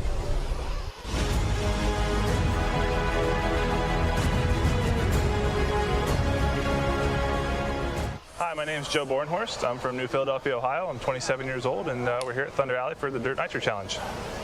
So I got into RC after I got hurt racing motocross when I was 17 years old. Yeah, just got my dream taken away from me doing that, so I decided to kind of chase my dream in a different way, and decided to try to be a professional RC car racer. So yeah, just tried to start racing and got better, and now here we are. So when we're not at the races, I just recently got married, so I like to spend some time with my wife. I have a couple of dogs at home that run around, keep us busy. I got recently into some iRacing, so I like to do that on my nights off and stuff, and yeah, follow Supercross and just kind of live life.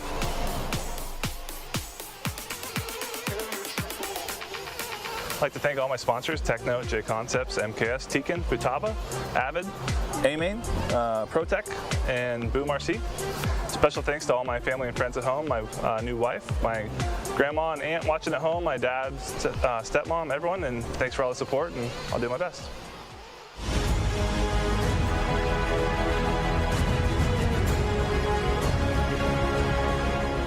Hi, my name's Kyle Turner. I'm from Oakley, California, 19 years old, and I'm here running for X-Ray and RC America.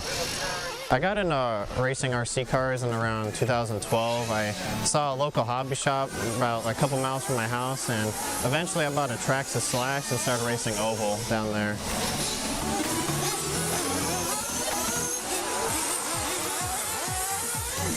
I'd say my favorite part of RC is probably hanging out with my friends. You know, you make a lot of good friendships doing this hobby, and, you know, friends and family, just everyone in general. And I'd say that and like doing good, like competitively, it always feels good to like be at the top, or not top, but, you know, hang with like the professional guys. So that always brings my spirits up as well.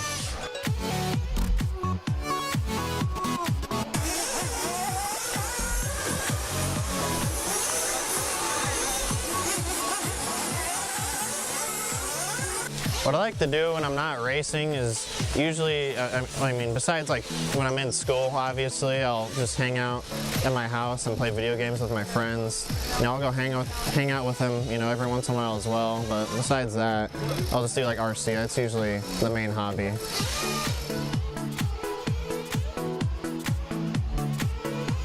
I'd like to also thank my sponsors. I mean, it's pretty much the only reason I do this as well, besides like my family, my friends that help out. I mean, they're a huge help, obviously. RC is kind of expensive, as everyone knows. So yeah, just big thanks to my sponsors, and I wouldn't really be here without them.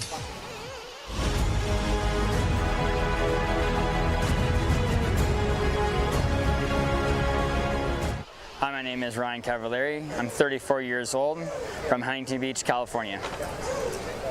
When I was 10 years old, my dad brought me to the RC track. He did it back in the early 80s, and then once we got going, he thought it would be something fun for me to do, and guess what? We're still here doing it. My favorite part about RC racing is definitely competition and traveling the world. We've met a lot of people and just shared a lot of great moments with a lot of people, and I share some of those moments still with some of the friends I met from the very beginning, and definitely on a successful weekend, I love tasting the champagne.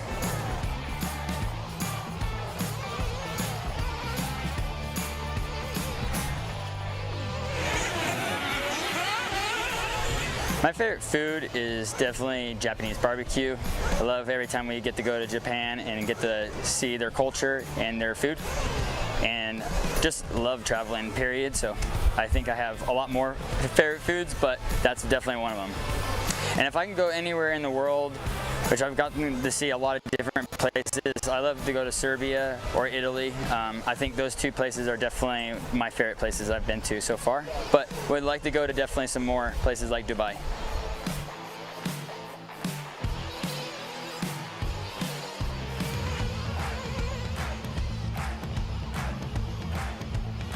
I would like to thank my sponsors, Team Low-C, Proline, Much More, Maxima, Savox, Exact RC, Stick It One, OCRC, Dark Side Designs, and T-Works. I would always love to take a shout out to my wife, my daughter, and my dad that is my mechanic at all the Nitro events, and just all the friends and family that I've met throughout the time of RC.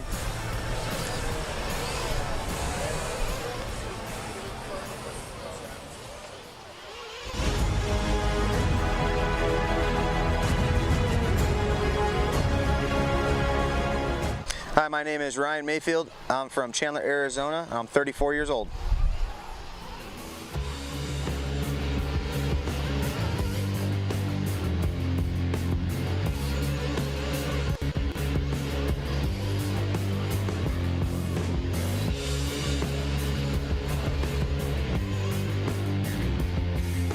I got into RC the same way a lot of people did, from my father. He did it before I was born, and as early as I could hold a remote, 4 or 5 years old, I was into it. What I like best about this hobby is almost everything. I like the people that are involved. I like doing this, like you see behind us, pitting, hanging out. I like the competition, and I like being able to travel around, seeing different places, getting to know new people, and seeing different tracks. When I'm not racing, I try to spend as much time at home with my family. I have a wife, a 2-year-old son, Kaysen, and we have a new baby girl on the way coming here in a couple months. And other than that, I go to Glamis, I have a side-by-side, I go camping with the family, and yeah, pretty normal stuff. And I still enjoy RC cars on my spare time too. Oh, just prepping for the first round of qualifying here, the Nitro Challenge for Nitro truck. So just made some shock oil adjustments for the super cold conditions, and just kind of going over, making sure everything's solid, bolted up right, and go see how this first round shakes out.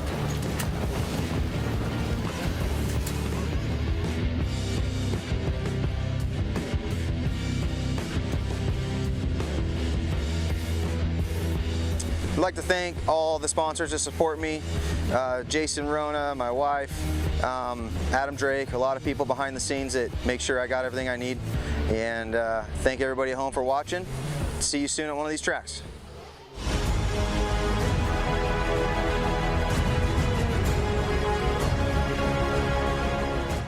Hi, my name's Seth VanDal. I'm 20 years old. I'm from Foley, Minnesota, and we're here at the 2021 Dirt Nitro Challenge. When I was 6 years old, I started racing. I was racing 10 scale at a local carpet track about 15 minutes from my house, having fun, cutting comms, doing all the stuff. What I like best about running my RC car is the fun I'm having, running with the competition, and having great battles with everyone around me.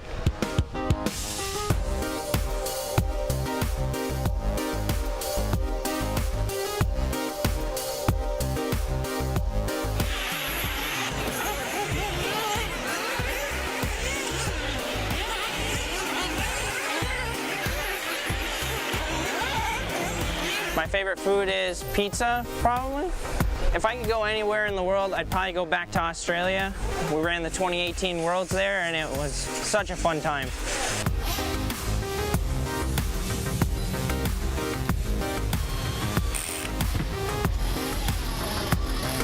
I'd like to thank Techno, J Concepts, Trinity, Tekin, Block, VP, JTP, SNS, King Kong Hobbies, FTRCR, and I'd like to thank everyone else that helps and supports me.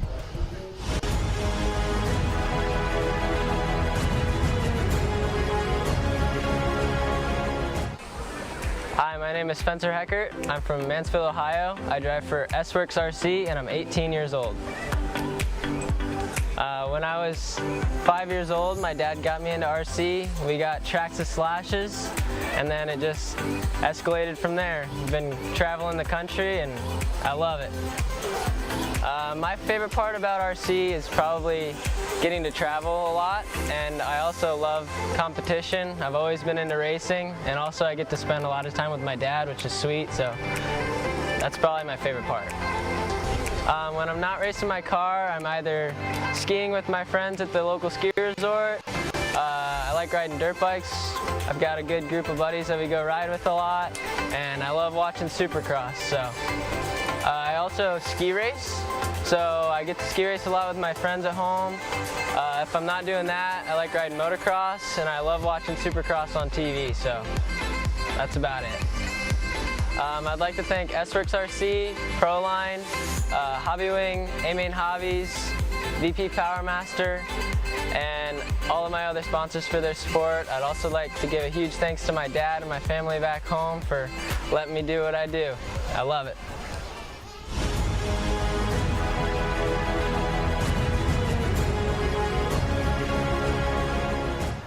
Hi, my name is Spencer Rivkin. I'm 22 years old and I'm from Surprise, Arizona. When I was 10 years old, I got my first RC car for my 10th birthday. Ever since, it escalated and made into a kind of a career, and ever since, it's been fun.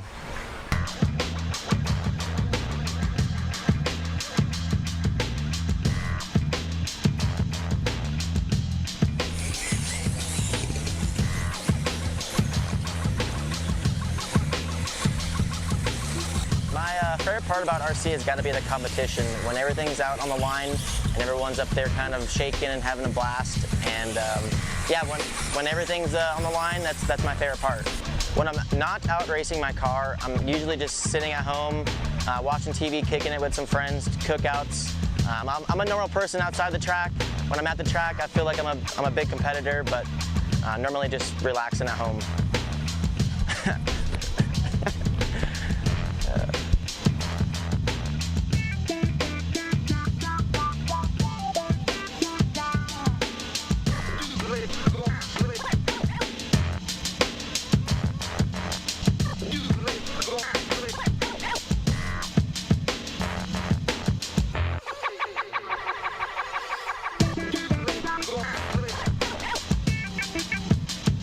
Of course, I'd like to thank my friends and family and my sponsors, Team Associated, Hobbywing, J Concepts, MX, ProTech, Salvox, Factory Team, A Main Hobbies, and Futaba. Without those guys, I really wouldn't be able to do what I love to do.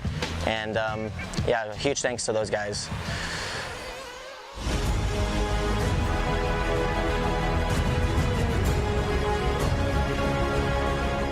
Hey guys, how's it going? It's Tanner Denney here. I'm 25 years old and I'm from Tempe, Arizona. Alright, so the way I got into RC was I was playing a lot of golf at a high level when I was younger. My dad went to the local hobby shop. It was actually Hobby Action at the time, it still is. He bought me a Sportworks Raven BX, played around in the dirt out front, wherever it was, and then I went to the Cactus Classic at SRS in 2008, met Ryan Mayfield, and that's history from there. Alright, so my favorite thing about racing, there's numerous things. Legend. Obviously, spending time with my dad, you know, we got to travel a lot of places with each other. He got to go with me to Australia a few years back for the ASCO Worlds. You know, obviously you can't ever get that time back. All the friendships I've made throughout the years, you know, I've made some really close friends doing this. Probably friends I would have never met beforehand. And then obviously I love to race, I love to compete, battle with all my friends. There's so many things that make this the great hobby that it really is. So I would say those are my top things that I cherish the most. Just getting the truck ready for our qualifying, just did some shocks, lightened it up for the freezing temps this morning. Crazy winds makes it really hard. So just get everything tidied up. Got the new Proline tires gluing in the sun over there, get the shocks on the truck.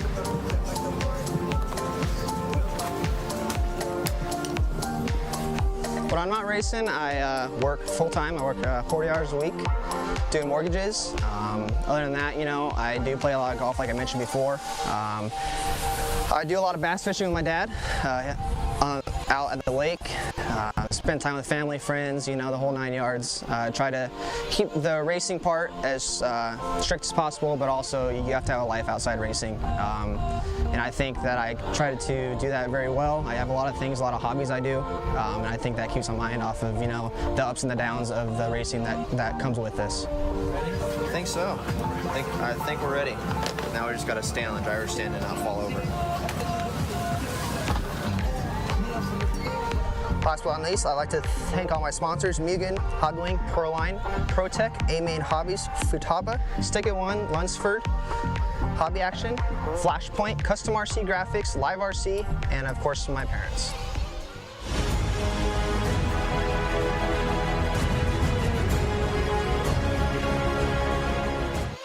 Hi, my name is Tessman. I'm 28 years old and I'm from Cypress County, Alberta, Canada. I got into RC cars back when I was 9 or 10. My grandma bought me a car, and then we kind of got more cars and started a club in our local town, and it just kind of snowballed from there. We went to a bunch of races, eventually made our way down south, and just kept going to races and eventually got sponsored, and then I guess we're here today.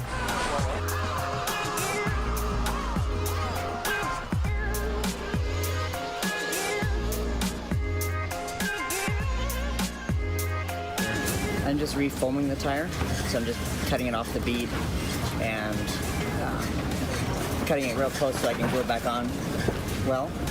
I'll put a different foam in and then glue it back together. So my favorite part of RC is probably the time I get to spend with my family. I get to always go to the races with my dad, most of the time with my mom, and then kind of just giving back to the community, like being able to help people out and kind of give people the same experience I got when I was coming up with going to the pros and seeing what they did and how they treated me, just being able to do that and kind of give back to the community. So when I'm not at races, I kind of just practice at home as much as I can, usually 2 or 3 times a week. And then other than that, my dad and I built a pre-runner truck, so we kind of work on that and just whatever else needs to be done around the house. And but yeah, try to get as much track time in as I can in between races.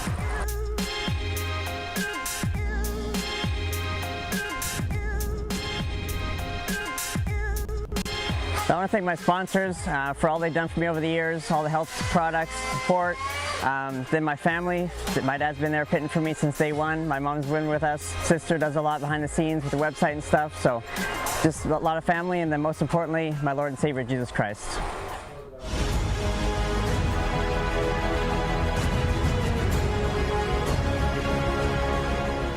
Hi, my name is Tyler Jones. I'm 20 years old and I'm from Rochester, Indiana.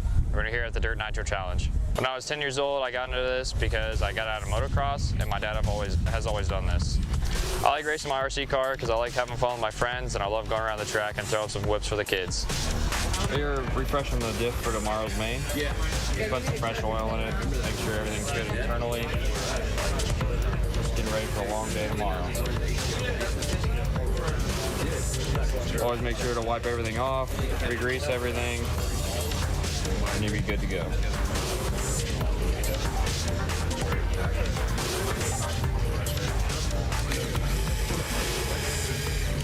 When I'm not racing my car, I like to ride my dirt bike or play Xbox with my friends.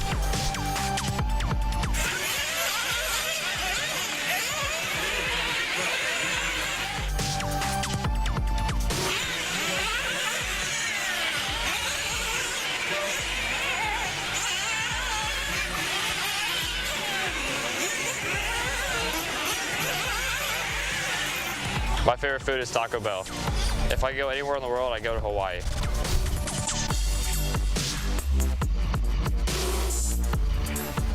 I'd like to thank Techno RC, Ultimate Racing, J Concepts, Expert, Trinity, Hobby Wing, Beach RC, Assault RC, Bones Brew, VRP, Paint by Smiley, Boom RC, RC Fun Park, and Performance Racing Options. Thanks to my mom and dad for all the support over the years. I can't ever repay them enough, and thank you to all my friends at home for all the support.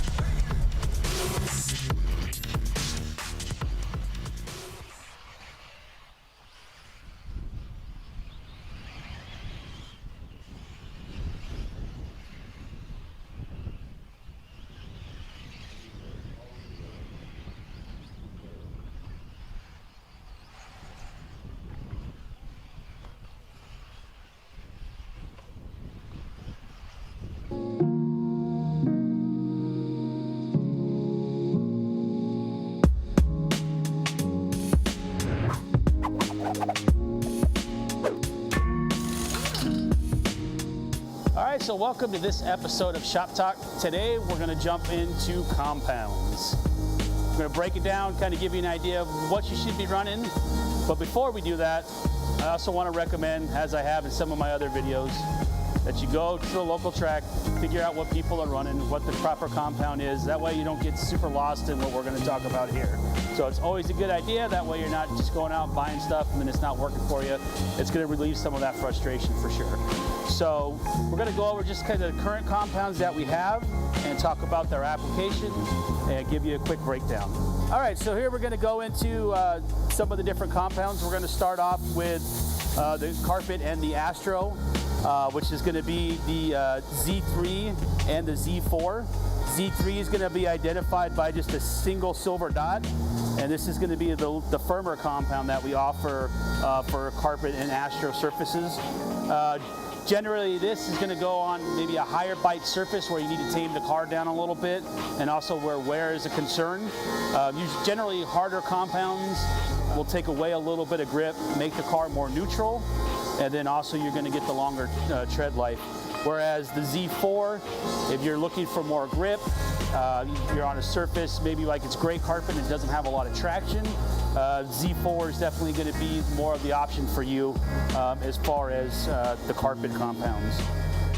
One of our most wide used compounds is M3. M3 is going to be identified by a single green dot. And M3 works on a variety of surfaces, obviously wet track, loamy track, basically most of the tracks here in Southern California and across the Midwest and the East Coast.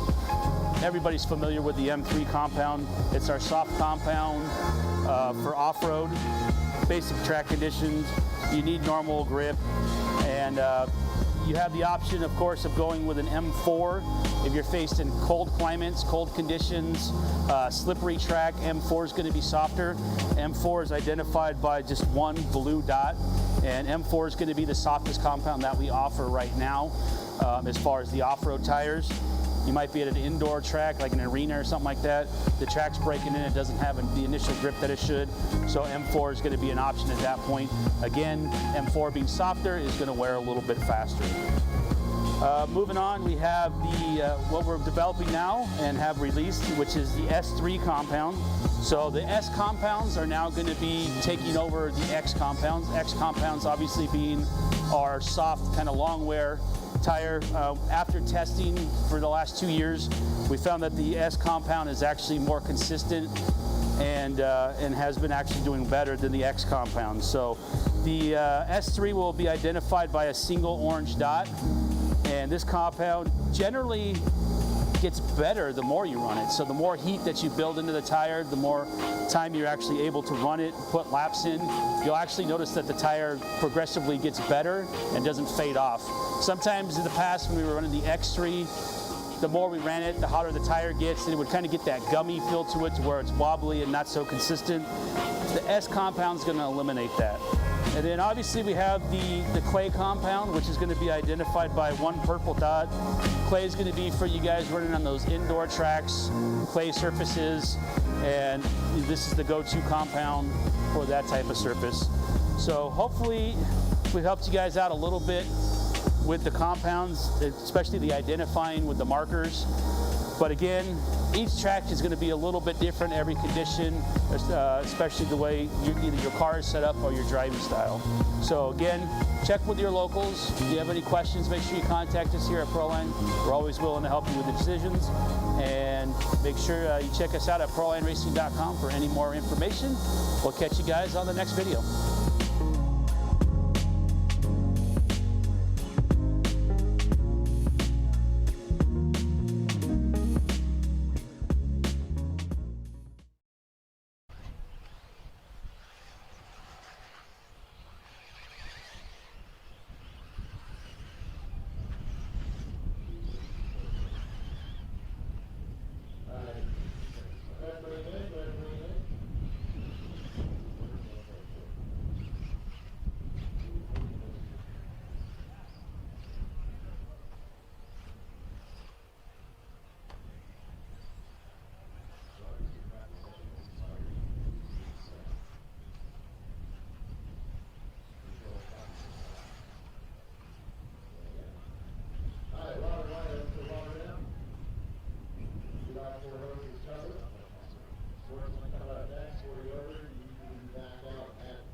Yeah, so So we bought this truck when I was 14 years old. We bought it for $400. It was supposed to be Nick's actually daily driver to high school, and it kind of just like evolved into this race car because we saw the 1450 class out here in Foster City, and it was just a full truck, no motor, no tranny, and the plan was to build it into my first car for high school. And then it really snowballed into this monstrosity that we race now. Yeah, we've had really great success actually with this truck. You know, when Proline came to us and wanted to do an RC car body, it was like a dream come true. When we were kids with RC cars, we were always like, oh man, I'm gonna paint this body to look just like how I want my off-road truck to look. And then even when we had off-road trucks, we would still buy bodies and paint them to match our off-road trucks. Now we can just buy one that matches our off-road truck 100%. Not just the UDR body, but also like the slash body and the short course body. Like, pretty dang wild, it's like what? Now that we have this and now we have an RC car body, it's definitely a dream come true for us. Maybe this inspires more kids and the youth to get into off-road racing because, you know, it shows them the hands-on and kind of gives them the general mechanics of how a vehicle works. They're just kids playing with really big toys, that's all it is.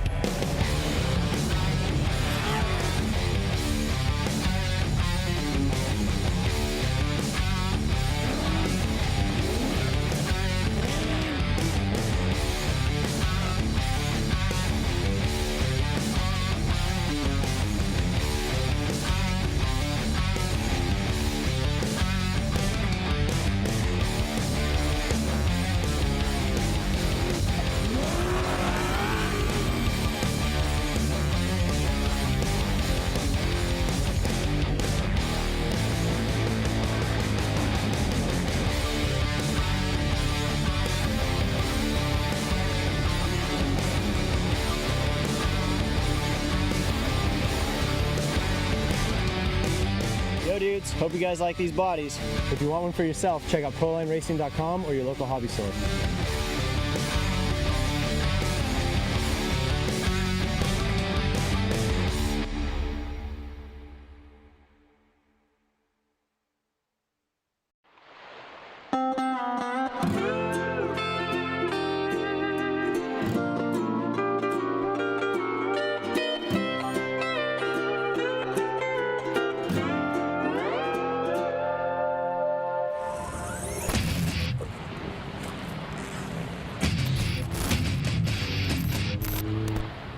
What?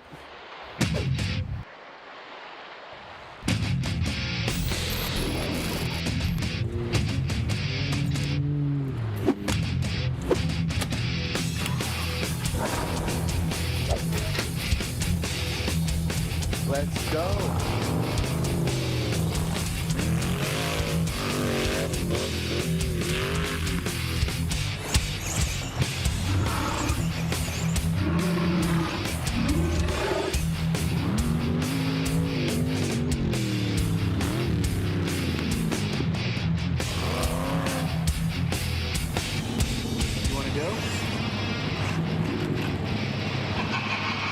Let's go.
15 years, Daniel Adams has been involved with Proline racing. His presence became the norm at every single major event. But as with all things, change is inevitable. Fugitive light? No? No way, Jose. All right, I gotta go talk to Dakota. Yeah, go talk to somebody. After 13 years, my wife and kids want to see me more, you know, and that's not possible if I'm gone every weekend. But Proline's been a great company to me, and you know, I'll do whatever I have to do to make sure that they're happy at the end of it. You know what I mean? So I'm definitely not gonna. I'm not one to abandon ship or leave anybody high and dry. So that's never gonna happen, you know. So, but we'll see what the future holds. You know, I don't know yet. So. While this past year has seen many changes at Proline Racing, one thing remains the same. Their products are manufactured at their Southern California headquarters. Perfect.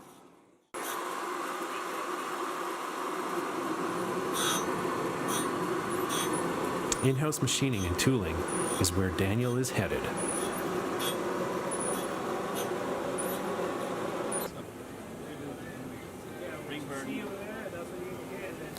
Let's find out what some of his fondest memories are with the racing team over the years. Oh, man, that's a tough one. There's been a lot of them.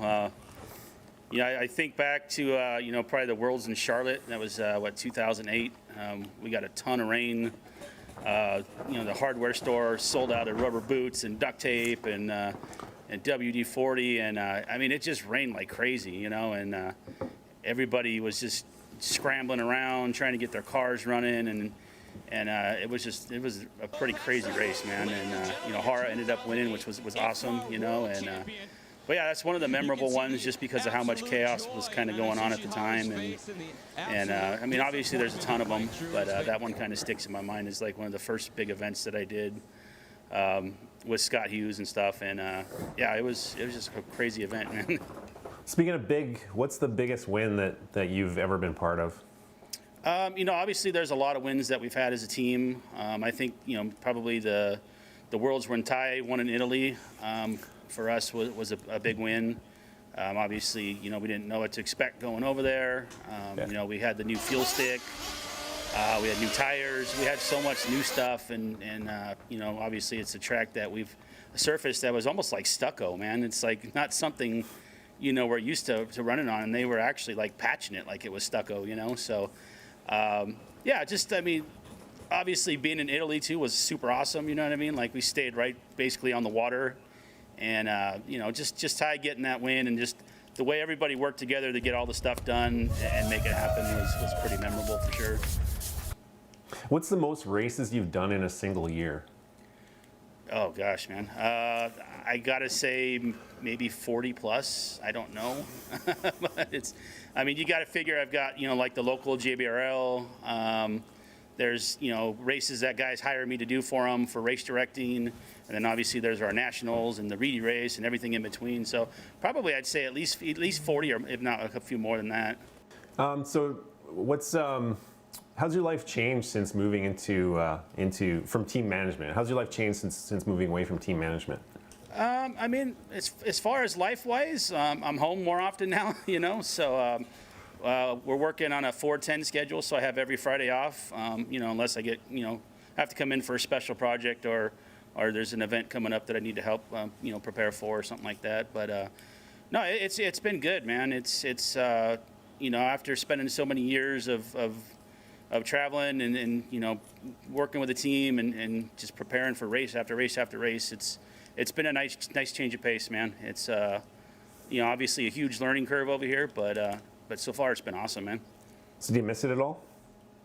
Yeah, I mean, obviously, you know, with COVID hitting, you know, almost all of our events got canceled last year, you know, so it kind of made the transition a little easier just because there wasn't any racing going on for the most part, and we weren't really traveling, you know, and I'm gonna miss it, you know what I mean? Obviously hanging out with a lot of the guys, especially like you and you know, and just, you know, making memories, you know what I mean? But, you know, I'm blessed that I was able to do it for as long as I was able to do it, and I was able to travel to so many cool places and see so many things that a lot of people might never get the chance to see. So I don't take any of it for granted, for sure. How crazy was that travel? It just depends, man. Like some of it gets crazy. You know what I mean? Like when we went to Argentina a few times, like, I mean, traveling there is sketchy at best, just trying to get through customs, you know. And there was a point when we went to the warm-up race that, you know, all of us were stuck in customs for like 8 hours before they would release us just to leave the airport. You know what I mean? So you just never know what you're going to get, especially going overseas, you know. And you know, obviously you get those sketchy flights, you know what I mean, and bad weather and you know, delays and you just dig through all of it, you know what I mean. And then you know, don't ever take a taxi cab in Argentina. They're sketchy too. So noted. So what's the future of the race team now that you're moving out of it? Yeah, so the future is, you know, I'm still staying on as kind of like a consultant. You know what I mean. I'm still going to be working with the team here. Obviously, a lot of these guys I've had to deal with, you know, for like the last 15 years, 16 years, you know, so they still value all my input, you know what I mean. And you know, Thomas Tran is kind of now taken over as the head team manager, and he's going to kind of be able to work with those guys. And then obviously, you know, we've got a bunch of regional reps now that are going to help as well. So they'll kind of be able to kind of monitor everybody's activity more and kind of help them in those regions. And, you know, overall, it should be good. You know, obviously everybody here is still very involved, you know, with Tim and Matt and Jessica and everybody. And, you know, like I said, they still value my input and, you know, and anything they need me to do, you know, I'm gonna help out. So what's your new role then with Proline?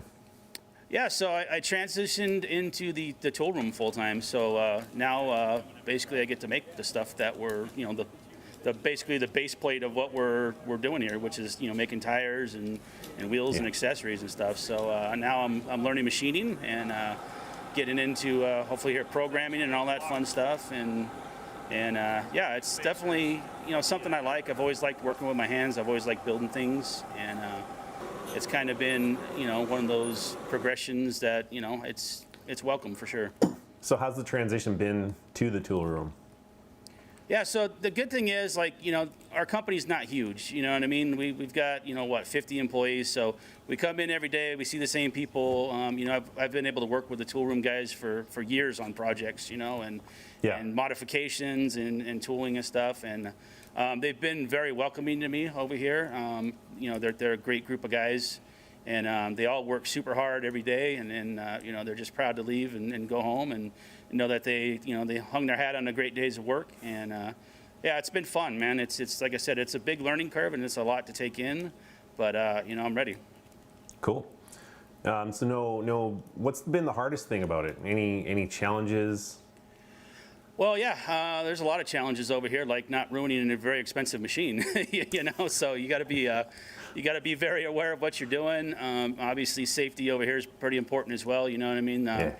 I think we've all seen horror stories and seen stuff that happens in machine shops and in shop class. In shop class, yeah, you know what I mean. So like we've all experienced it in some way, shape, or form, and. So yeah, the biggest challenge is, you know, obviously not, you know, you're trying not to mess anything up, you know what I mean? Trying to go home safe every day, but, you know, it's a lot to take in too, you know, there's a lot to learn, you know, with the programming and the numbers but it's going to be good, you know what I mean? It's just, it's a learning curve, you know what I mean? And, you know, at 41 years old, I never thought I'd take another whole learning curve, but, you know, it's going to happen, so. And reboots happen all over the place. Exactly. So what cool products has Proline got coming out? Oh, we're working on a bunch of tires. You know, there's a bunch of wheels in the process. There's some drag racing stuff. There's black some wheels? stuff for maybe. Well, we already have black wheels. We already made black wheels for you. You pushed so hard, we just had to do it. So we've already got that. But yeah, there's some cool stuff in the pipeline for 8 scale, something that's never been done before. So that's going to be awesome once we get that finalized, and it's coming very quickly. We've been working hard on that, and you know, just the everyday grind, man. We're always trying to make new stuff and keep the product fresh for sure. Yeah. So will we see Daniel Adams at the racetrack? Yeah, I mean, absolutely. You know, I'm still going to race when I can. You know, we just finished off the holiday brawl at OCRC back in December. I'm going to race Nitro Challenge this year with E-Buggy. So yeah, you know, this year for Nitro Challenge, I'm going as kind of like more of a, you know, a consultant and just to kind of help, you know, train the new crew that's going to kind of be taking over. Yeah. You know, obviously I did Chris Nelson's race for TNR Fuels. in January. So, you know, and SoCal Nitro Raceways hired me to do all their events this year. You know, obviously 702, I do their King of Carpet. So I'm definitely going to be around, you know what I mean? And I want to do Holiday Brawl again. Me and my son race that. And that's a great event. And, you know, Surf City's my baby, so I want to go back to Surf City. So yeah, and then hopefully Silver State. You know, I'm trying to make a bid to get over there to Silver State again. So I'll be floating around. It just won't be my full-time gig anymore. And I'll be there to help and kind of offer some advice and all that stuff. So awesome. Well, thanks for your time, Daniel. I hope you have a great day. Man. Yeah, thanks for everything, and we'll see you guys soon. Hey Daniel and Dustin here. Just want to thank you for everything over the last few years working together.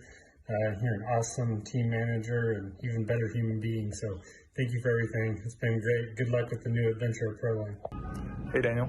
Just wanted to take a minute and say thank you for all the support over the years.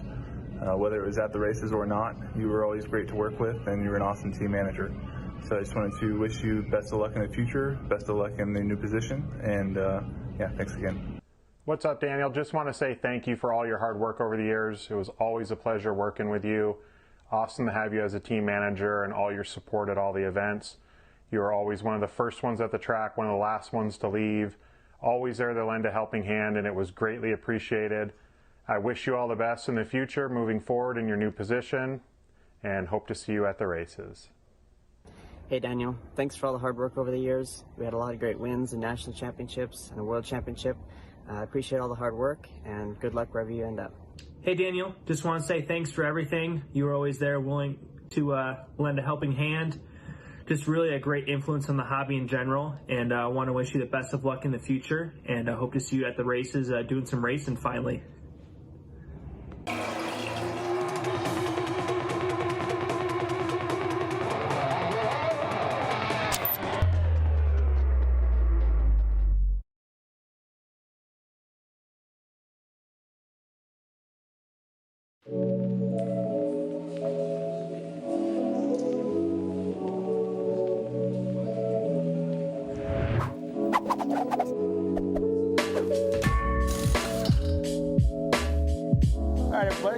Daniel from Proline, and welcome to this episode of Shop Talk. We're going to do this series. It's going to be about race tires, primarily about 8-scale tires. We're going to show you the difference in the tread patterns and also show you some of the new tires that we have coming out on market. Later on in another video, we will discuss the actual compounds itself. So today we're just going to focus on the treads themselves. Most of you guys are probably familiar with our Whole Shot, which is pretty much our most popular tire that we offer right now, especially for qualifying. This is kind of our go-to tire. Every race we go to, we see our guys running them. The tread pattern on it, small pin, but they do have a little bit of space, allowing the pin to flex and generate grip. We use these on tracks all across the world, honestly. Everybody runs it everywhere. So from there, we kind of progress into more dense tread patterns, or tread patterns with alternating lugs, like the buckshot. The good thing about the buckshot is it has 2 edges on it, so you can actually change the direction of the tire by the way you mount it and the way the tire is going to react. So you have a side that has a radius side, then it has a side that has a pin side. So by changing the direction of the tire, you can actually change the characteristics of how it's going to handle, either being more aggressive or less aggressive by running that outside rib. Another thing we have is in our arsenal here, we have the long wear tires too, which would be something like the Fugitive. The Fugitive is the most winning tire on the market right now. It's won so many races for us, world championships, nationals. When we have to go in those long mains and we know we need to have tread left, this is our go-to tire. Like I said, great results from this tire. Here we have the Slide Lock, which is a newer tread pattern for us. It's a very dense pattern. The lugs are really tight together, but again, this is going to be another tire that's going to have long wear on it, but also the characteristics on it, it's not overly aggressive, it's just going to be a tire that's easy to drive. Obviously, the Blockade has been around for a very long time. This is a really easy tire to drive, especially if you have a track that's got some loam on it. Overall, the tread pattern itself, it's not very aggressive, so if you're having issues with your car being super grabby on the track, if you throw a set of these on there, usually it tames the car down, makes it a little bit easier to drive. Again, with all tires, I recommend, you go to your local track, talk to the guys, see what they're running as far as compounds. Like I said, there's a lot of different options. Some guys might not like the whole shot on a day because it's too aggressive and they want to change to a buckshot. Or some guys feel more comfortable on a fugitive. So it's really going to come down to your driving style, the way your car is set up, if it's set up aggressive or if it's set up for you, it's easy to drive. And like I said, not every tread pattern is going to be the best for everybody. That's the beauty of having all these options, that you can fine tune with the tires, find the tire that works best for you in the situation that you're in and the track conditions that you're faced with. So yeah, that's kind of the 8-scale line. And for any other information on Proline Racing 8-scale tires, you can go to ProlineRacing.com. We'll see you guys soon.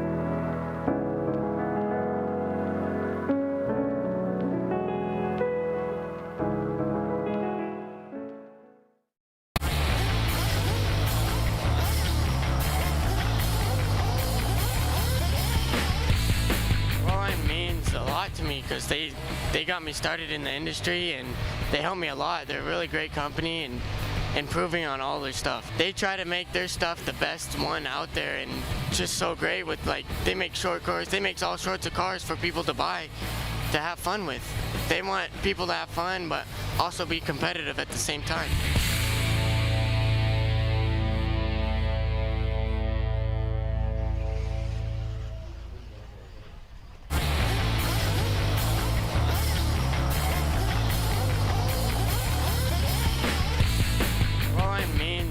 To me because they got me started in the industry and they helped me a lot. They're a really great company and improving on all their stuff. They try to make their stuff the best one out there and just so great with, like, they make short cars, they make all sorts of cars for people to buy, to have fun with.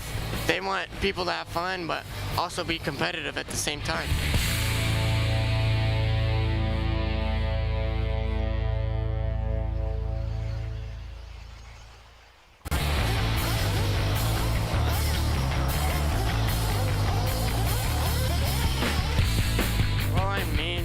To me because they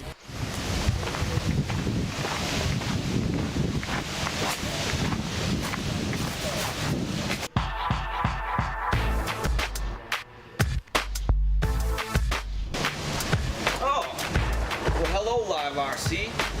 I'm Charlie Swank and I see you're here to check out my crib. Why don't you come on up my stairs and we'll show you around a little bit.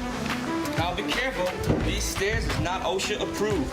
You want to watch your step, things a little slippery. I got my security system area here. This chain, it ain't got no lock because nobody messes with Charlie Swanker. You step right in, sir.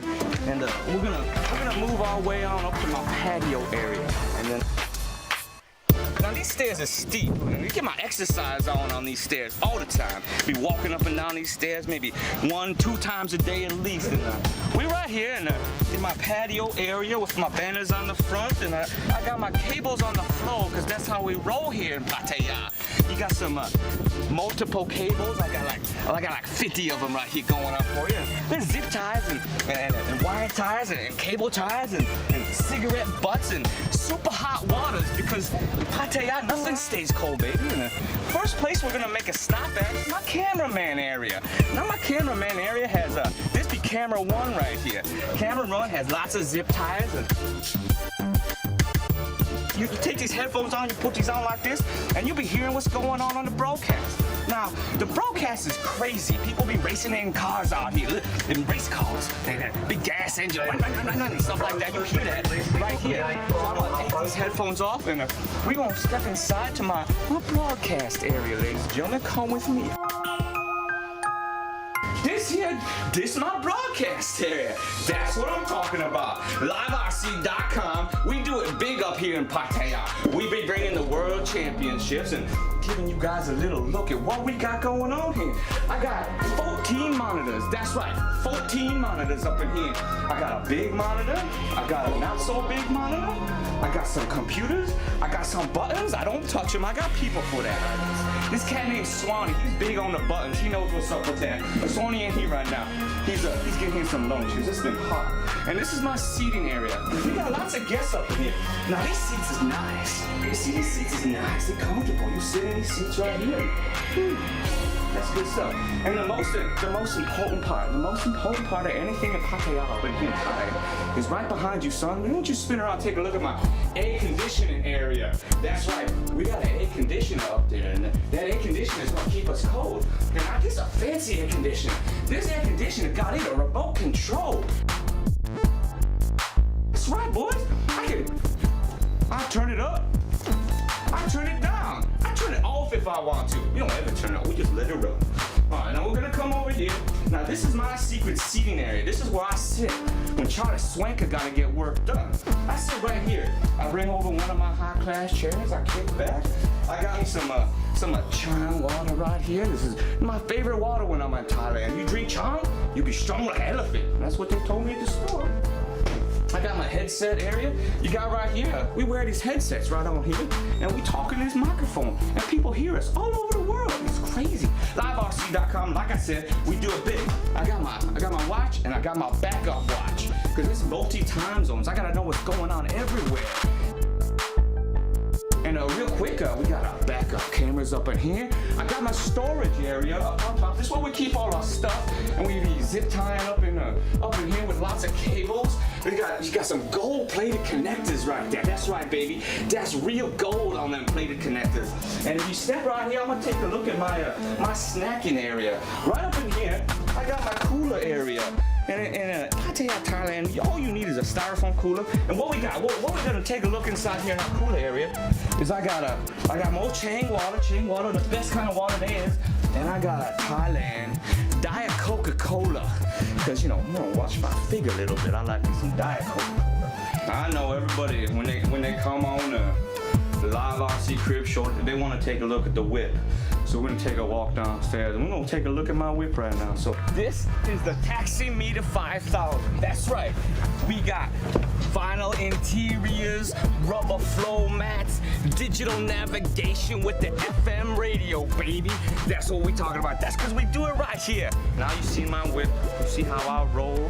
I got me my own driver. I got me some vinyl seats. I got my FM radio. I'm gonna go back inside and I'm gonna join me some AC. It's not enough room in there for y'all, so y'all gonna stay down here. LiveRC.com, Charlie Swanker, going back up in the booth. And see this sign right here? This main's about to start. And there ain't no exceptions. You can't come.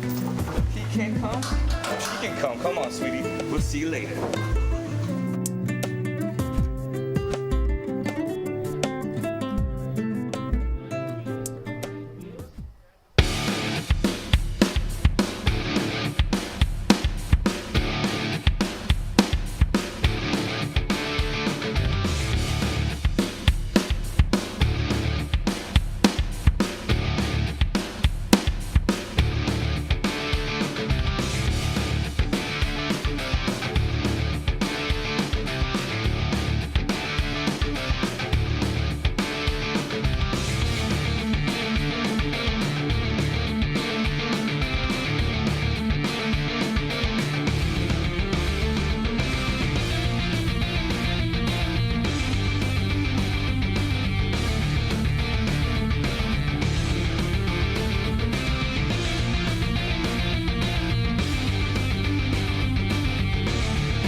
And we're back. Hello, everybody. Welcome here. Continuing coverage here on LiveRC.com of the 2021 Dirt Nitro Challenge presented by A Main Hobbies and Proline.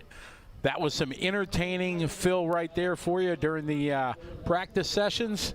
Some great information, some cool videos, some drivers' introductions, and you got to see a legendary clip of the one and only Charlie Swanker.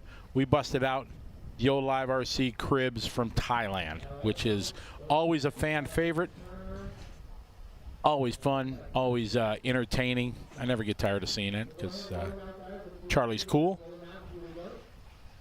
So we getting ready here. They've watered the track. All divisions got their 7-minute practice sessions, and we are getting ready to hit this again. To everybody watching online, if you're on Facebook, please reload your Facebook stream because we're starting that. And to anybody on YouTube, close here down, there's a new link on the Live RC that you can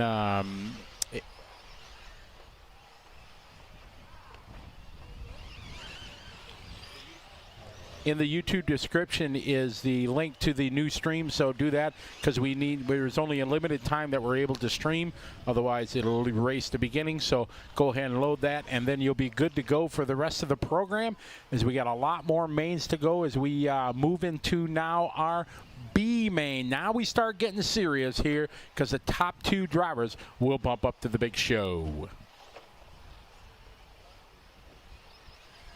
Hope everybody had a chance to get some lunch, dinner, or take a nap, whatever. As we get getting ready to roll here